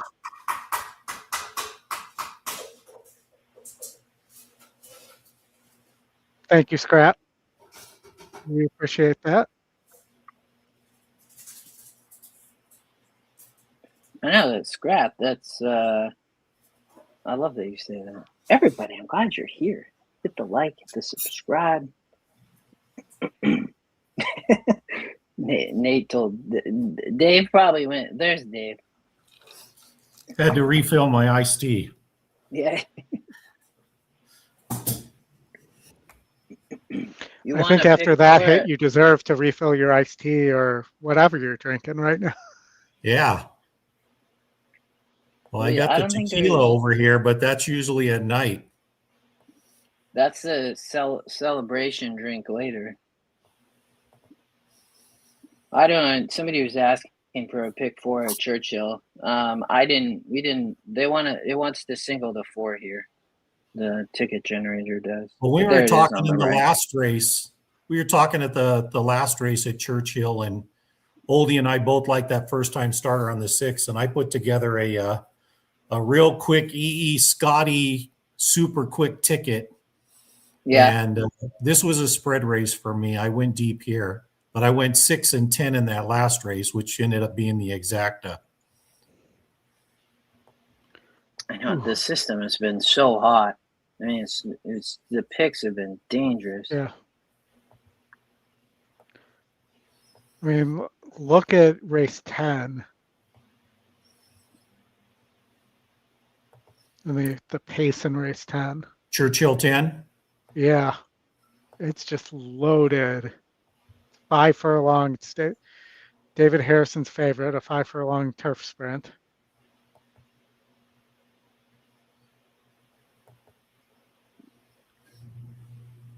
I mean, you have 4 horses at least that need the lead. Maybe the 2's a single there. Yeah, the ticket I put together, I used the 259. I was looking for a bomb on that night if he sits behind him.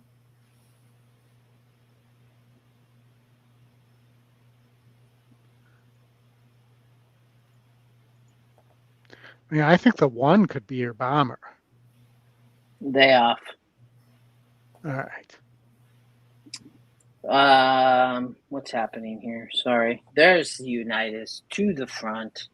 Easy lead, Oldy. Doing it easy. Got a nice little hold there, trying to get him to slow down. Into second, Patrol Squad 6.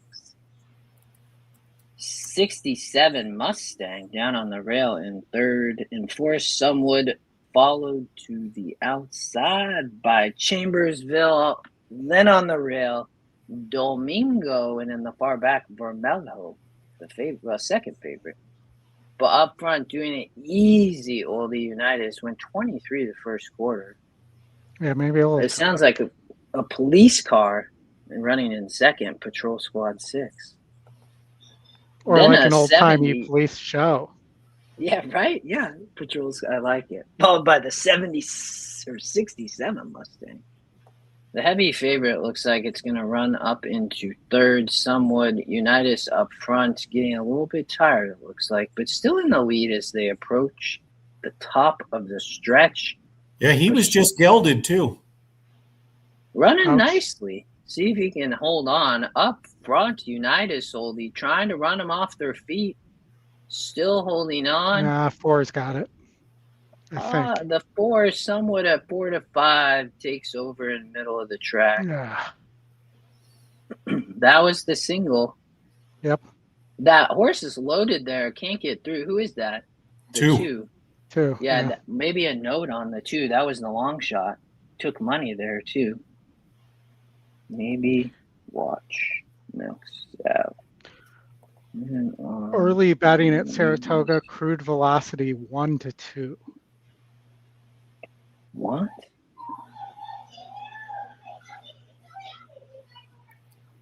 Yeah, Baffert in his interview talked about him yesterday as well, and said that he really wished the race was a 1 mile race, and he tried to avoid Churchill because he thought it would be raining, and that's why he found this spot here. Said the horse will be coming, but he's not sure about the distance. That's concerning. Yep.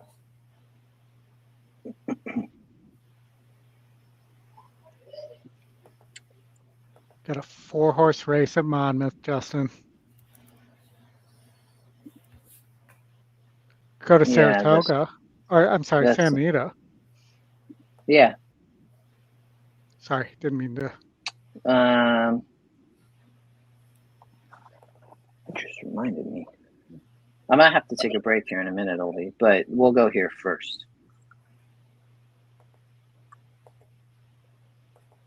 Proud Racer. 0 for 8 with 5 seconds. Oof. Peter Miller, JJ. I mean, my goodness. Can this horse burn some more money?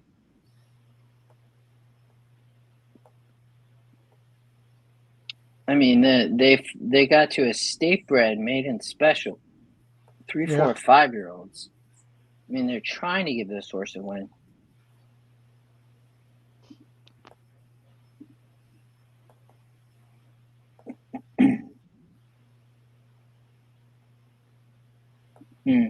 Sorry, I had to sneeze, gentlemen. And gets bet every time, too. Well, I know. Like, ugh. I mean, that's just brutal. And looking at this, Mike liked the 5. It looks like he's got a note on the 5. Before we go to the 5, the 4 is a homebred for Harris Farms. Yeah. I mean, the GSR is nice. It really improved last out as the long shot. I mean, it ended up running 3rd in a 46. They come back on the dirt, stretch out. The GSR goes up. I mean, the 4 seems like it'd be in the mix. And then the 5 hung over back to the dirt for Mr. Ryan Hansen. Joel Rosario rides. I mean, this horse makes sense. Was in the 10 post on the turf. Probably tough out there. Broke okay. I know, I kind of like the 4. Yeah, the 4 was my top pick, but it is a 3-year-old fishing older here. The 4 also. I just like it's a homebred. They took a while to they got this horse here at 3, but it's facing older. But that's because this is weird condition, Oldie. I mean, state bred for 3, 4, 5. It's like they're trying to give this race to the 1, but I'm going with the 4. The bow. Mike, what about you here? This is your track. Yeah, check my notes. I did hit the first race. You had the 1 and the 5. You had a little write-up. Yeah, I think the 1 was I've been burning money. That's the only concern, but it's been so close the last 2 races, even 3rd, 2 back on the turf. But back to the dirt and stretching back out. His other start, his only start going a mile, and it was the first for Peter, and had the front wraps on that day. Came in second, was 3.5 back. But 5 is probably the more logical from a value perspective, which I think still has a good chance if he runs back to his mile race 2 back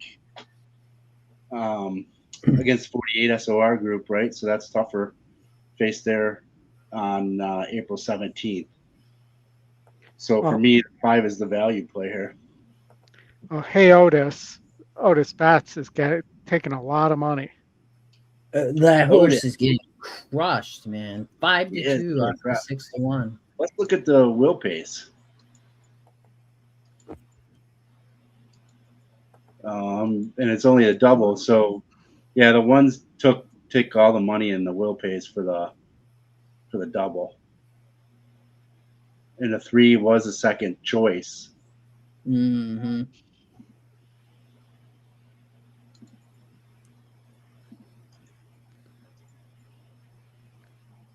I mean, three for 3, stretching out first off of a short layoff. He does have a nice work on June 1st. His works are pretty decent. I mean, pretty consistent. Kind of a consistent worker anyway, for that matter. If you look at his typical times and where he fits throughout the day among the works. So he's just a methodical worker. Gets Ayuso aboard this time instead of Flo. What about Edwin in the jockey trainer combination on the 6 with Big Papa Jormo? Big Papa G. Yeah, coming off a long layoff. This is the first as a 3-year-old, right? So should mature in his first race. Stretches out. GSR goes up a little bit, right? But you compare it to the rest of the group, is not as strong from a GSR perspective. Well, I would one's think going to have to come from dead last here. Yeah, I've got a note here on this Otis Betts here. Yeah. Otis Betts was supposed to race on 419, got loose, took down the rails, and then got scratched. So you won't see the line there, but he actually was starting on April 19th. He looks live right now. There's my 4, Van Gogh style, trying to take him all the way.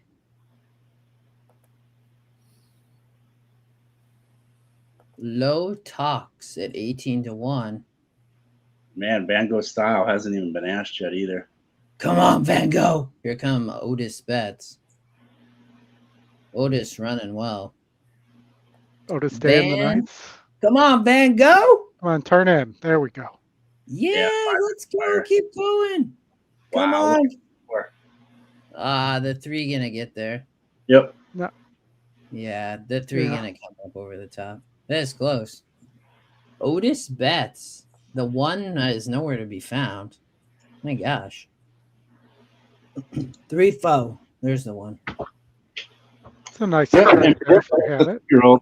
That's the angle for sure. Yeah, Peter Miller's hasn't been the same since he had that vacation a couple years ago. Yeah, he's been hot and cold. Yep. Oh man. Justin, you want to take a couple minutes? You mentioned that you... I'll do it after this Gulfstream race. I got one of my kids called a couple times. He said he's all right, but I got to call him back. Okay. And then my AirPods died, which is not surprising. But it got me about 3.5 hours. So they have 3 stakes at Gulfstream today, ladies and gentlemen. I knew Arslu Cash would take a lot of money for Safi. We didn't talk about this. So, Keith Asmussen here to ride for Patrick Biancone. He having to come have a discussion with his future father-in-law, I think, this weekend. Mm-hmm. If you don't know, Keith marrying Andy. Maybe that's why. I mean, he came here to ride Hot Diva, like 100%. Probably to have a little combo before the wedding, is my guess. In town, takes him out. But I put the 6 Hot Diva on top. I knew Safi probably take a lot of money.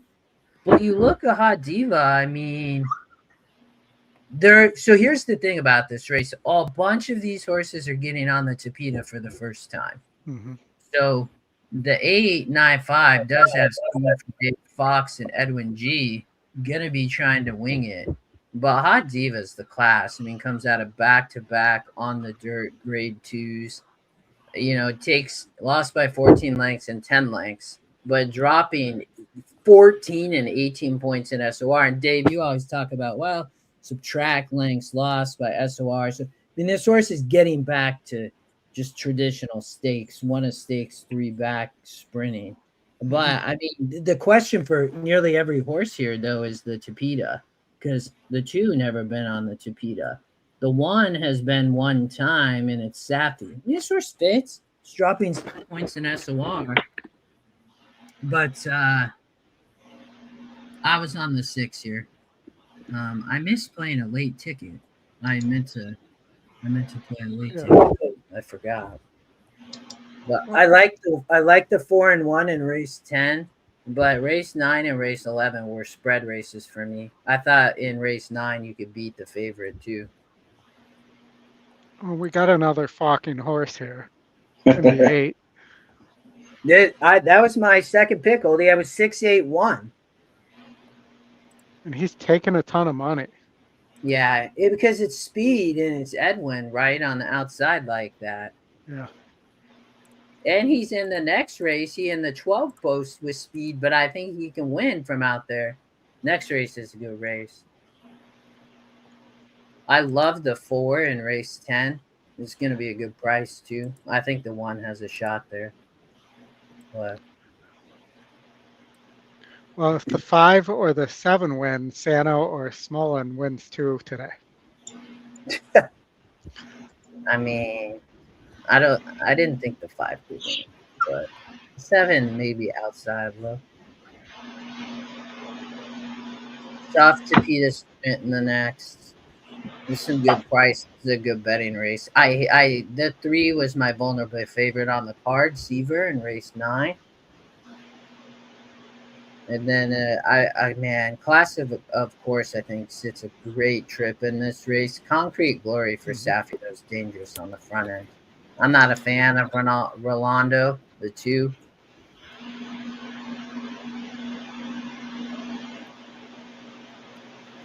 But the 8, the co-favorite, but I still think the 6 can be tough.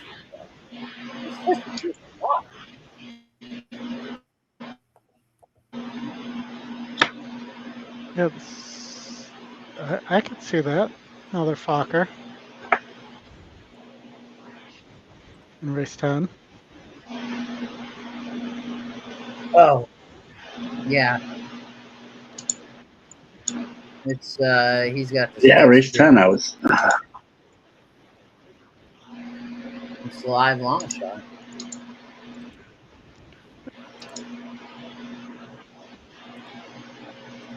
Who did you go with here, Justin? I think the 6 is just better. Yeah, that's who I like too. Yeah, I just top SOR. Yeah. Yeah.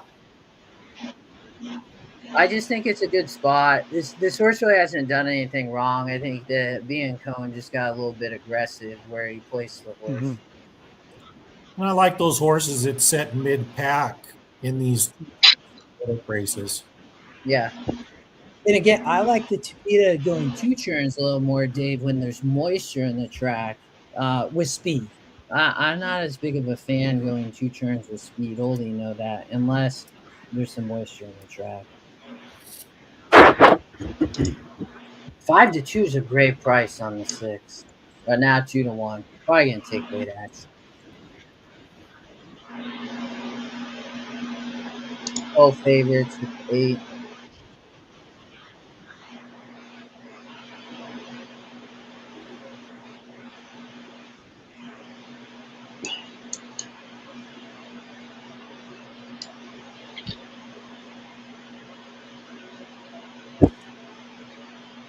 All right, they about ready to go. They off speed from 9-5 to the outside, but to the inside, our slew of cash for Safi runs second. Some pace is on. Then you got 3 in a row. Mia Familia jam packed with who is that? Well, the 7 to the outside. Bayou Bridge in 3rd. Then May Familia in 5th. Misty Bobo in 6th, Karua, and in the back, Hot Diva, but they went quick. 24-second first quarter. Edwin Gonzalez on the lead with 9.5. Our Slew of Cash in 2nd, falling 3rd from Bayou Bridget. Up into 4th, looks like Kara, then followed by Hot Diva, and in the back, doesn't have much of a chance, and Miss T Bobo. But up front, Edwin Gonzalez went quick with Knife 5. Went off as the favorite, but our Slew of Cash comes up to challenge in 2nd, and 3rd still is Me Familia. In 4th, Knife 5. But here comes in 5th, now 4th. Hot Diva, now 3rd. Knife 5 drops back. Hot Diva running wide, Dave, about 6 wide, but looks to be tough here. About to take over Hot Diva, but inside, Mi Familia definitely challenging up into 2nd. Hot Diva on the lead, but Mi Familia battling. He's got to switch his lead. Inside. Hot Diva needs to change leads like Dave said, and Hot Diva gets there, Dave. There we go. Oh, class. Wow. Boom. Boom, boom. We're here. We got 5-2. God, he stayed on the wrong lead the whole stretch. Yeah. That, Dave, that was a good call. I saw that right when after you said that. I'm like, oh man, we got 5-2 on that horse. I can't believe. Yeah, 5-2. Nice. Thanks, Gary. We've been on fire at Gulfstream. Yeah. My goodness, another fire. All right, Saratoga. Sure. Yep. I'm all down. 7 minutes. If you notice, he jumped his lead about 2 steps before the finish line. You could see it. If you get the slow motion, you'll see 2 steps before the line, he jumps and switches his leads. Yeah. So I was 6-2-1-5 here on the previous show. Right there. Did you see that? Wow. Yeah, he did hop. It was like super slow motion. He did it right before the line. Keith got the win for the future father-in-law, too. Papa. Maybe Oldy, maybe Keith Asmussen going to end up riding at Gulfstream. Well, you never know. Depends where. Maybe it depends where the wife is going to be stationed with the TVG closure. Oh, that's true too. And maybe she ended up at Gulfstream. Maybe that's why. Maybe she. We'll have to see. Yeah, all right. She's very talented. She'll be able to pick her spot. Oh yeah. Tough to get into New York with the other girls there. Is she a trainer though, or is she a? Because I know she's also. This is going to sound like a strange statement, but she is also a knowledgeable horsewoman. That's the term, if I were to say it correctly. Yeah, she actually worked a few horses just before the Derby for a lot of the, I think 3 horses that ran in the Derby. Yeah, she does work horses. Yeah. Yeah. And I was being careful with that because I did not want it to sound demeaning or anything like that. I've heard that she really knows what she's doing, and I wouldn't be surprised if she picked up a training practice instead of. That's possible, yeah, because her father started off there in Hong Kong before he came to the U.S. and he goes way back. Yeah, for people that are not familiar with him, but she knows all the equipment. She knows how to exercise right. She works them. She breaks them. So yeah, I think her future is probably in training. I went with a price horse there, you guys, and Solitude Dude. All right. 2 for 2 going 7 furlongs. I'm looking at maybe a pick. Top GSR.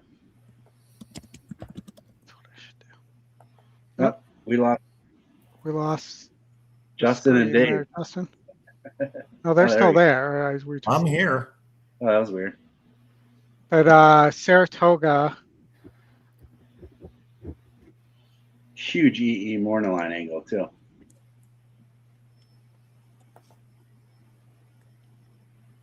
You know, I mean, I think Solitude Dude needs to improve. I just keep staring. If the 6 doesn't win, I keep staring at the 1 and the 2. Yeah, on the grid, I went 6-2-7. I think the 2 is going to really, if this turns into speed duel, he's going to set a really, really good trip. And he's not going to be too far out of it. Or Englishman gets away on the front end. I don't think 6 speed can win on the front end at 7 furlongs, but it, you know, I'm looking at the Mott works on the 1 though. Maybe this horse has more speed than we think.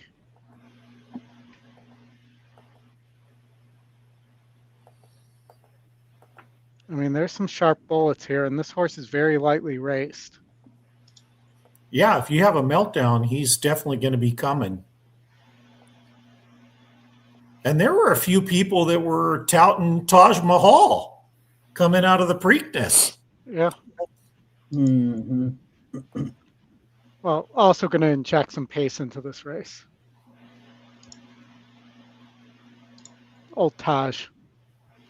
But I think is more of a Maryland-bred specialist.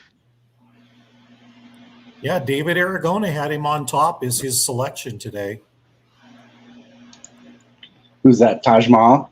Yes. Yeah. I just feel like they're gonna go so fast in this race.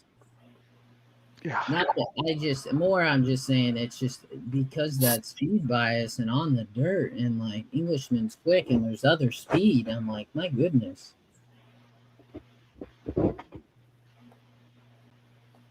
Oldy, are you single to crude velocity? I am in the 2-day pick 6, which I'm still alive in, but it was a small ticket, and so I'm covering my single of the pick 5 here with the pick 4 where I spread here. Who are you live to here, Oldy? In the pick 5 and the 2-day pick 6, the 6. Okay. And I spread here 1, 2, 5, 6, 7 in the pick 4. Yeah, he was one of my big plays there on Derby Day. I remember we had that conversation. Yep. And you said, no, Baffert thinks this is his most talented horse. Yeah, right now, Baffert thinks his 2 most talented horses are Nisos and this horse. Well, I'm guessing the double doesn't pay very much between those 2 horses. The 2 Baffords? Yeah, the 6-1 double. 4-1. Yeah, 6-1 double, 4-1. Yeah.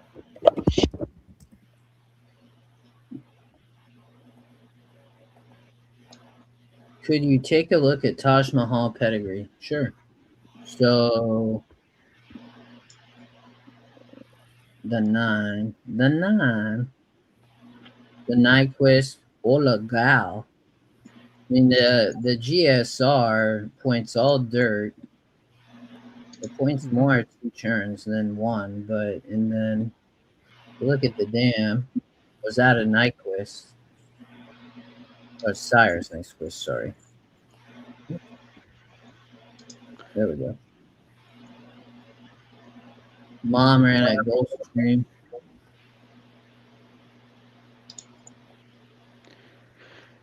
What else?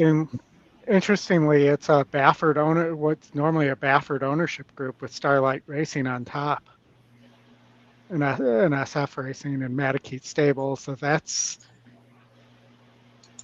is usually a horse that would have went to Baffert.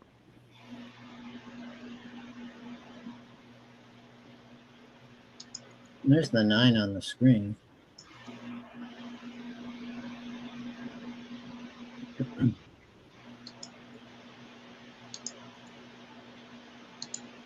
Yeah, these are all just nicely bred horses. Yeah, I mean, Nyquist has done pretty good as far as graded stakes winners out of this group of sires.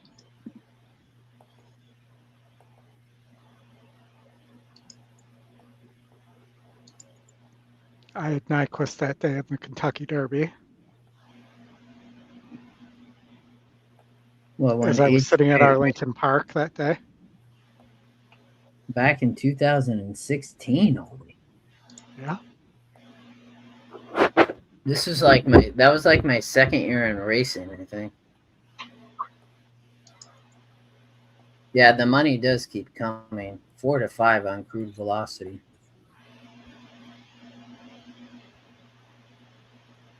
Yeah, but if you're 4 to 5 on crude velocity, what do you think Nisos is going to be next? Especially if crude velocity wins. Right.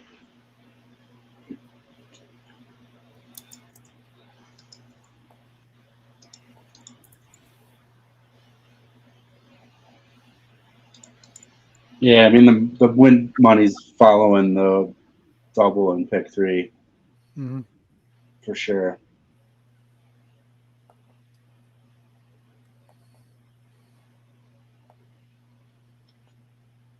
How big was the tournament today on Twin Spires, Mike?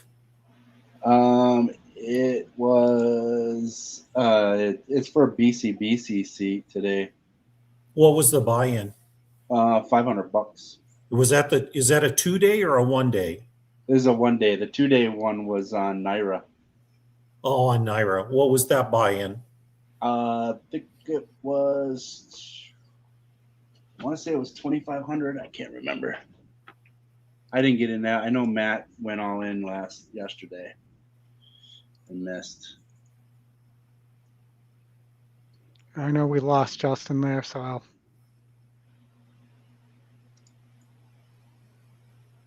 take over for now.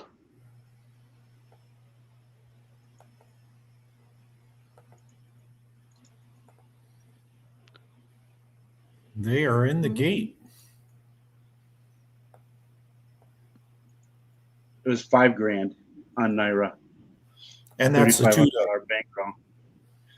Yeah, Christian Helmer in the lead with $44,000. Okay. He's probably only made what, 2 plays? You can't tell. It's the one thing I hate about these guys. They fix that shit. But he's double the person in second. Yeah, I've seen some of his stats, and he's a shove. Yeah, he'll just find 3 horses a day and shove on all of them. Yep. And they're off Englishman and Solitude Dude battling it out on the lead. With Solitude Dude getting the lead. Interesting. Now Taj Mahal took back. Good position for crude velocity, the favorite. Yes. Actually closer to Englishman than he was at Churchill. Yeah. Come on, dude. Come on, dude. I think crude velocity is going to track him down. There he comes. Yeah, let's see what happens here. The one's coming. Oh, he went out wide. He blew the turn. He blew the turn, took him out wide. Look at that. Yeah, Englishman blew the turn. Yeah, blew the turn and cut him off. But it didn't matter. Englishman's gone. Alligator. Yep. Englishman maybe should be rating and shouldn't be on the lead. Yeah. Wow. That was impressive. Wow. Well, Sherry DeVoe tried to bet Baffert on the wrong race. Yeah. Belle Biv and Sherry DeVoe. Now you know.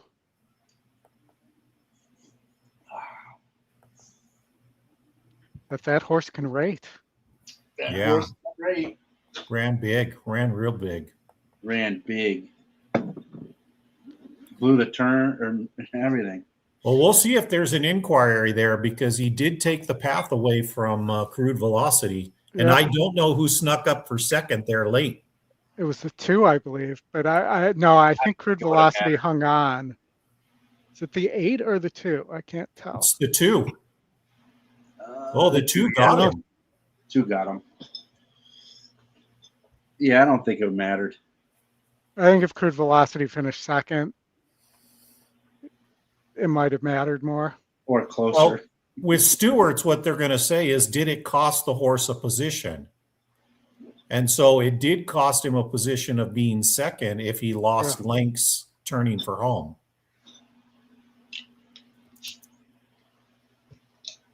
Oh, Crude got the photo. Oh, wow. Yeah. That's surprising.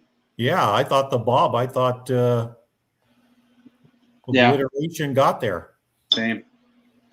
Well, those were the 3 main horses that I liked in the race. And Oldy, there's your 1 popped up on the Superfecta. Yep.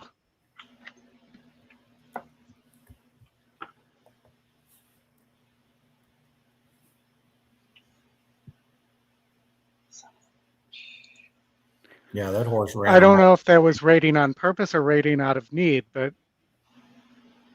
that's the way that he horse finished, should be he just had a lot of momentum, and the way he finished up galloping away from him. Yeah.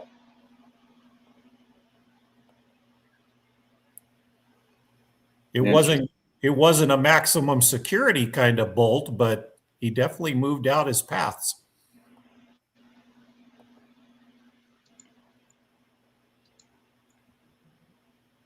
Justin said his computer crashed.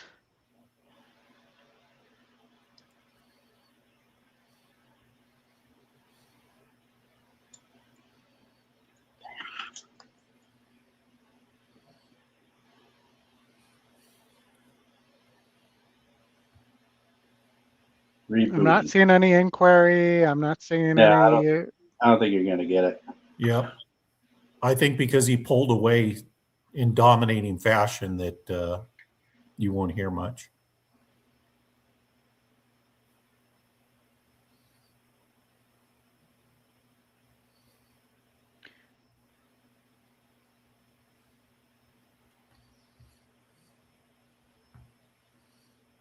But it was interesting listening to Baffert's interview about this race and saying how, this horse was, tough to catch, and he only made up that distance or that winning distance in that last furlong, and cutting back. Thought it would be tougher to catch this horse. Well, and I don't know again, if this horse rates like that, I think longer is not the GSR says longer is not a problem. Yeah. I mean, but on the lead, maybe, going longer than a mile might be an issue. Man, Jose's having a heck of a year. I mean, I think he's better right now than Irad is. I do too.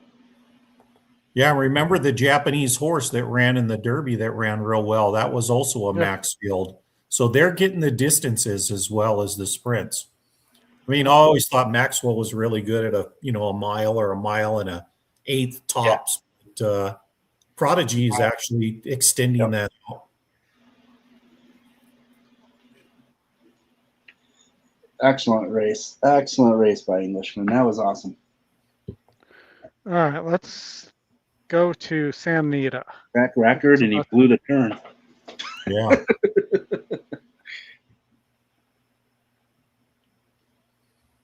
Track record broken from Justin just texted. Englishman 107.56. That was actually faster than Bookham Dano's race. Wow. Yeah. I took the day to not bet back my my early on Derby hopeful. I watched that horse early on and really liked him. That's what happens. Yep. Mike, do you like anything at San Anita coming up here? That Anita. Let me see if this was a race that I actually had a strong opinion on. Or we can skip it if that's the case, but if you don't. Yeah, to me, it was a 2-horse race between the 1 and the 5, Comedy Town and Red Flag, and it looks like they're the two. Well, they were co-favorites a second ago, but yeah, it's not a race. It just went off anyway. But those were the two that I had. One didn't break all that great either. 5's a beautiful gray. Trying to switch tracks here. And then we'll go to Gulfstream.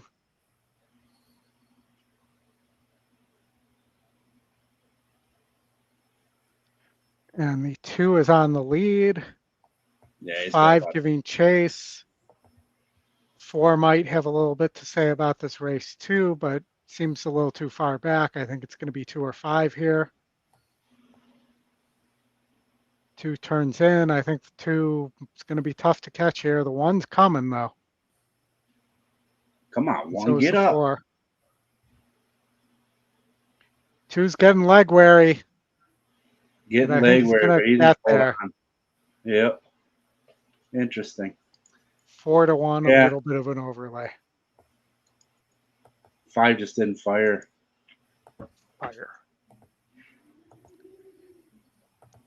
All right, Gulfstream on the synthetic. We're going 10K claimers. We have my old friend from Santa Anita, Seaver, here.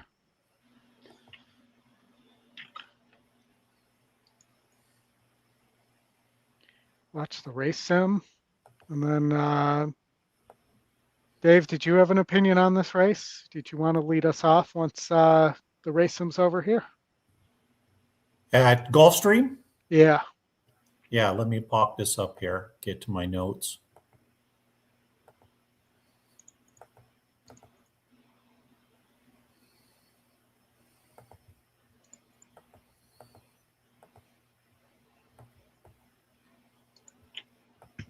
I got to see who I played here. I played the 12. Surf's up. Surf's up, dude. Surf's up, Buttercup. Yeah, I thought the 12 was going to be tough on the front end. Yep. And if it breaks down, of course, I think you're going to have the 9 coming from last, but the 9's not taking any money, which is really surprising. I think the 10 could sit a trip, maybe. Yeah, and I do like the fact that, you know, the betting action actually is working with the EE morning line there as well with Camacho.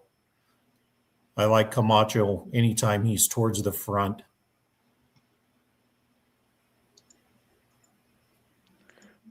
I think the other one to look at maybe that could sit a trip in between the speed would be the 8 Captain Eddie. But maybe not on the trainer change.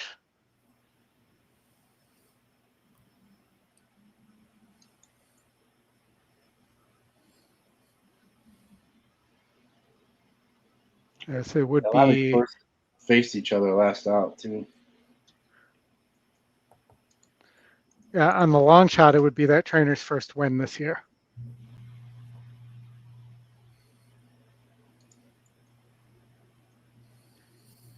Just looking to see if there's anything else we missed. I think those are the contenders. Yeah, I remember Justin saying it was a spread race for him, and I would agree.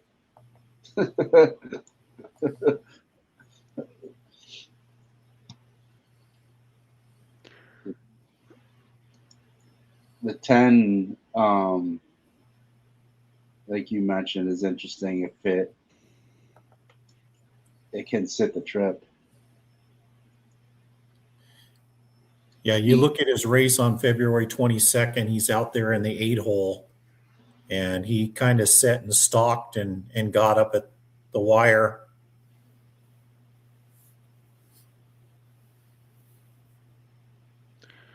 Yeah, and You know, a lot of these have been facing each other Yeah. for a while. I mean, it's got back form, and early part of the year, latter part of last year, it had a bad trip last out when it faced a bunch of these other ones. That 10. Get Sammy back aboard, which is always a good sign. So Seaver's the favorite. The horse hasn't won in more than a year. It's gonna see. And won on the lead, which he's not going to get the lead. Yeah, they're always trying to figure out what they want to do with this horse. They're going to sprint on the turf, then they're going to go long on the synthetic, then long on the turf, then sprint on the synthetic. They can't find a home for this guy.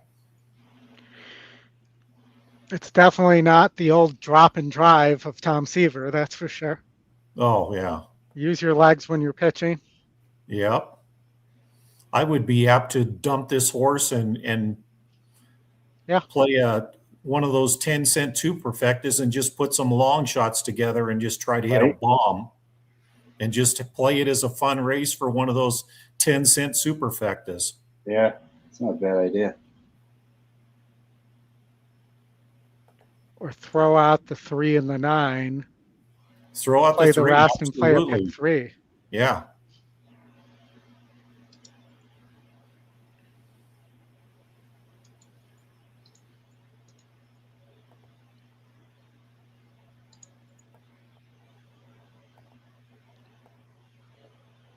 I forgot who Justin had here. Let's see.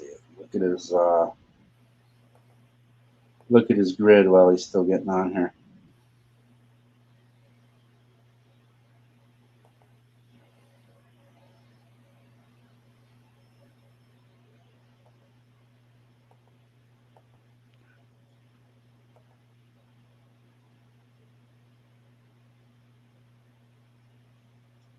It's race 9. He had 12. Yeah, he had 12, 10, 9, 8.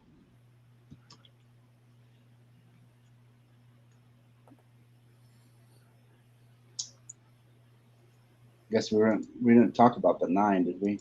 Oh yeah, we did. 9. Yeah, we hit every one of them. All right, well, we're heading on to the Tapeta.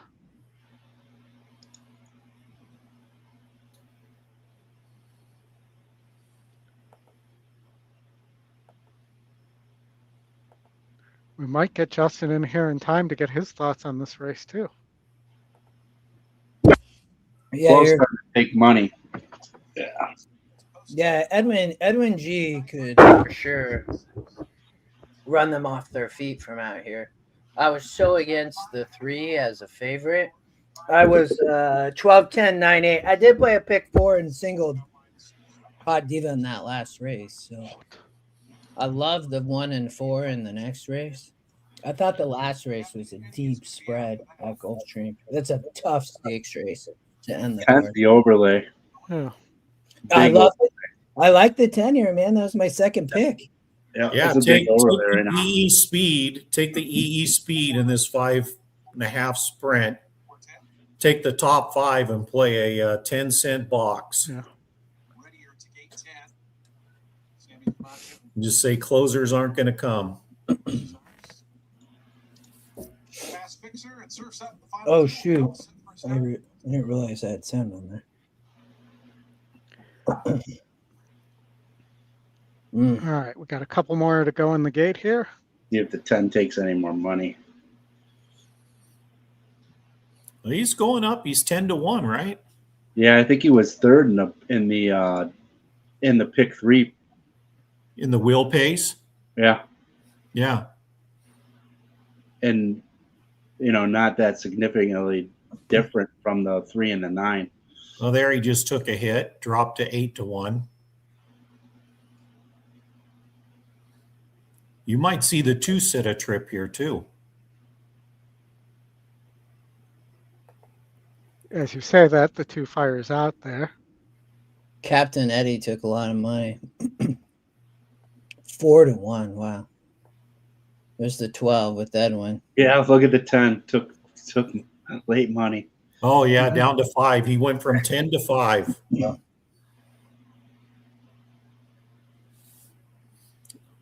And right now, your EE top 5 on the speed are all at the top 5 in the race. But here comes what's that, the 3 going wide or 9? 9. Yeah. 3's not even in the picture. The 3's not even in the race. Yeah, he's not. He's still in the The parking 3 lot. is so far back. Come on, who we want here? In the, I guess all. Not the 12 or the 10. Yeah, get the 12. I put the 12 to win. Come on, 12. Get up and catch Eddie's that. got it, I think. Nobody's Yeah, catching the Eddie. 8's pulling away from him. No. Oh, close. Oh, made it close. Yeah. Damn. Who came up for third? Was that the 5? 6. 6?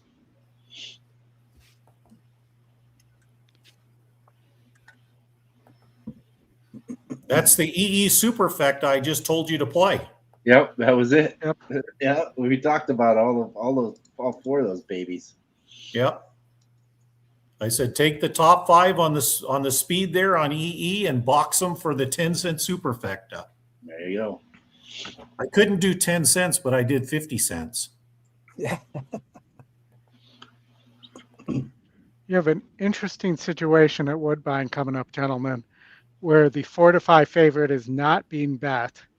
The undefeated 4-5 favorite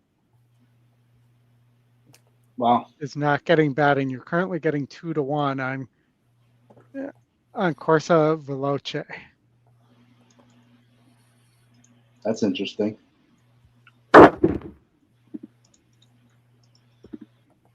And the money's all going to Piper's Gift.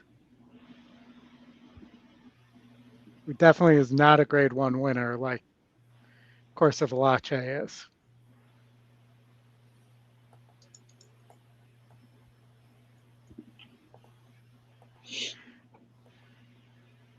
And with the pace numbers kind of packed in, I mean, I think the 4 takes late money, Oldy. Probably. But it was just surprising. I think the 4 wins this race off the layoff. Trainer's almost 20% off a layoff. Gets Lasix back too, and is almost 30% on that. I mean, all the numbers, the works look outstanding. From what we can tell here, came up as a likely winner in Smart Cap as well. And as a gold badge. They're off. 5 took to the lead. Yeah, I would have played the 5 in this race if I played it. Just the value was there.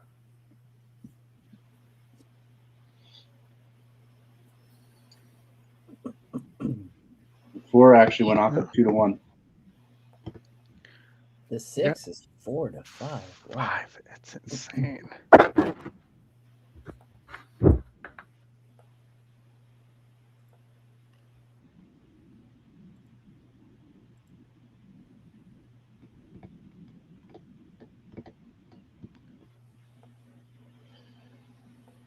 I gotta imagine that's pretty slow. 5's taking it easy on the front end. Yeah, this is like an NHC type of horse, you know. Yeah. You got 2 heavy bet favorites and a horse that goes loose on the lead, gonna pay a price. Yeah, there goes. Yep. Yeah. No, Yep. Who's just gonna pull away from him? Just walk the dog. Yep. I mean, look at that. You got Pietro and Marquesi. Oh, he's coming back at him though. Yeah. He's gonna get caught. Yeah, he's gonna get caught. Wow, look at that. Wow, somebody knew something on that 6 at 4-5. I thought he had it in the bag. I did too. He opened up 3 pretty easily.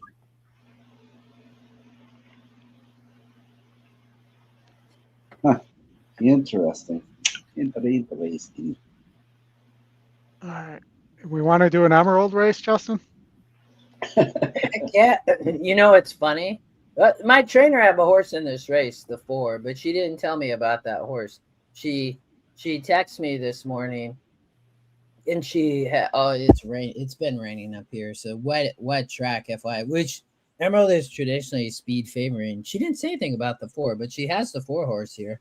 She does really well when they start the meet. But she was like, "Oh, I scratched this horse, but watch for this horse." So she scratched it today. It was in a different race. Okay. But I mean, the race sim thinks that the 4's got a real shot there, though.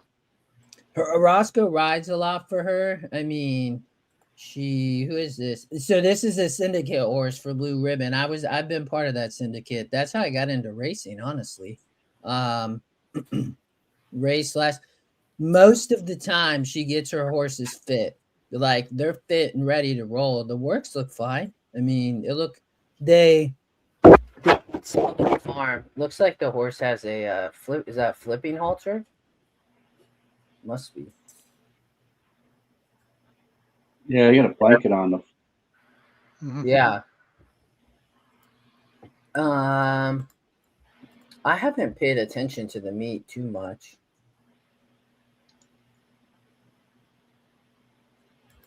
What's the GSR say? 714. That first one. Yeah, the one. Interesting, yeah. That one looks dangerous, 8-1. Yep. Got some decent works. Mm-hmm. Heavy song didn't break. 4 broke nicely, though. Oh, Ravenna out to the front, but who's that? Somebody coming up. Oh, Gary's Echo up the rail. Roxy Secret rolling in third, you guys. Up to first. Then outside, Gold Lane in fourth. Back in fifth is Run on Ohm. And then followed by Sweet Shop. 6 running nicely, though. Rocky Secret up front. This sloppy track, man. Mm-hmm. Sweet Shop. Out front, big lead. Probably going to win. Roxy Secret up the rail, Run on Ohm. Gonna try to catch up the rail. Gonna get there. Gonna be close. Run on Ohm. I don't think the jockey on the 6 ever saw that horse till it was too late. The rail that definitely I'd watch that on that sloppy track. That horse can roll. The 4 went off as the favorite. My goodness. But where are we headed next, Oldy? You want to take back over and we can. Oh, yeah. It looks like Churchill, San Anita, and Saratoga are all going off on top of each other. Yeah, because of course they are. Oh, hold on. Okay. Well, what do we got here? So Belmont and they all are exactly the same. Well, why don't we do it? Let's talk Belmont first. Is there anything at Santa Anita, Mike, you want to talk about in race 4? I don't know. I didn't have a real strong opinion. Well, hold on a second. Is this the one?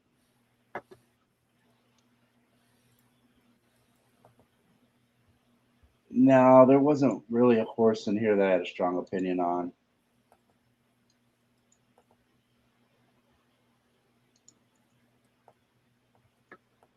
Robo was the one that I was thinking of. At the price over Matt at 5, I thought. But I did not have a strong opinion here. I would not have bet this race. Well, we'll just go to Saratoga then. Yeah. Yeah, if I was going to take a shot in that race, Mike, I'd probably use the Scotty Long shot in Jimmy Blue Jeans. Jimmy Blue Jeans. Yeah, I bet that horse before, and he's burned me. So. Yeah, but he's moving down in class. That's the only reason why. Yeah. I mean, and the long shot that usually does well, Dave. It finally gets state bred. This is kind of a perfect turf race for this horse. Has dominated at 8 furlongs. I mean, you look out of 38 races, 15 at 8 with 4 wins and 3 seconds. Yeah, I backed him on 2 back, and then I gave up. I think that race I thought he could take him gate the wire. By the way, that 10-cent superfect at Gulfstream paid $92. Yeah. Right. Boom. For 10 cents. That's a great call. That's awesome. My 50-cent superfecta box with the top 5 paid $4.60. I love it.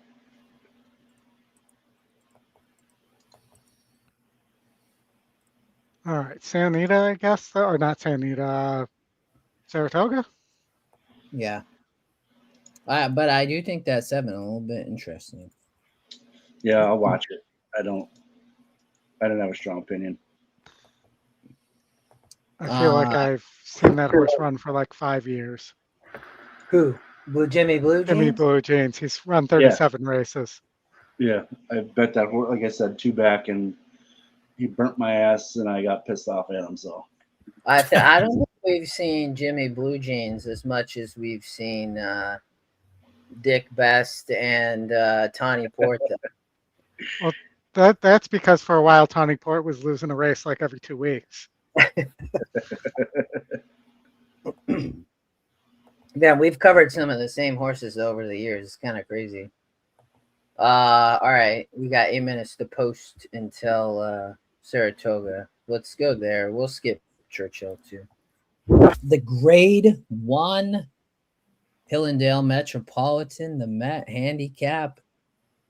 Nizos comes with 7 wins from 9 races. Current favorite is the 7 Journalism.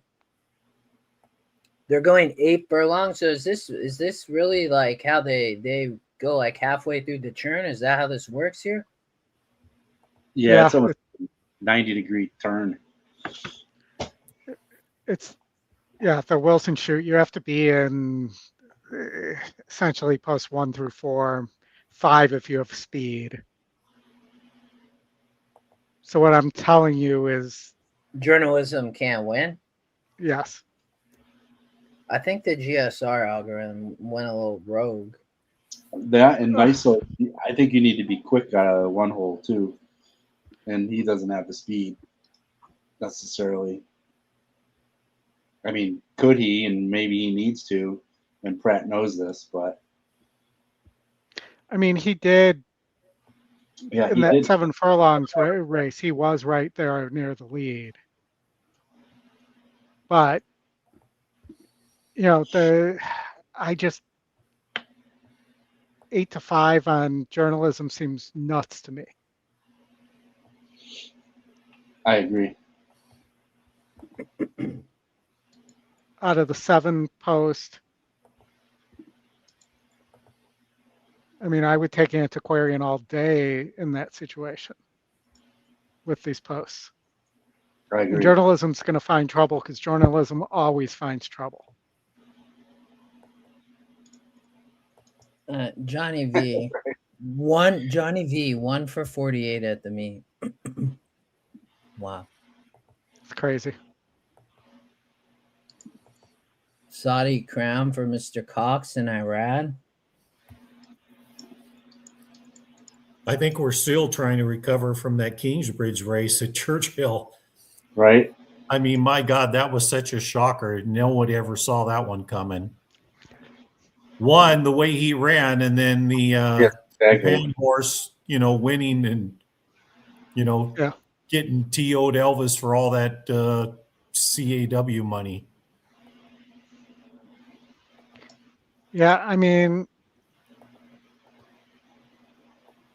on Knightsbridge, what I said about him before the Derby was I thought he was more of a grade 3 horse.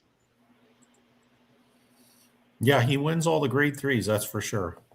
And, now he's going up 10 more points in SOR here.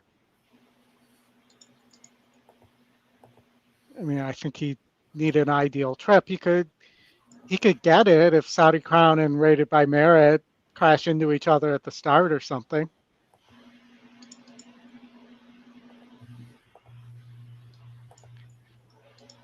I just don't think Saudi Crown's the same horse as nearly beat Forte in the Travers in the slop that day. I mean, he's winning like ratings handicaps and non-graded stakes and grade 3s. They're definitely, I mean, they're taking a shot again after winning the grade 3. Well, and it's $1 million purse. I don't blame them. I'm not saying he has no shot here. I'm saying, you know, where I might be saying that about journalism.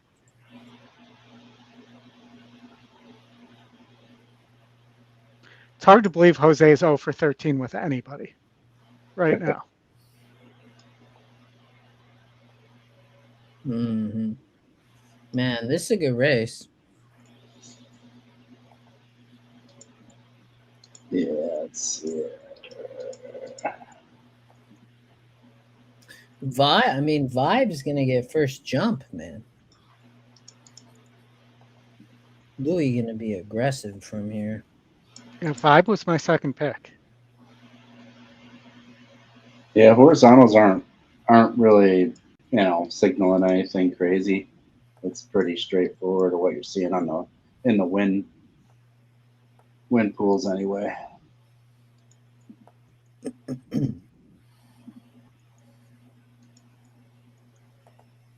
3 minutes to post. There is a pick foe. 600K in the pool. The Matt Mile Belmont double has 163,000 in the pool right now. Who'd you guys end up on in the Belmont? Belmont. Yeah. I'm on Power Shift to take them on the lead. I'm on emerging markets with Power Shift second. I came back with my same Derby selections. Yeah, that's what I was probably going to do with emerging market in on top. And I did leave Golden Tempo off the grid, and I did put the other horse that didn't run in the Derby on there as the long shot. Because if all the Derby horses just don't fire because of the type of race and the turnaround, then Growth Equity or Power Shift, one of those two, have a chance running against new faces. Hold on 1 second, guys. Yep.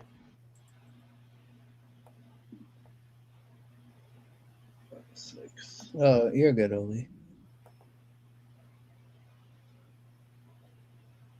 Sorry, guys. No worries.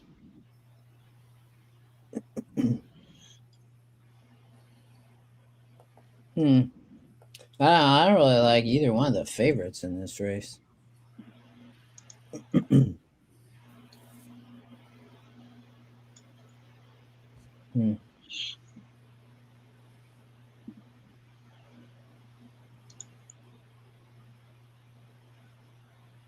This is definitely a competitive race, though, I would say. 7 horses. Goldie, you said you got to be in the 1 through 4 posts, pretty much, or the 5, because the 5 has speed. I mean, even then, you have to get a clear lead, though. There can be a lot of speed, right? Because aren't the 4, 5, 6 all going? Yes. Yeah. I don't know. I'm on the 2. I'm gonna take I just think this Louis the value's amazing. 17-1 at 15%. I mean, it's worth 6-1 on the E Morning Live. All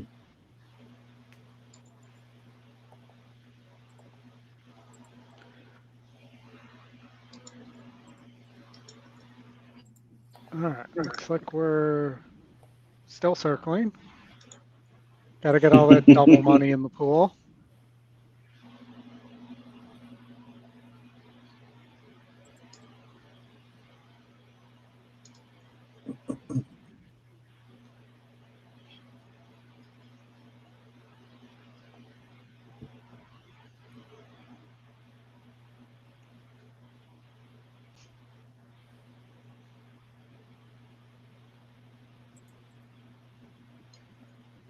Looks like we're finally approaching the gate here.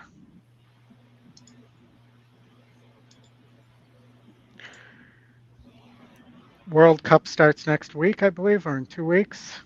I know it's crazy here in Seattle.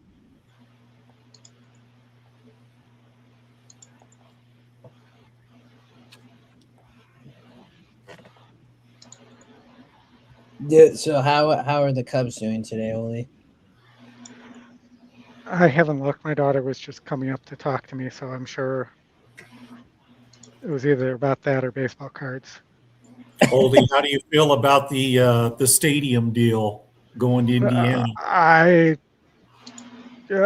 My first inclination is it's a shame that Arlington had to close for them to essentially use Arlington as leverage to get what they didn't end up getting from the state to stay, because apparently they were secretly negotiating with the city of Chicago the whole time. Okay. Cubs won 3-2 in extra innings. And then the other thing is good riddance. I mean,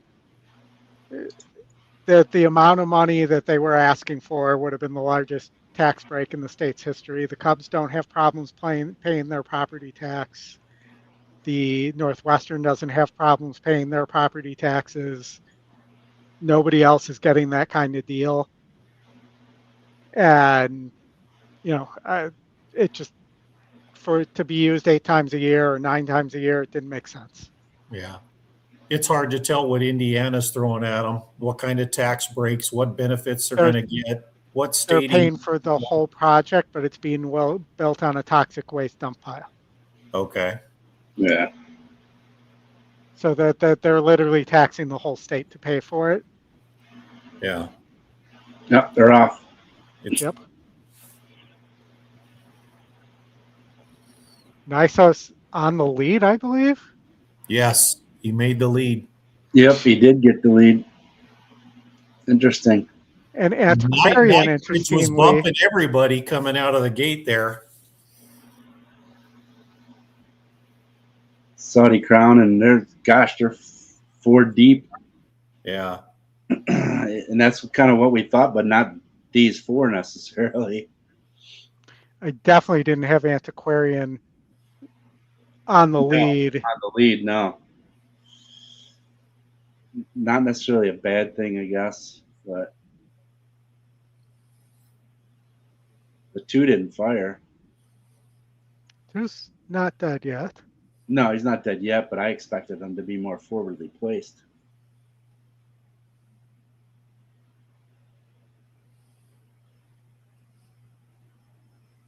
There goes Knightsbridge on the lead. Nyso's just circling. Yep. Mm-hmm. Come on, Antiquarian. You got the dream trip. Let's go.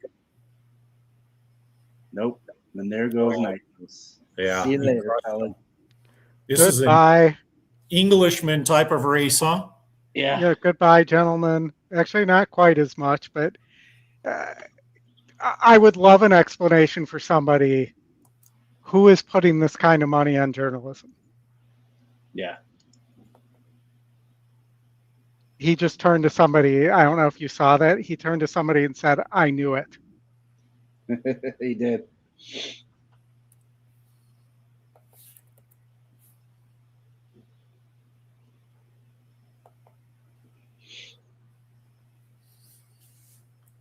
Dang, man. Like you have to be close, and you have to be in those inside posts to win and out of that shoot. I was saying, I'm like, it was a really good ride by Flavian Pratt. Like Dave, you said at the beginning, it was like, wow, Nyso's got the lead, but he knew, he's like, I'm not getting caught up in this crazy. I said that. With that shoot, he's got to get to the lead, and he did. I mean, that was with a bump from the 2 who broke right into him. Yeah. Yeah. But he took back and then just swooped those. He just went right around them. Yeah, that Knightsbridge race, It was too good to be true how bad he ran at Churchill. It's almost like a throwout. Yeah. Kind of like if you remember Mandaloon in his race before the Derby. Yes. You know, it was too good to be true, and you just got to throw it out and not be afraid to try to come back with them. I put on the grid, I put 7, 1, 6, 3, and those 4 ran 1, 2, 3, 4, just not in the right order. Wait, what ran? What happened? They caught Pratt on the mic when he was riding. Oh, really? Look in the chat. I'm curious on this. I mean, dude, yeah. What was he saying? Goodbye. He said, no, it says he said I can't say it because or maybe I can. I don't know, but I'm not going to take the chance. But it was move David Fokker, let's say. Oh. I got it. I would. That somebody will post that. I'm sure. That's crazy. I mean, he had much the best horse. I mean, my gosh. I mean, though, how gone might he have been if the two didn't bump him getting out of the gate, though? Yeah. Yeah, he had to use him to get into a position early, and then once they covered up on him, he just relaxed. Yeah, he did. He relaxed, and then very decent ride by Pratt. Yeah, he kicked it into second gear. Yep. Once he took it outside, it was over. That's probably why. Get out of my way, clowns. Really surprised that Antiquarium was that close to the lead. I figured he would have been setting that kind of pocket trip in 4th or 5th. Yeah, absolutely.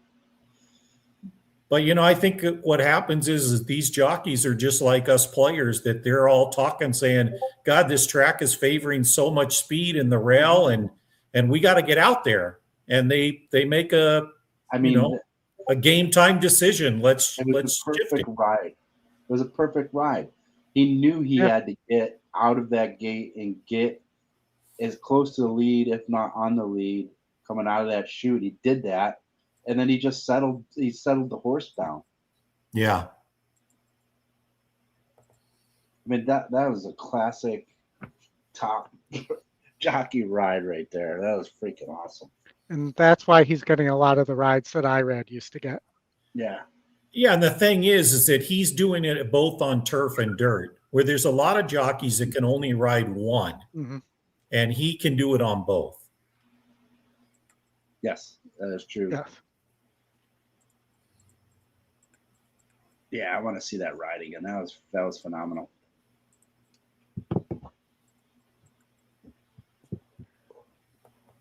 All right, I got the 1 and the 4 at Gulfstream.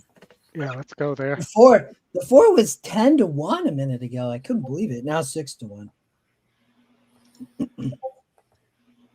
It's a good stakes race. The one in the 11th I thought was tough.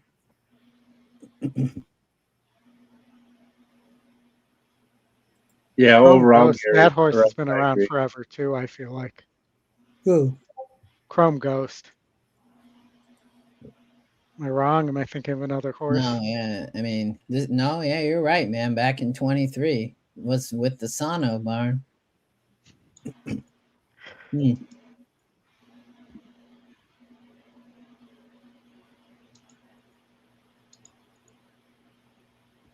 mean, they're going 7. Always.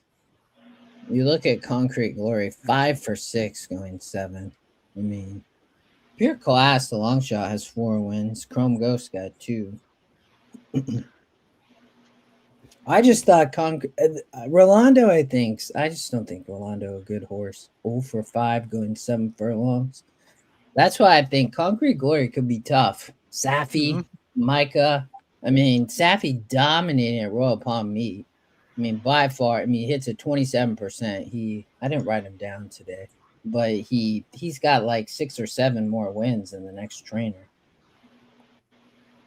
We got another Fokker in here. I know, that's Oldy mentioned. I did use the 6. That's right, because you guys said the Fokker.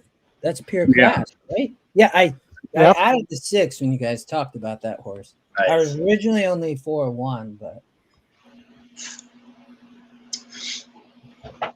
I need a price here to get in the contest. Running out of Yeah, time. you need this fucking guy. I need this boxer.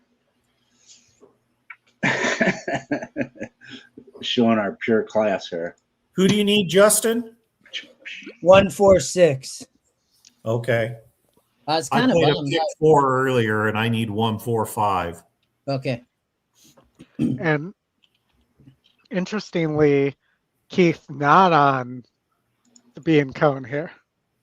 No, I know, but Ocasio ride, who's the other? I mean, that's who he's normally going to use. And then Keith is also not on he is riding in the 11th in the stakes, but not for being Cone. He's riding. I wonder if he's going to stay down there now that Oakland is closed. Yeah, see, he's riding for Barbazon. This race tough. I don't know. He might. Time to go to the restroom. Oh yeah, they're just getting. Mike, your favorite horse hung and finished 4th. Journalism? Jimmy Blue Jeans. Oh, did he? Yeah. Good. He loomed up boldly on the outside and then hung. Had a baby. Isn't Looms Boldly another horse like that burns a ton of money? Yeah. Well, he's a front runner. He's moving down in class drastically nowadays. I think he's into like 25,000 claimers now instead of stakes. Yeah, the 2-1. Yeah, the 2 dominated, one by like 6, I think. All right. After this race, I'm going to remind everybody to hit the like and subscribe.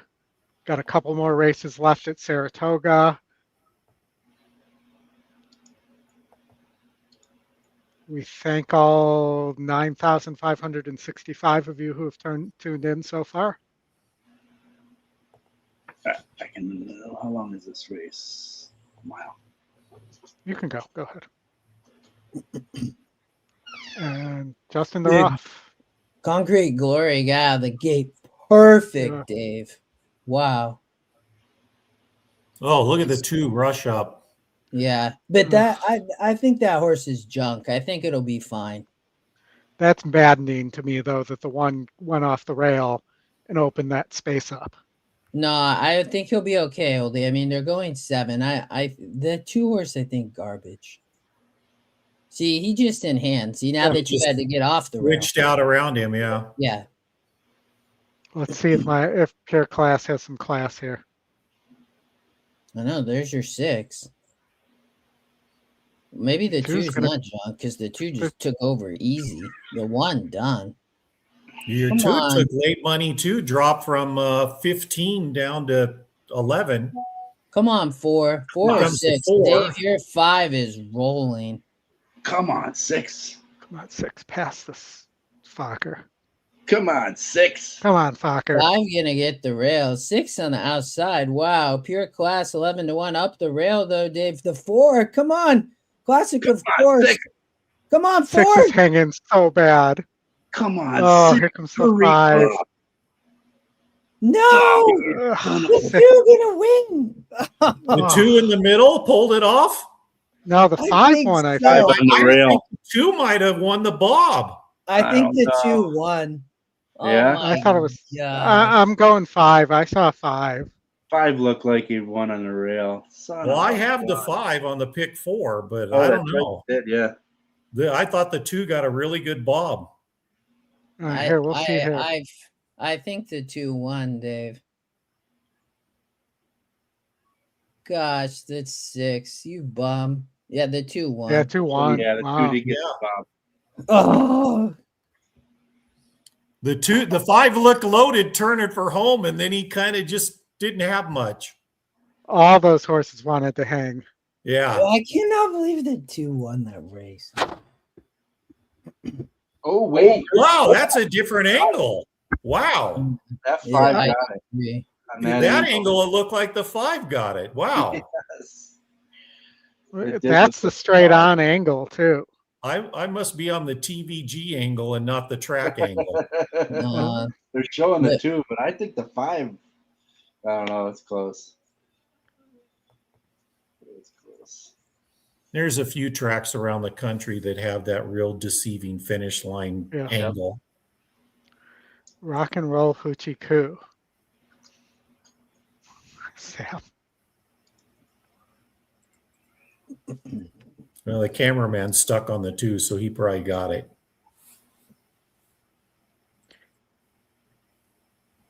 Yep. Boo. Sorry, gentlemen. Yeah. Oh, that's okay. Can't stay hot all day. I mean, you can some days. It's tough though. Man, I thought that 4 was gonna get the perfect setup, Dave, but then that horse hung too. Yeah, he went wide and hung real bad, turning. Oldy, anything at Woodbine? I thought that the 4. I had to put a note on this horse from the last race. Going in the gate, so I'm probably not going to get a comment in here in time, but you know, maybe the 3 that's a first-time starter has Daddy's a shot the here. bat. Getting bat for Dixon. A lot of money.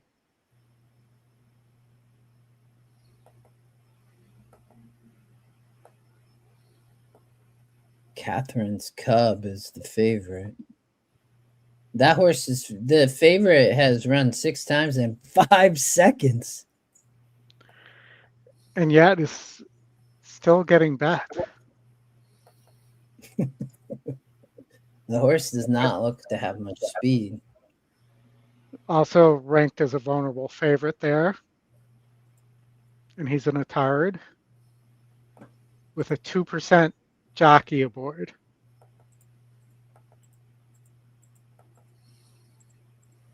Which should tell you what Atard, who's a top trainer, thinks of this horse. Yeah. Because if he thought this horse was going to win, he would not be putting a 2% jockey aboard. I think that 5 is interesting as a long shot. Yeah, that's who I was just looking at too. Yeah. Got a jockey change, a trainer change. First trip as a 3-year-old. Mike's got a note on him. And he broke really sharply. To the front. Are they off? Yep. Yeah. Yep. The 5 ended up getting the lead and kind of did it easily. The 10 didn't. The 10 just let him come through. 21-1. And then the 8 ran right up on the 10's heels. And he had to check back.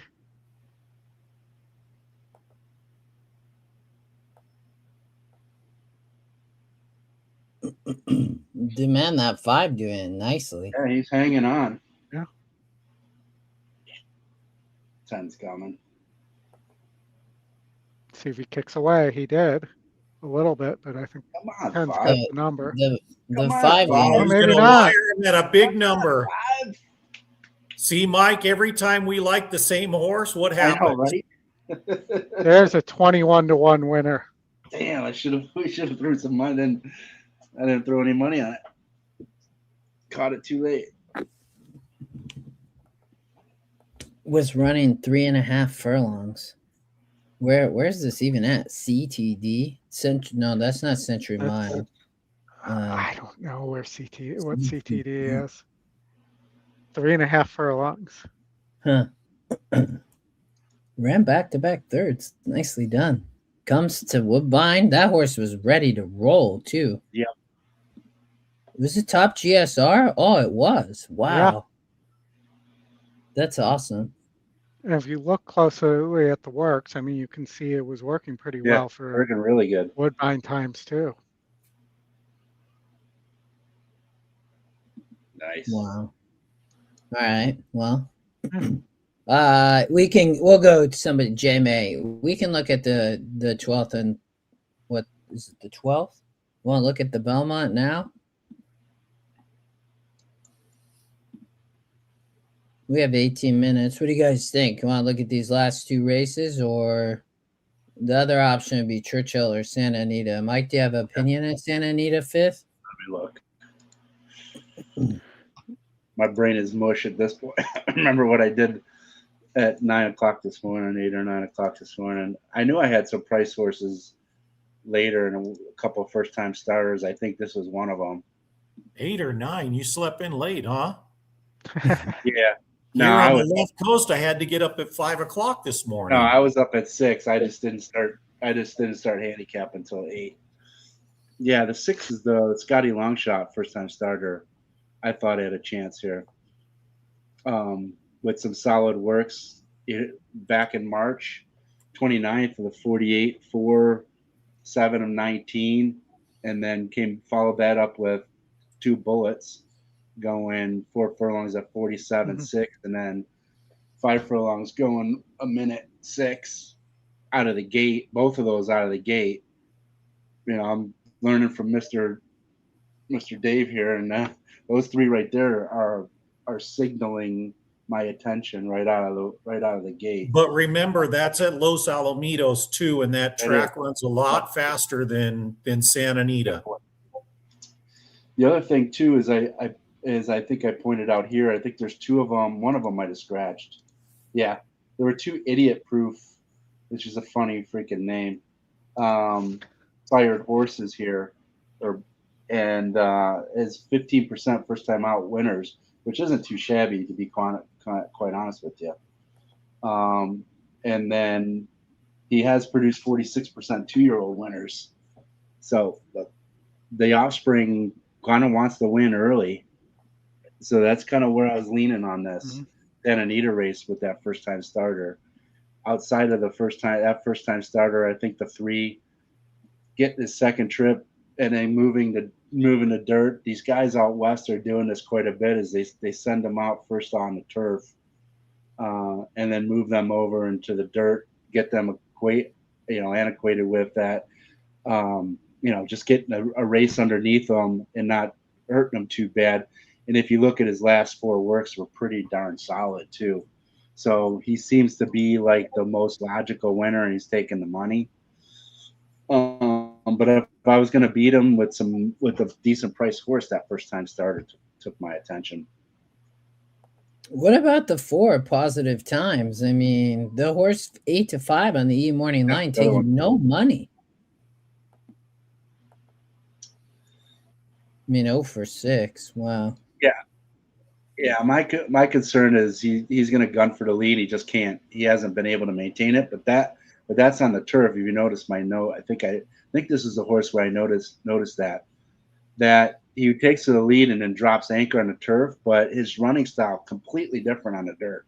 You see his first 3 races on the dirt were totally different running style. So if he reverts back to that, he definitely has a chance, especially if they duel up front. You let them duel up front. He could sit the trip if he gets back to his form and in his running style on the dirt. Yeah, I do have that note there. What about the 8 Ezekiel? You could have Belmont winning on Belmont Day. The jockey, Caesar Belmont. Cesar. But the works aren't bad on this horse. They're at Santa Anita. You have that 48 gate work on May 17th, and then a even faster work on May 25th. Yeah, not too bad. I think I looked. Did I look up the sire on this one? I don't think I did. No. Normally I check out the sires. Let me see what they got here. Puppy. So homebred too, Oldy. I mean, Cicero Farm. I mean, this horse should be ready to roll, man. I mean, the works show it of late. Yeah, 10%. You can see they were just doing fitness works at first, and then they started to kick it in. Look at the pattern after May 3rd. Look at the pattern before May 3rd and after May 3rd. Yeah, I just don't. The sire doesn't produce first out winners too much. I mean, 10% is not too bad, but out of 70, 49. Thank you. This is a what is this? This is a sprint.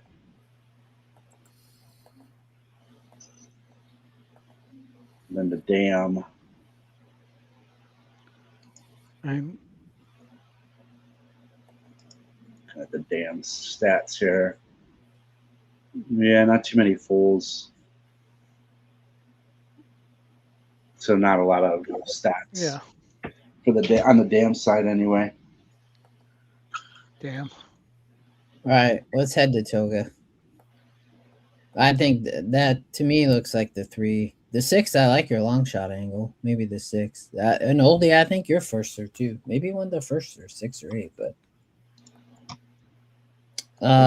Saratoga race 12. Grade 1 on the turf, 9.5. Resorts World Manhattan. Oldy, you got a lot of notes on here this time. Yeah, I mean there were a lot of notes. I added some on here too, additionally. But if deterministic gets the lead, I think deterministic, rhetorical then has to make a choice. And most of rhetorical's best races, not everyone, but most of them have been taking back and stalking. And if that's the case, deterministic could get an easy lead here. And I know, Mike, I think both of us were on deterministic, if I remember correctly from the previous show. Yeah, deterministic, and I had a little interest in integration as well. And I told you to not do crazy things like that and to not fall for integration like we all have on this show. And I said, right, Austin, we've all fallen for integration. We've all said, well, maybe integration could win this race. Yeah. I said it's a bit of a hunch play because of my my day job being a systems integrator. So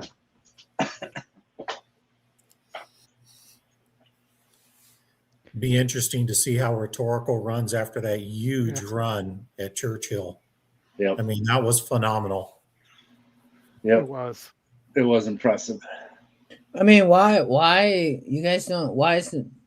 I mean, this looks like the best horse rhetorical. You just think that the horse gonna bounce or what? Well, you got the French horses taking a lot of money, and Pratt gets a ride instead of bringing in a European rider, which is even better. Yeah, I mean, this is probably one of the best trainers in the world right here. So, I mean, you have 2 horses, American horses in this race who are multiple grade 1 winners in deterministic and rhetorical. I'm not sure that this rhetorical is better than deterministic, maybe at 9.5, but deterministic has won at 9, has multiple wins at 9.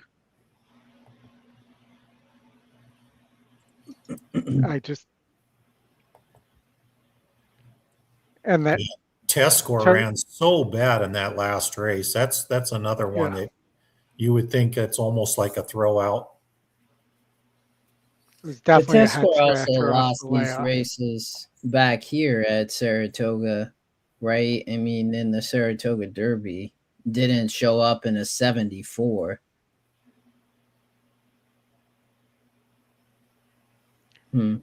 Yeah, Sam's has notes on the 2, the oldies notes on the 2.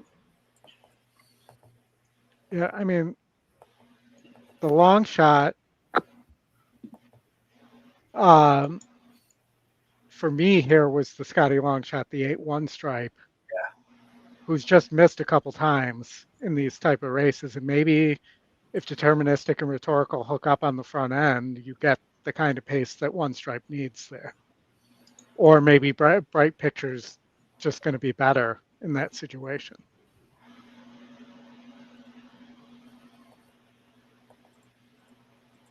Man. But yeah. This looks like 6-7 to me. Sorry to use the 6-7 term, but my gosh.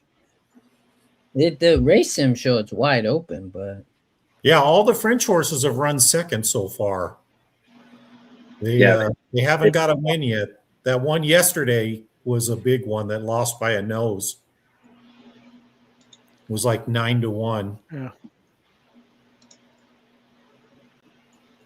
I mean, One Stripe won those grade ones overseas, but it hasn't been the same horse here. Close. Very close, yeah. Mm-hmm. I don't know what he was doing that day on the Breeders' Cup, on the lead of the Breeders' Cup Mile, but Who's this jock riding? Yeah, I'm not familiar with the jockey. Gavin Lorena? He has 2 mounts in the last year. let's see, has he ridden the horse before? Yes, he has. Yeah, he's won the King's Plate on it, and also ran it with him. Where was it? Oh, yeah, Gulfstream Park 2 back. And he was riding him in Europe. Yeah, the two wins in Europe. Wow, that's kind of crazy. Yeah, he won a lot of races on this horse. Yeah. So he came over to ride. That's cool. He rode at Gulfstream too in the Pegasus. Nearly won, man. 2 back. He didn't lose too much behind test score in that Gulfstream race. And was super wide. I mean, swung 8 wide and closed. Man, this is a tough race. Yeah, I went 6-7-3 in my grid. Man, this is a tough race. I went 5, 6, 7, 8. Schmeezel, schmazel. Man, I still like test score. Gosh, it's hard.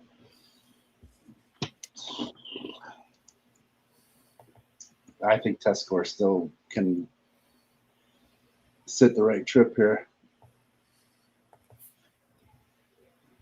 Yeah, that was his worst race of his life, and then they've come right back with him. So obviously they must have found what was wrong because they've got confidence in bringing him back.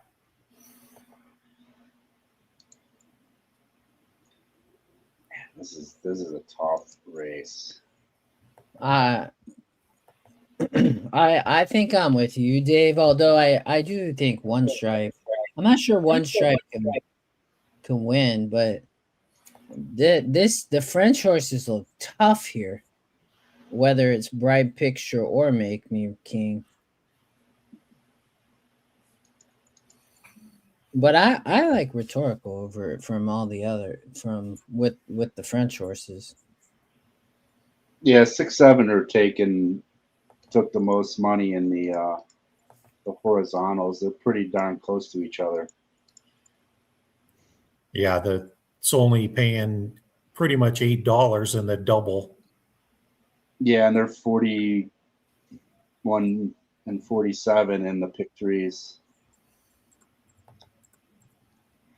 All right, well, you have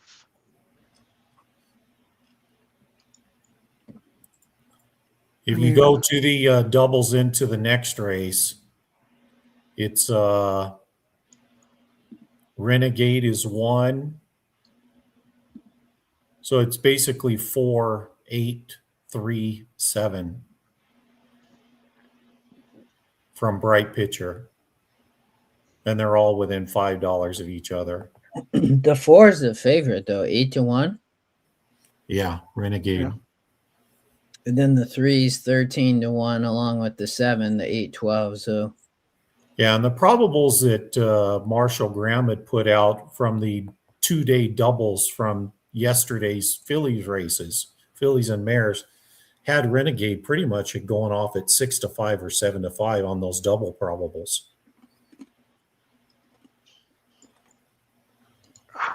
I thought it was lower than that. I thought it was 3-5 is what I saw on his thing.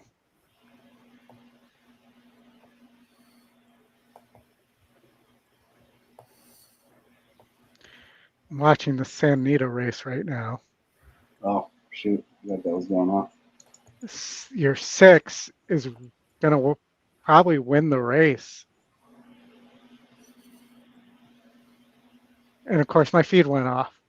no, the 4's coming back. 6 ran big, but 4 came back, and then on the rails, the 3. Wow, the 6 That horse ran a big race, but then faded. 3, yeah. Yeah.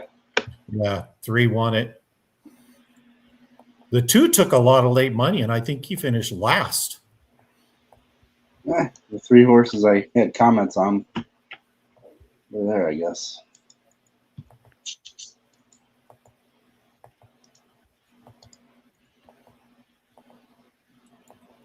Yeah, this was a tough race.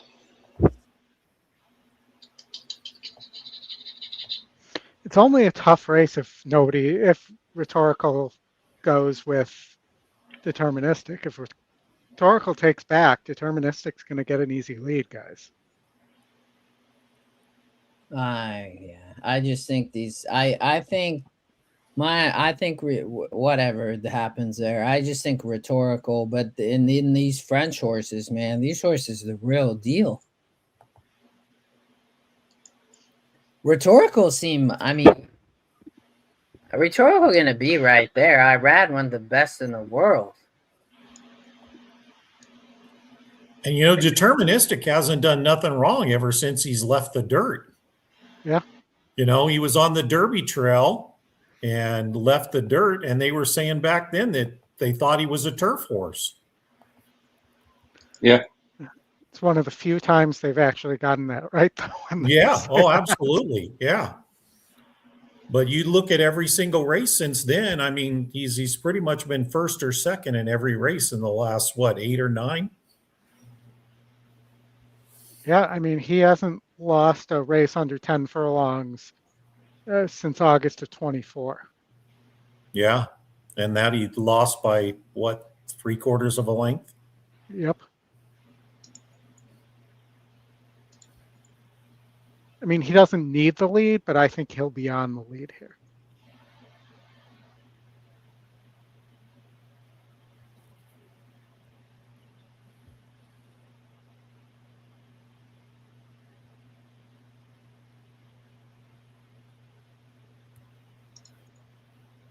And we've seen how well Speed's been playing on the turf, too. Yeah.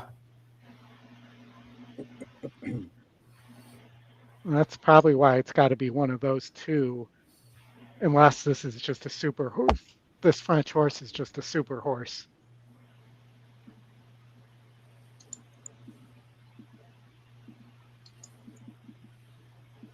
I'm going with deterministic with my win bet back. Made up my mind. I was hem-hawing with test score, and I'm like, yeah, deterministic's only been out of the money twice.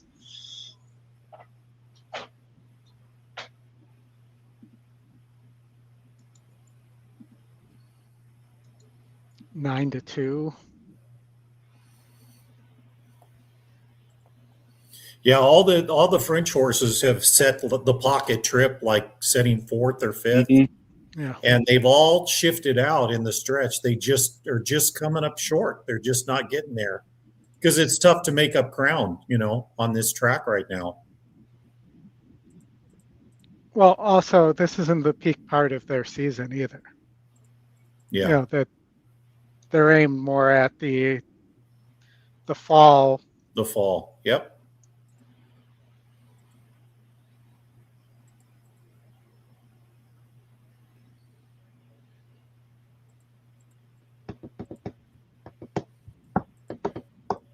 Seven looks great. We're not even on the turf yet, so no. Probably like 5 more minutes before we load here. He's got a little foam between his legs in the back, but that's just rubbing. And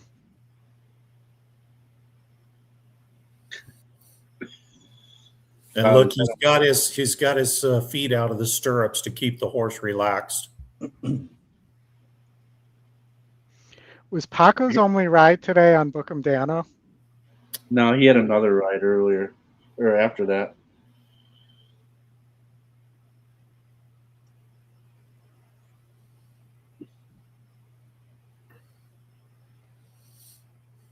Yeah, both the Ortiz guys have their feet out.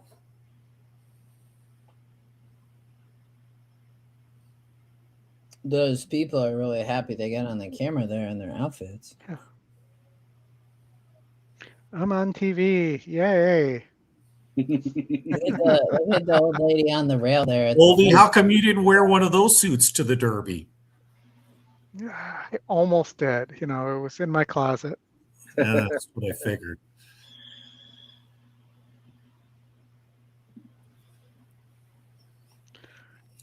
They're going about not quite the distance we had to walk from the stadium, Dave.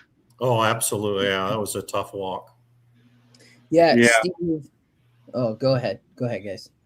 No, I was gonna say that walk is depending on where you park and all that. Well, they Don't dropped Uber the Uber. Go ahead, Oldy. I was going to say, don't Uber to the Derby. Yeah. Yeah. Dropped us off at the football stadium. We had to make the long walk all the way around to the main gate. Yeah. Across the bridge and everything. Yeah. Yep. They're loading quick, y'all, too. Yep. We talked a lot about Bright Picture. Being a foreign horse, we don't get good data, but that horse is live. Good luck, guys. Both the French horses, I think, the 3 and the 6. But yeah, good luck. They're about ready to go. 7 fractious.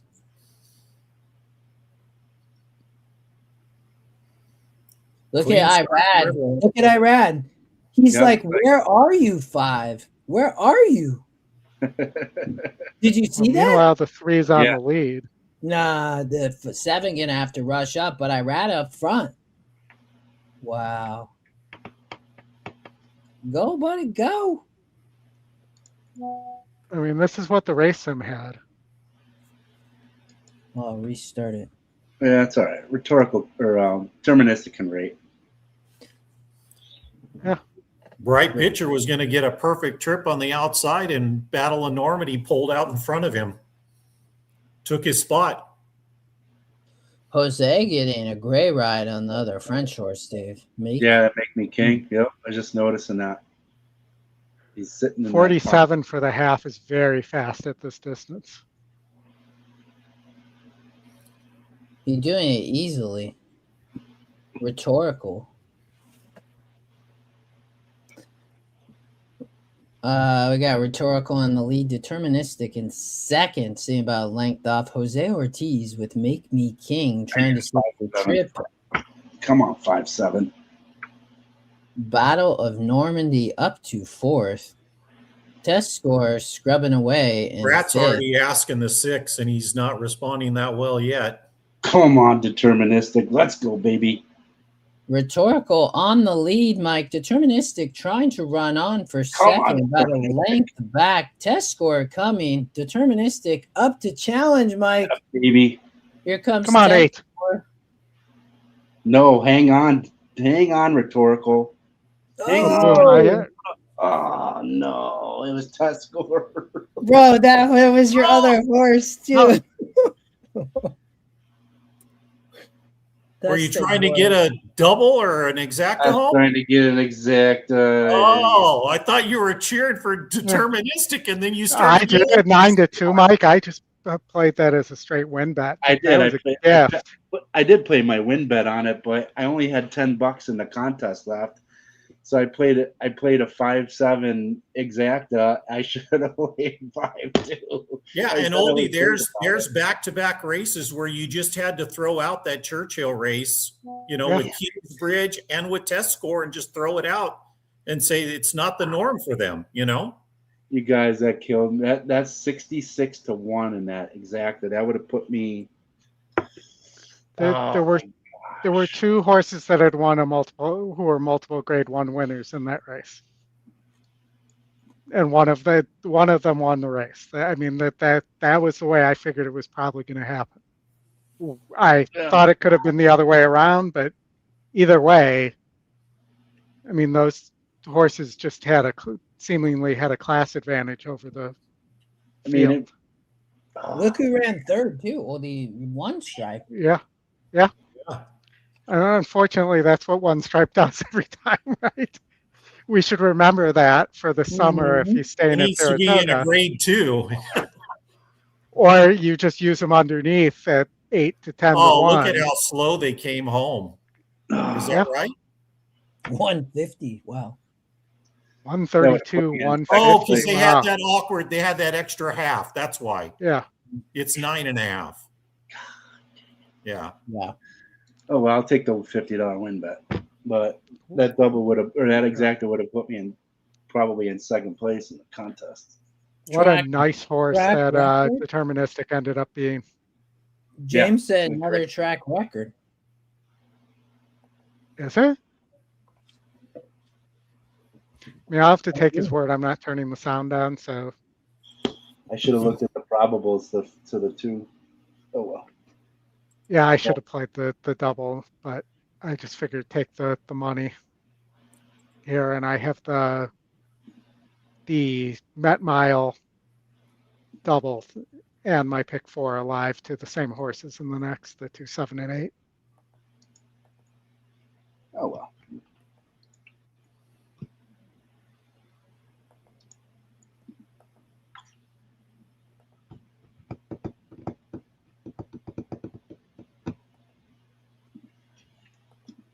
Well, and Dave, I think emerging market could bounce back here. It was a terrible trip. Oh no, yeah. Don't day. forget he lost a shoe going into the first turn. Yeah.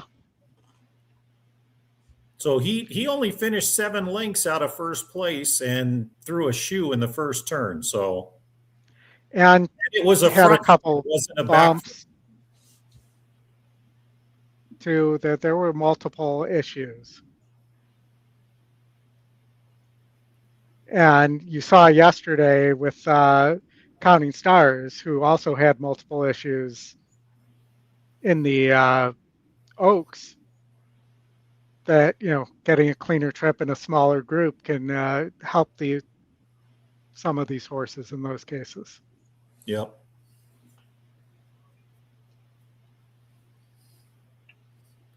Well, Deterministic has proven he's the leader of the class over here right now. Yep. Yeah.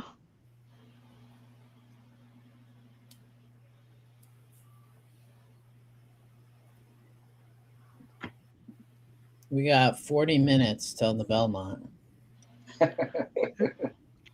40. What do we need 40 minutes for? I don't know why they do that.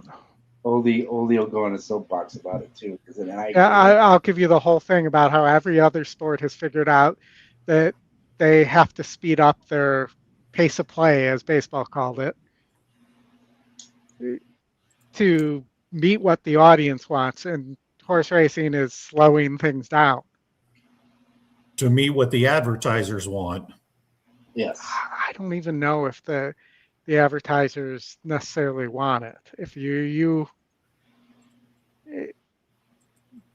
and because they're doing it on a regular day. I mean, you don't have to take 30 minutes between races on a regular day. Be right back. Yeah, I agree. Well, we got Gulfstream race 11 here, Justin.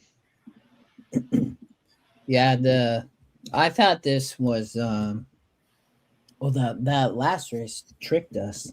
Thought we were gonna get through there, but I thought this was a tough one. I don't trust the speed from on the outside here going 2 churns. Bolero Bay, I think, is a vulnerable favorite in this race. I put Con Han on top, Oldy. Top GSR could blow up the board, currently 12-1. Win percent's going to have this thing wide open. I thought Chicken Dance could run a good race also off the pace. You know, that's where I'm looking. Somebody who has some ability off the pace. They're going to be, I just think the problem is, I don't think the speed going to hold here going 2 churns for Bolero Bay. But I didn't have a strong opinion. But I like the 7 and the 5. You need 1, 3, 7, or 8 to stay alive in coast to coast. Oh, good luck, man. Yeah, for sure. You have that. I was 7, 5, 3, 1 top 4 picks. Yeah, and then you got the 8. I just think you try to beat the 10. It's good. You just toss the horse. I mean, it really just depends if the 1 gets off slow or something like that.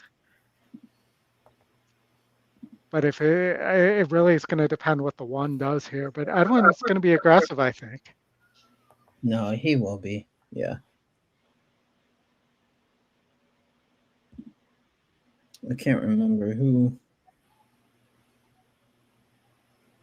Oh yeah, Yates and Miggy on the 10. But you got Lopez, the surprise horse, and then Chicken Dance. Diego Herrera, like I said, been riding amazing on Chicken Dance.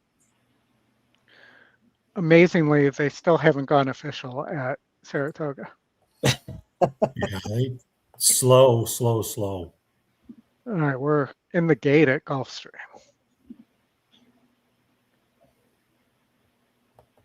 For the not surprising. Yep.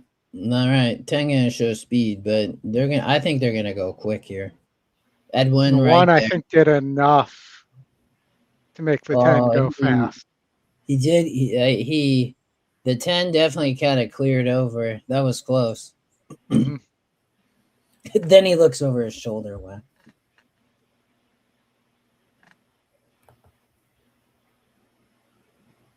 $24, pretty quick.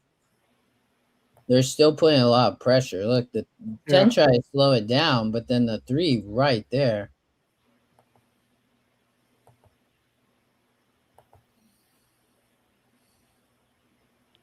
Bolero Bay up front. Behold the King running second. Tim Shell, big long shot, running third. Down the inside, Nickel C and Chicken Dance. Then fifth.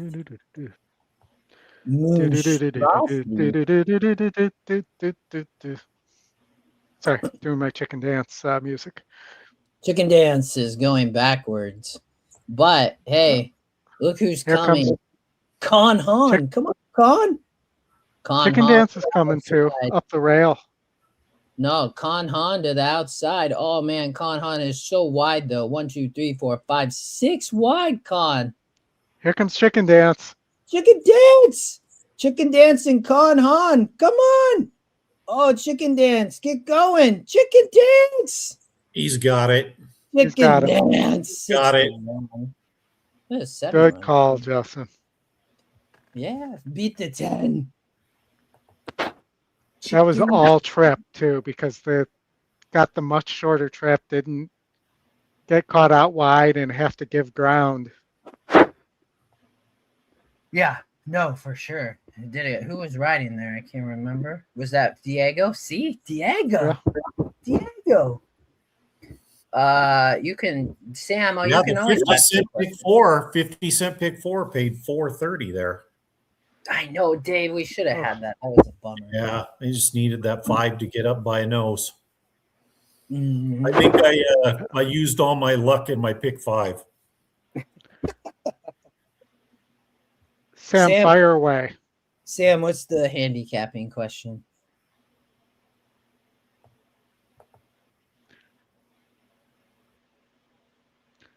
We went through that entire race, by the way, guys, and they're still not official at Saratoga. They're going to be at Gulfstream before Saratoga. Crazy. They're just showing. Mike, I hope they're not. Do a quick pick 5 over at Santa Anita that's starting now. Yeah.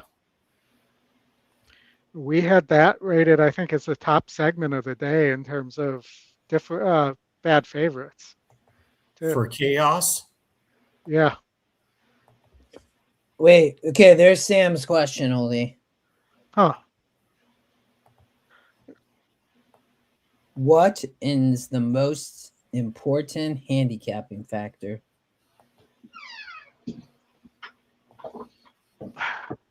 Handicapping factor. Pace. Yeah, pace make the race. I agree with Dave. Pace, then class. That's the way I look at it.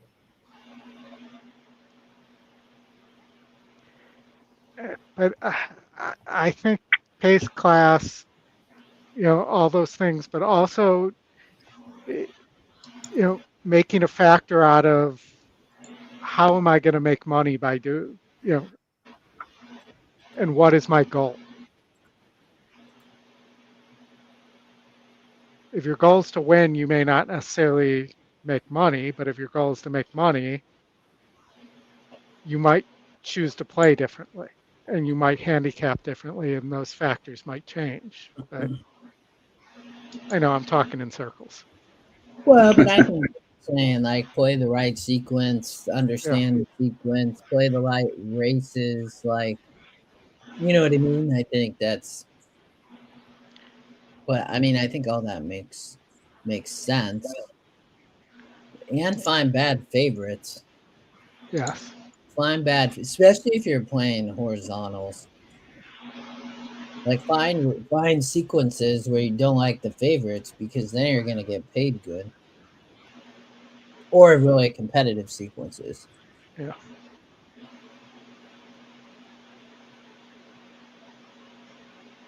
What do we want to do? Well, Mike, you joined us. Just the 25 claimer on the turf. No problem here. Going 6 furlongs.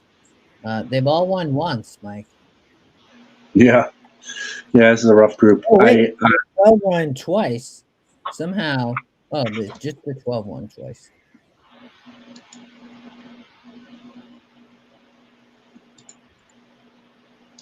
What do you think?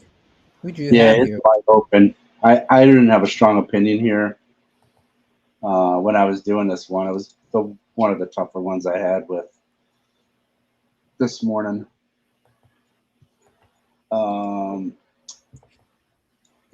The 9 that Scotty top pick and is the favorite currently, Empress Matilda, second off of a decent sized layoff, and faced going 6 furlongs last out against 56 SOR group. Ran okay, but she didn't make up any ground. Kind of just a run type of runner. Got the best like EE metrics for the most part, and I just don't. It just doesn't. She doesn't impress me as far as passing horses or showing any kind of combination down the lane. Then I moved into Lady Marianne, who is kind of very similar runner, although at least she has a tendency, and a little older mare has a tendency to actually make up a little bit of ground in her starts against a little bit tougher group in her last 3 starts. Last trip was going 2 turns, but if she runs back to her previous 2 starts going sprinting, I thought that she had a pretty good chance out of this group. Who else did I have in here? The one that the pace setter, the one Quick Omen, coming off a long layoff. This will be her first start as a 5-year-old, and that's kind of the only angle I had here. With 3 starts as going 6 furlongs with 1 win, coming way back in 2024, has the highest SOR, so the class of the group for the most part, and coming off the long layoff, working okay since then. That was going to be my second choice at a huge price.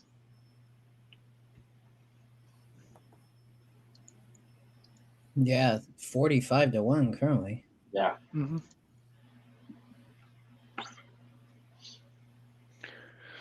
This field is such junk, though. It is terrible. Do I think that the one's going to win? No, but I think it's a nice big bomber to use in verticals. It's probably a race to do some kind of a trifecta, maybe a key box with the 5, something like that. Throw 5 or 6 horses in here. Maybe one that might sit, maybe put the, I don't know if I want to use that 8. The 8 was the other one. Almost won last out against 50 SOR group. Faced a couple other here, the 2 and the 11. Could finish in the money. Probably one to include in that trifecta key box. Yeah, I hate this. I hated this race. This is the race on the I card. agree with you, Mike. I looked at this and I said spread. I didn't even want a handicap. I just said spread. Yeah. I almost skipped it with putting comments in here because I just struggled.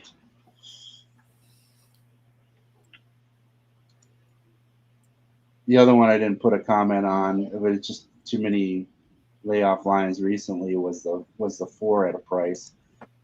That would be one maybe I would include closing late. You know, if you do like a trifecta key bot or even superfectas, you know, mixing in some closers here if the one in a few others, these cheap speed kind of duel each other out. I would just kind of take a couple from each type of running style and throw them into a superfecta key box or something to that effect. Key in the 5. Throw 2 or 3 bombs in there.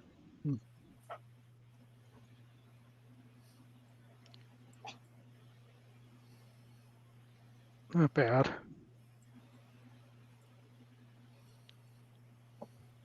Yeah, this race stinks.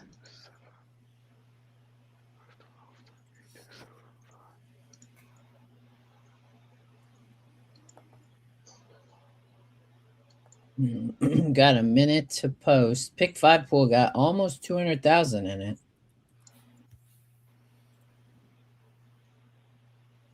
Yeah, I wasn't even going to entertain a turf pick 3 today. No? No, it's just too. I'm not going to spend a crap ton of money on this race. Knowing, I mean, the only way I would do it is if I threw out. I would probably keep the 5. I'd throw the 9 out. I'd throw the 8 out. I'd probably toss in the 1, like I said. The 4. There was another one that I think had a price. Busy making money. First time on the turf.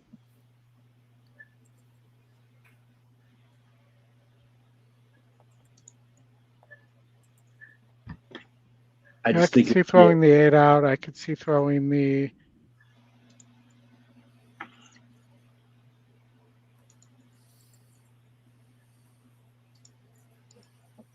seven's a little interesting to me.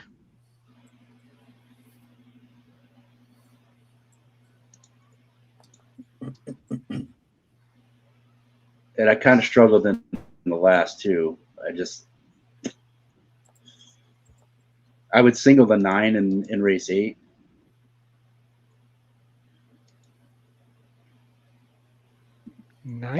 Or if you want to continue with value, the 6 was the other one in race 8.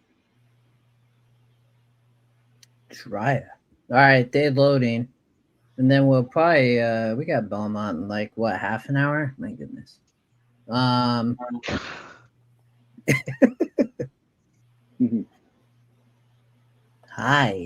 Let's see here.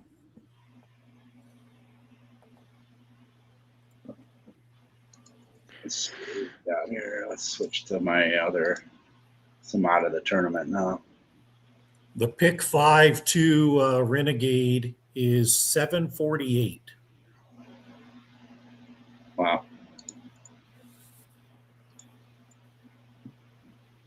Yeah, I don't think Renegade's winning though. It would be against everything we've seen this entire week if Renegade wins. This is a big field at Santa Anita. My goodness. 12 of them. Looks like beautiful weather down there. It's a beautiful day. I hope the 1 wins, Mike, for your sake. It's currently 69-1. 78 on my screen. Tournament play, Mike, the 1? The 1 would have been an NHC play for me for sure. Well, that's more than enough for an NHC.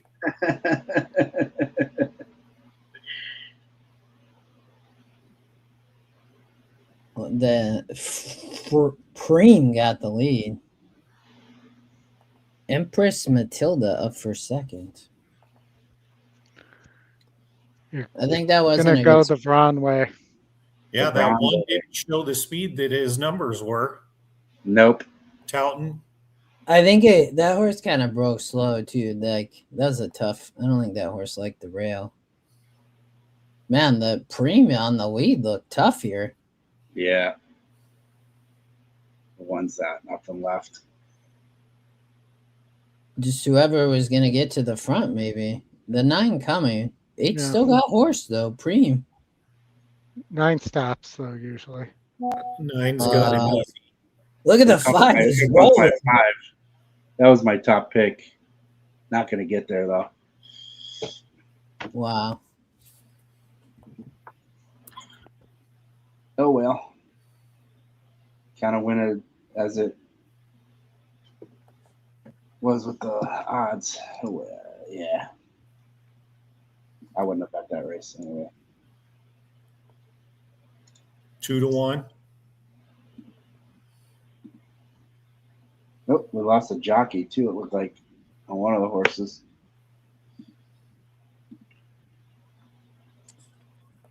John, that 80 and Sunny sounds amazing. It's not like that here. That's beautiful. Yeah. Yeah. All right. We got Belmont maybe. The only No, we still got a long time. we got still Emerald 20. in 3 minutes. Guess we're going to Emerald. Emerald. All right. I didn't look at this race. So the 2 and the 3 look to be cheap with those low win percents. 5,000 claimer non-winners of 2 lifetime. It is a sloppy track, it looks like. Except for the 3 is a winner of 2. Well, there was some other conditions, so somehow that horse got in the mix. But that horse looked cheap. The one, the top GSR, big time too. 12-point GSR. Mm-hmm. All right. Well, okay, the 1 is 1 for 19. The 2 is 1 for 9. As Oldy mentioned, the 3 does have 2 wins. I mean, my goodness. The 7 is the speed. Speed usually does very well at Emerald. This horse just broke its maiden versus a 36. It was getting close and then finally did it. And this wasn't a huge step up. Yeah. I mean, the 8 burned money last out. This horse has no speed. The 8 horse, my oof. Aye. The four seems to be the one in any kind of form and progressing second trip after the win. The poor jockey on the 3, we're going to cut the 2 and 3. The poor jockey on the 3 is 0 for 54 at Emerald. I think the 8 is going to be too far back. I don't think the 8 can win the race.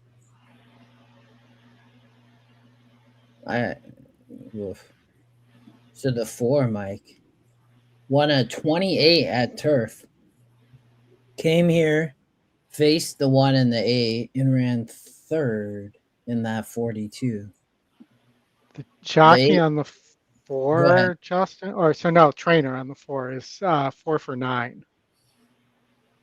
44%. Oh yeah, look at that. That's wow. 0 for 4 at the meet though. Doesn't run a lot of horses, obviously. I'm just looking for an angle. No, yeah. The 5 is 0 for 8 going 6 furlongs. Amador rides. He's having a good meet. Wow.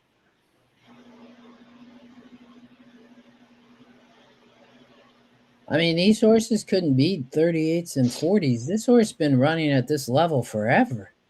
Yeah. Okay, I've narrowed to the 147. Who else?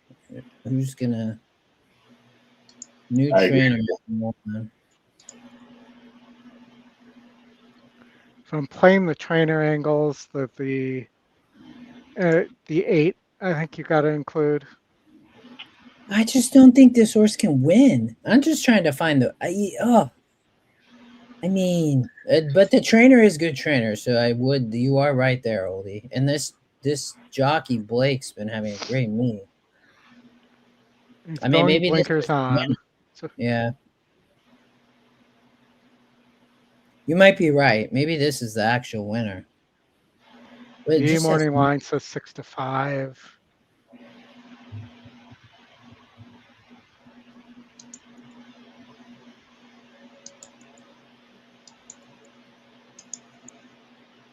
My gosh, this is not a great group. No.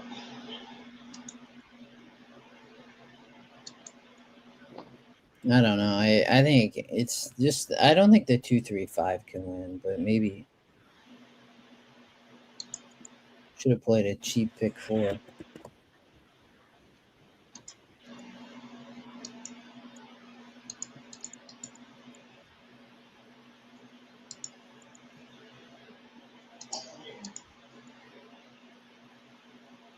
I have a note on this horse.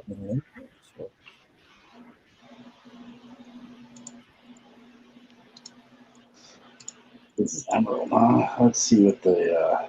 I have a note on this horse from Los Al when it broke its maiden in 2022.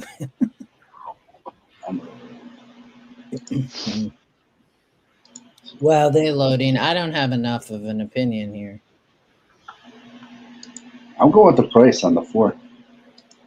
Yeah, I think any of these 4 can win.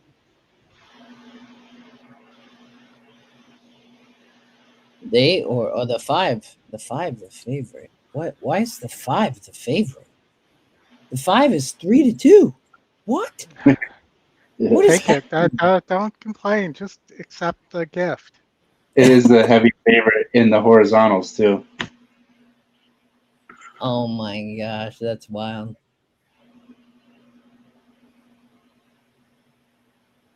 Five kind of broke slow, now rushing up. I think the 5 going to get the lead, but the 7 right to the outside.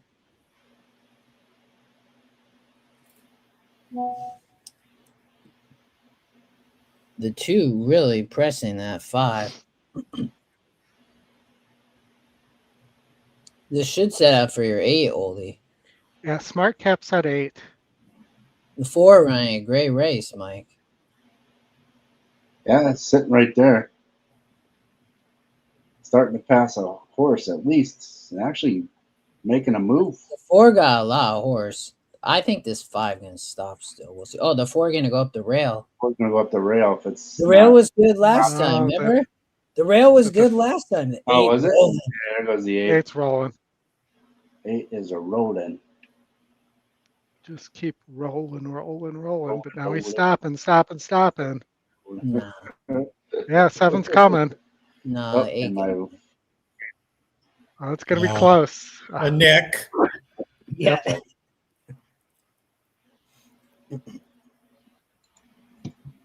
Canterbury back in action. We'll miss that, though. Only a 4-horse race.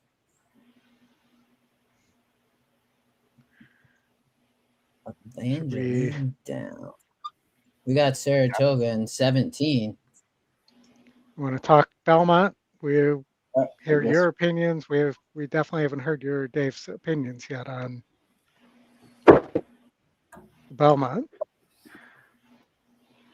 There's not a lot of speed here. No. Nope. I'm on emerging market.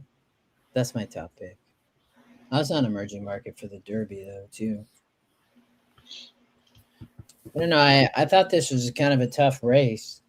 Because I didn't necessarily trust that Renegade had to win, or Golden Tempo for that matter. It's pretty even at the finish. I mean, all the horses are within 3 lengths. My notes were a little less kind than that on those 2 horses. Your notes? Yes. Nice, Bill. Maybe the Chief can finally show up, but No.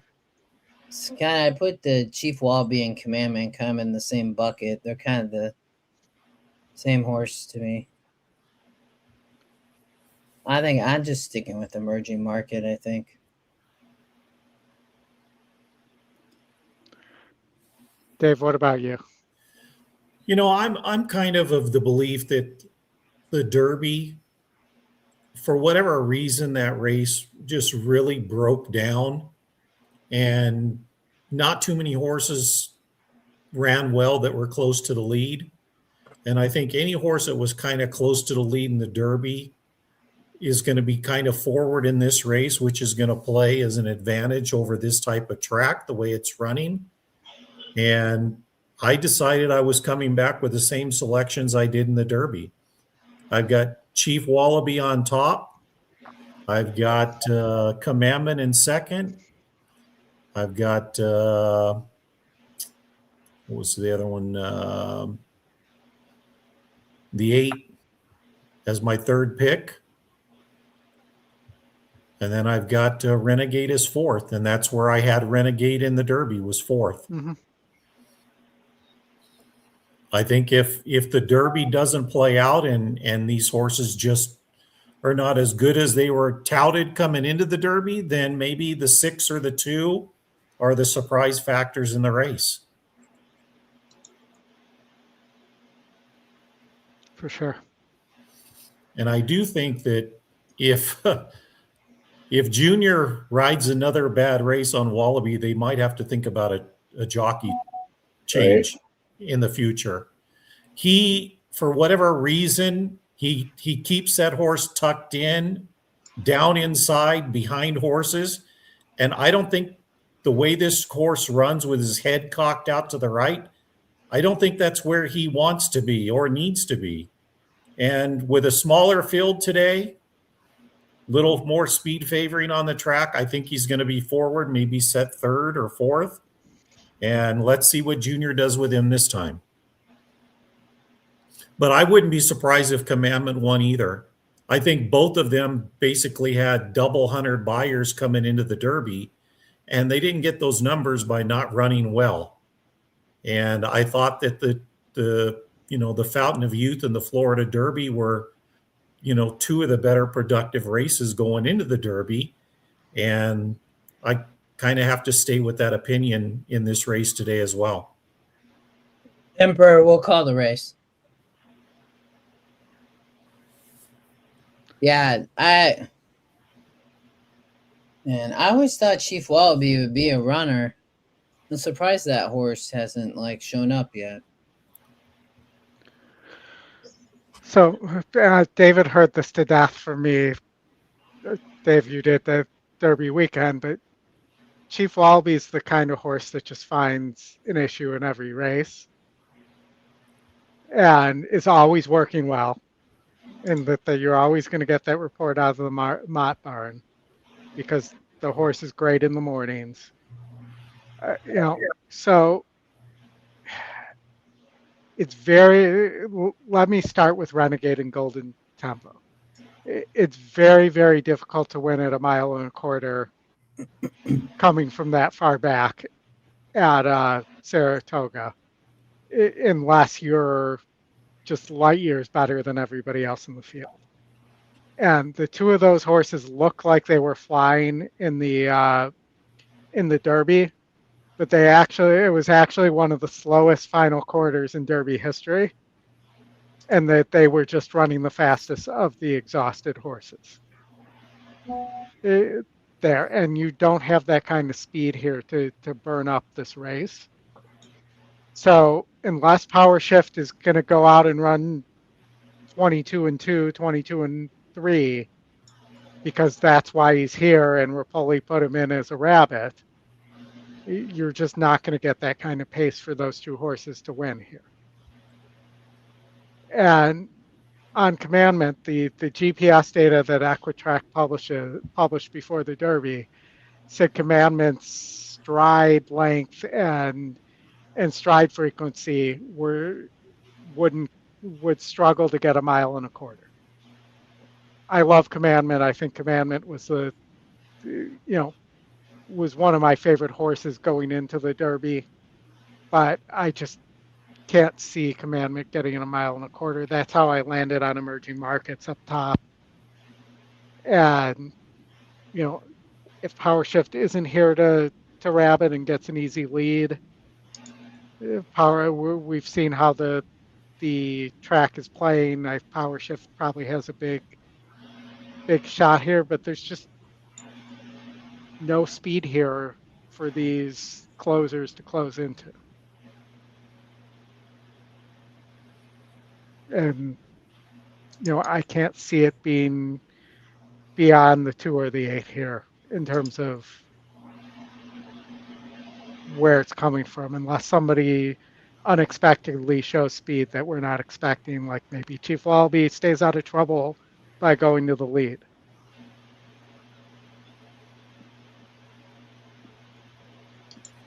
I will say about Chief Wallaby, and I've said this from the beginning, he's kind of a grinder.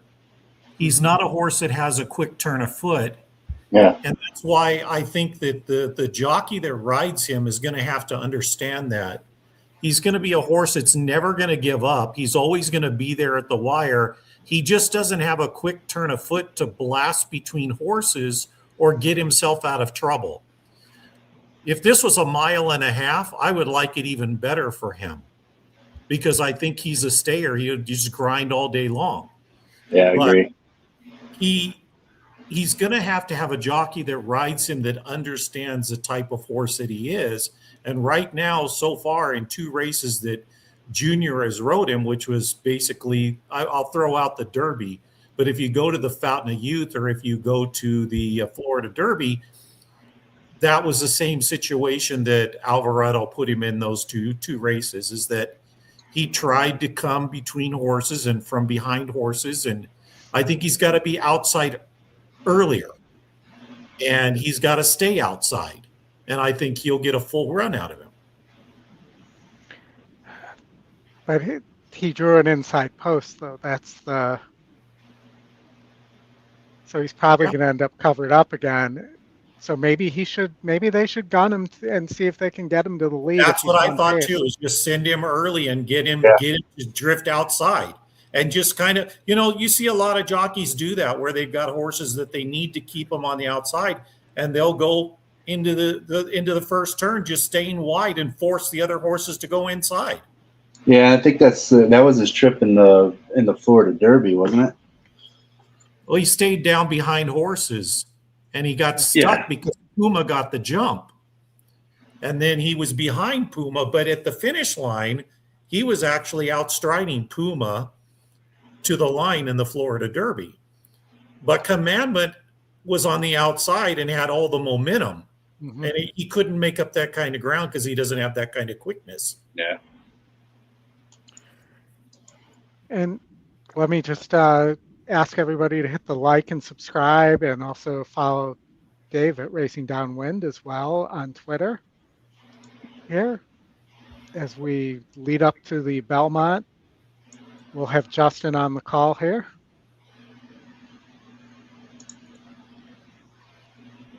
And we thank everybody for joining us on this Saturday afternoon. Mike, you have a question. I'm assuming it's for you. What's your thoughts on growth equity? Yeah, I talked about growth equity last night. Won the Peter Pan last out, was 2 lengths back at the second call, and then won by 2 lengths. Gonna need to improve off of that effort, I think, here. And that was on an off track as well. The added distance is probably the question mark for him, in my opinion.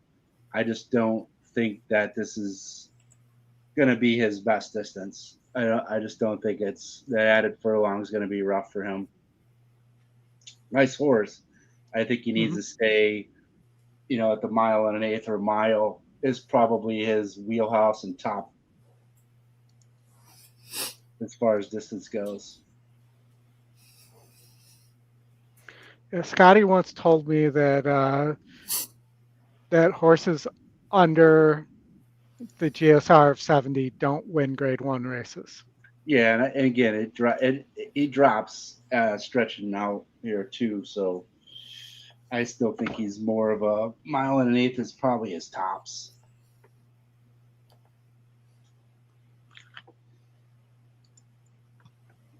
I'm going back to the well. I think Power Shift can control the pace and the tempo here, and is not the rabbit like Rapoli went on to say on Twitter the other day.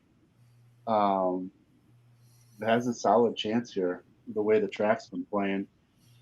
But I'm going back to the well on my Derby horse with Emerging Market with my win bet back. My note on Power Shift, though, I will say he's a slow breaker. Yeah, he is. And if he breaks slow here, somebody else is going to end up with the opportunity to be on the lead.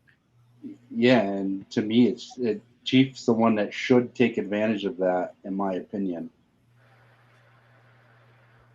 Like we were talking about. I don't think Vitruvian Man has that kind of speed.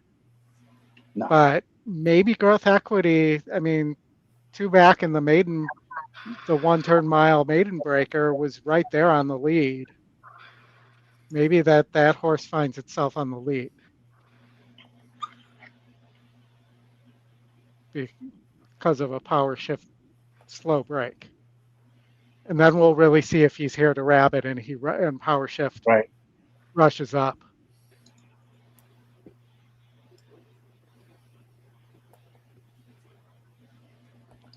We got a minute to the Belmont. Un minuto. All right, I'm on Emerging Market. Who you got, Oldy? I'm on Emerging Market also. Mr. Dave Duncan? I'm on Chief Wallaby. Mr. Saletta? I am. Yeah, I'm on Emerging Market. All right. Well, here comes the rains, my friends. Pouring. It's pouring, bro. It's pouring. All right, we about to roll, y'all. Grade 1 3-year-olds. The Belmont Stakes. Well, we got 2 more to load. Emerging Market about to go in with Mr. Flavian Prat. The sun is out. They're going to have a rainbow. 1 more. Golden Tempo, the Kentucky Derby winner. The sore-footed Kentucky Derby winner, supposedly. All right, they in the gate.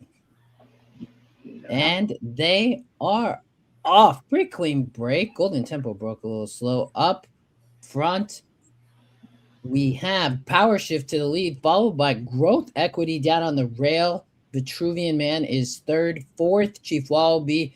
5th, Emerging Market. 6th down on the rail, Renegade. 7th, Commandment. Up inside in 8th was Otino. And in the back, Golden Tempo. Power Shift on the lead, followed by Growth Equity down on the rail, Vitruvian Man. Emerging Market seeing a nice trip, Mr. Flavian Pratt in 4th. In 5th, Chief Wallaby. 6th, Otino rushed up. 7th, Renegade down on the rail, covered up by Commandment and Golden Tempo in the back. 24 at the quarter, 48 at the half. Power Shift taking pressure up by a neck over Growth Equity. Down on the rail, long shot, Vitruvian Man. Emerging Market seeing a good trip in 4th. Chief Wallaby in 5th. And Renegade now into 6th. Long shot, Otino dropping back. Golden Tempo starting to make a run. And Commandment not showing much in the back. Power Shift on the lead, but taken over by Growth Equity. And here comes Emerging Market, you all. Come on, baby. 2nd, and Chief Wallaby up into 4th, but now taking over, fading back. Power Shift and Chief Wallaby and Emerging Market up front, along with Growth Equity on the rail. Growth Equity and Chief Wallaby 1-2. Down the outside, here comes Renegade and Golden Tempo and Jose. Chief Wallaby wobbling, Golden Tempo, Commandment, Golden Tempo trying to hold on, and Oh Mr. my gosh. Jose Ortiz. Wow. Unbelievable. Someone called it in the chat. What did you say? Someone called it in the chat.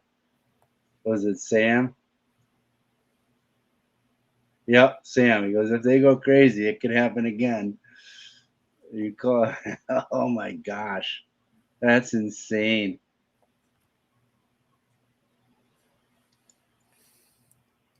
Just the best horse. Golden Tempo, Chris.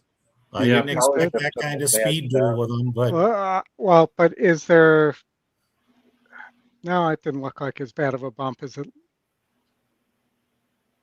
The I 9 Golden Tempo one. Yep. yeah, That's look how 6-1. slow the time is. Yeah, it's slow. 2:03. Yes. I think the moisture. Yep.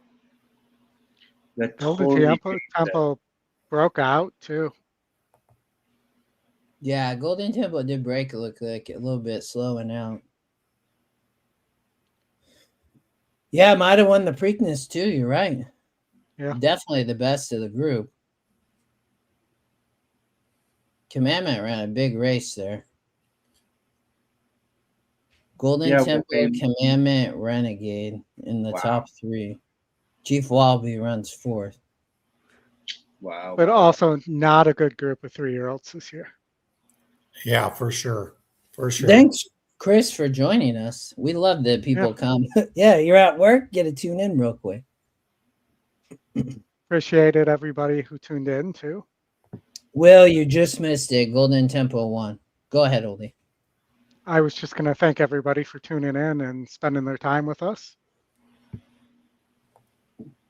And for you guys for spending your time with me doing this here.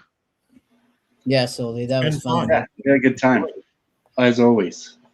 We always do.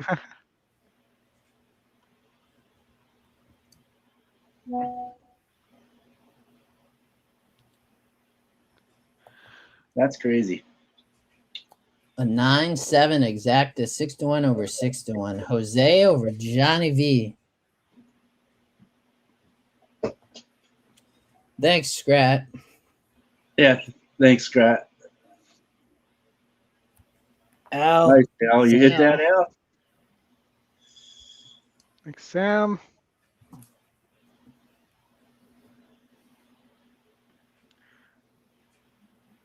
Gentlemen, it's been a blast for sure. Yeah, it was Scrat. I think you guys, we talked about trying to pick these back up a little bit more at a cadence, right? You know, it was good day of live racing. Dave, Dave, it was great that you joined us. Yeah. Maybe we'll have to fire up one of these again for Travers Day or something. Heck yeah. Sounds like a plan. As long as they don't do it when I'm taking kids to college, we should be all good. What's the next biggie, right? Stephen F. Foster coming up at Churchill. Yeah, it's a couple of weeks away. Yeah. Well, it'd be interesting to see who shows up at the Travers now. Yeah. I think does Englishman show up at the Travers? Yeah, I mean, Crude Velocity kind of, took his chances out of the market. Scrat, I'm not joking, and don't call me Shirley.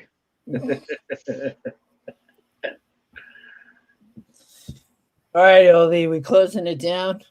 Yeah. Let's break this down. It was a pleasure, all. Thanks for joining us at Belmont Day. Mr. Dave Duncan racing downwind. Always a pleasure. Mike Saletta, Oldy. Great day. But best of all, thank you all for joining us. That was fun.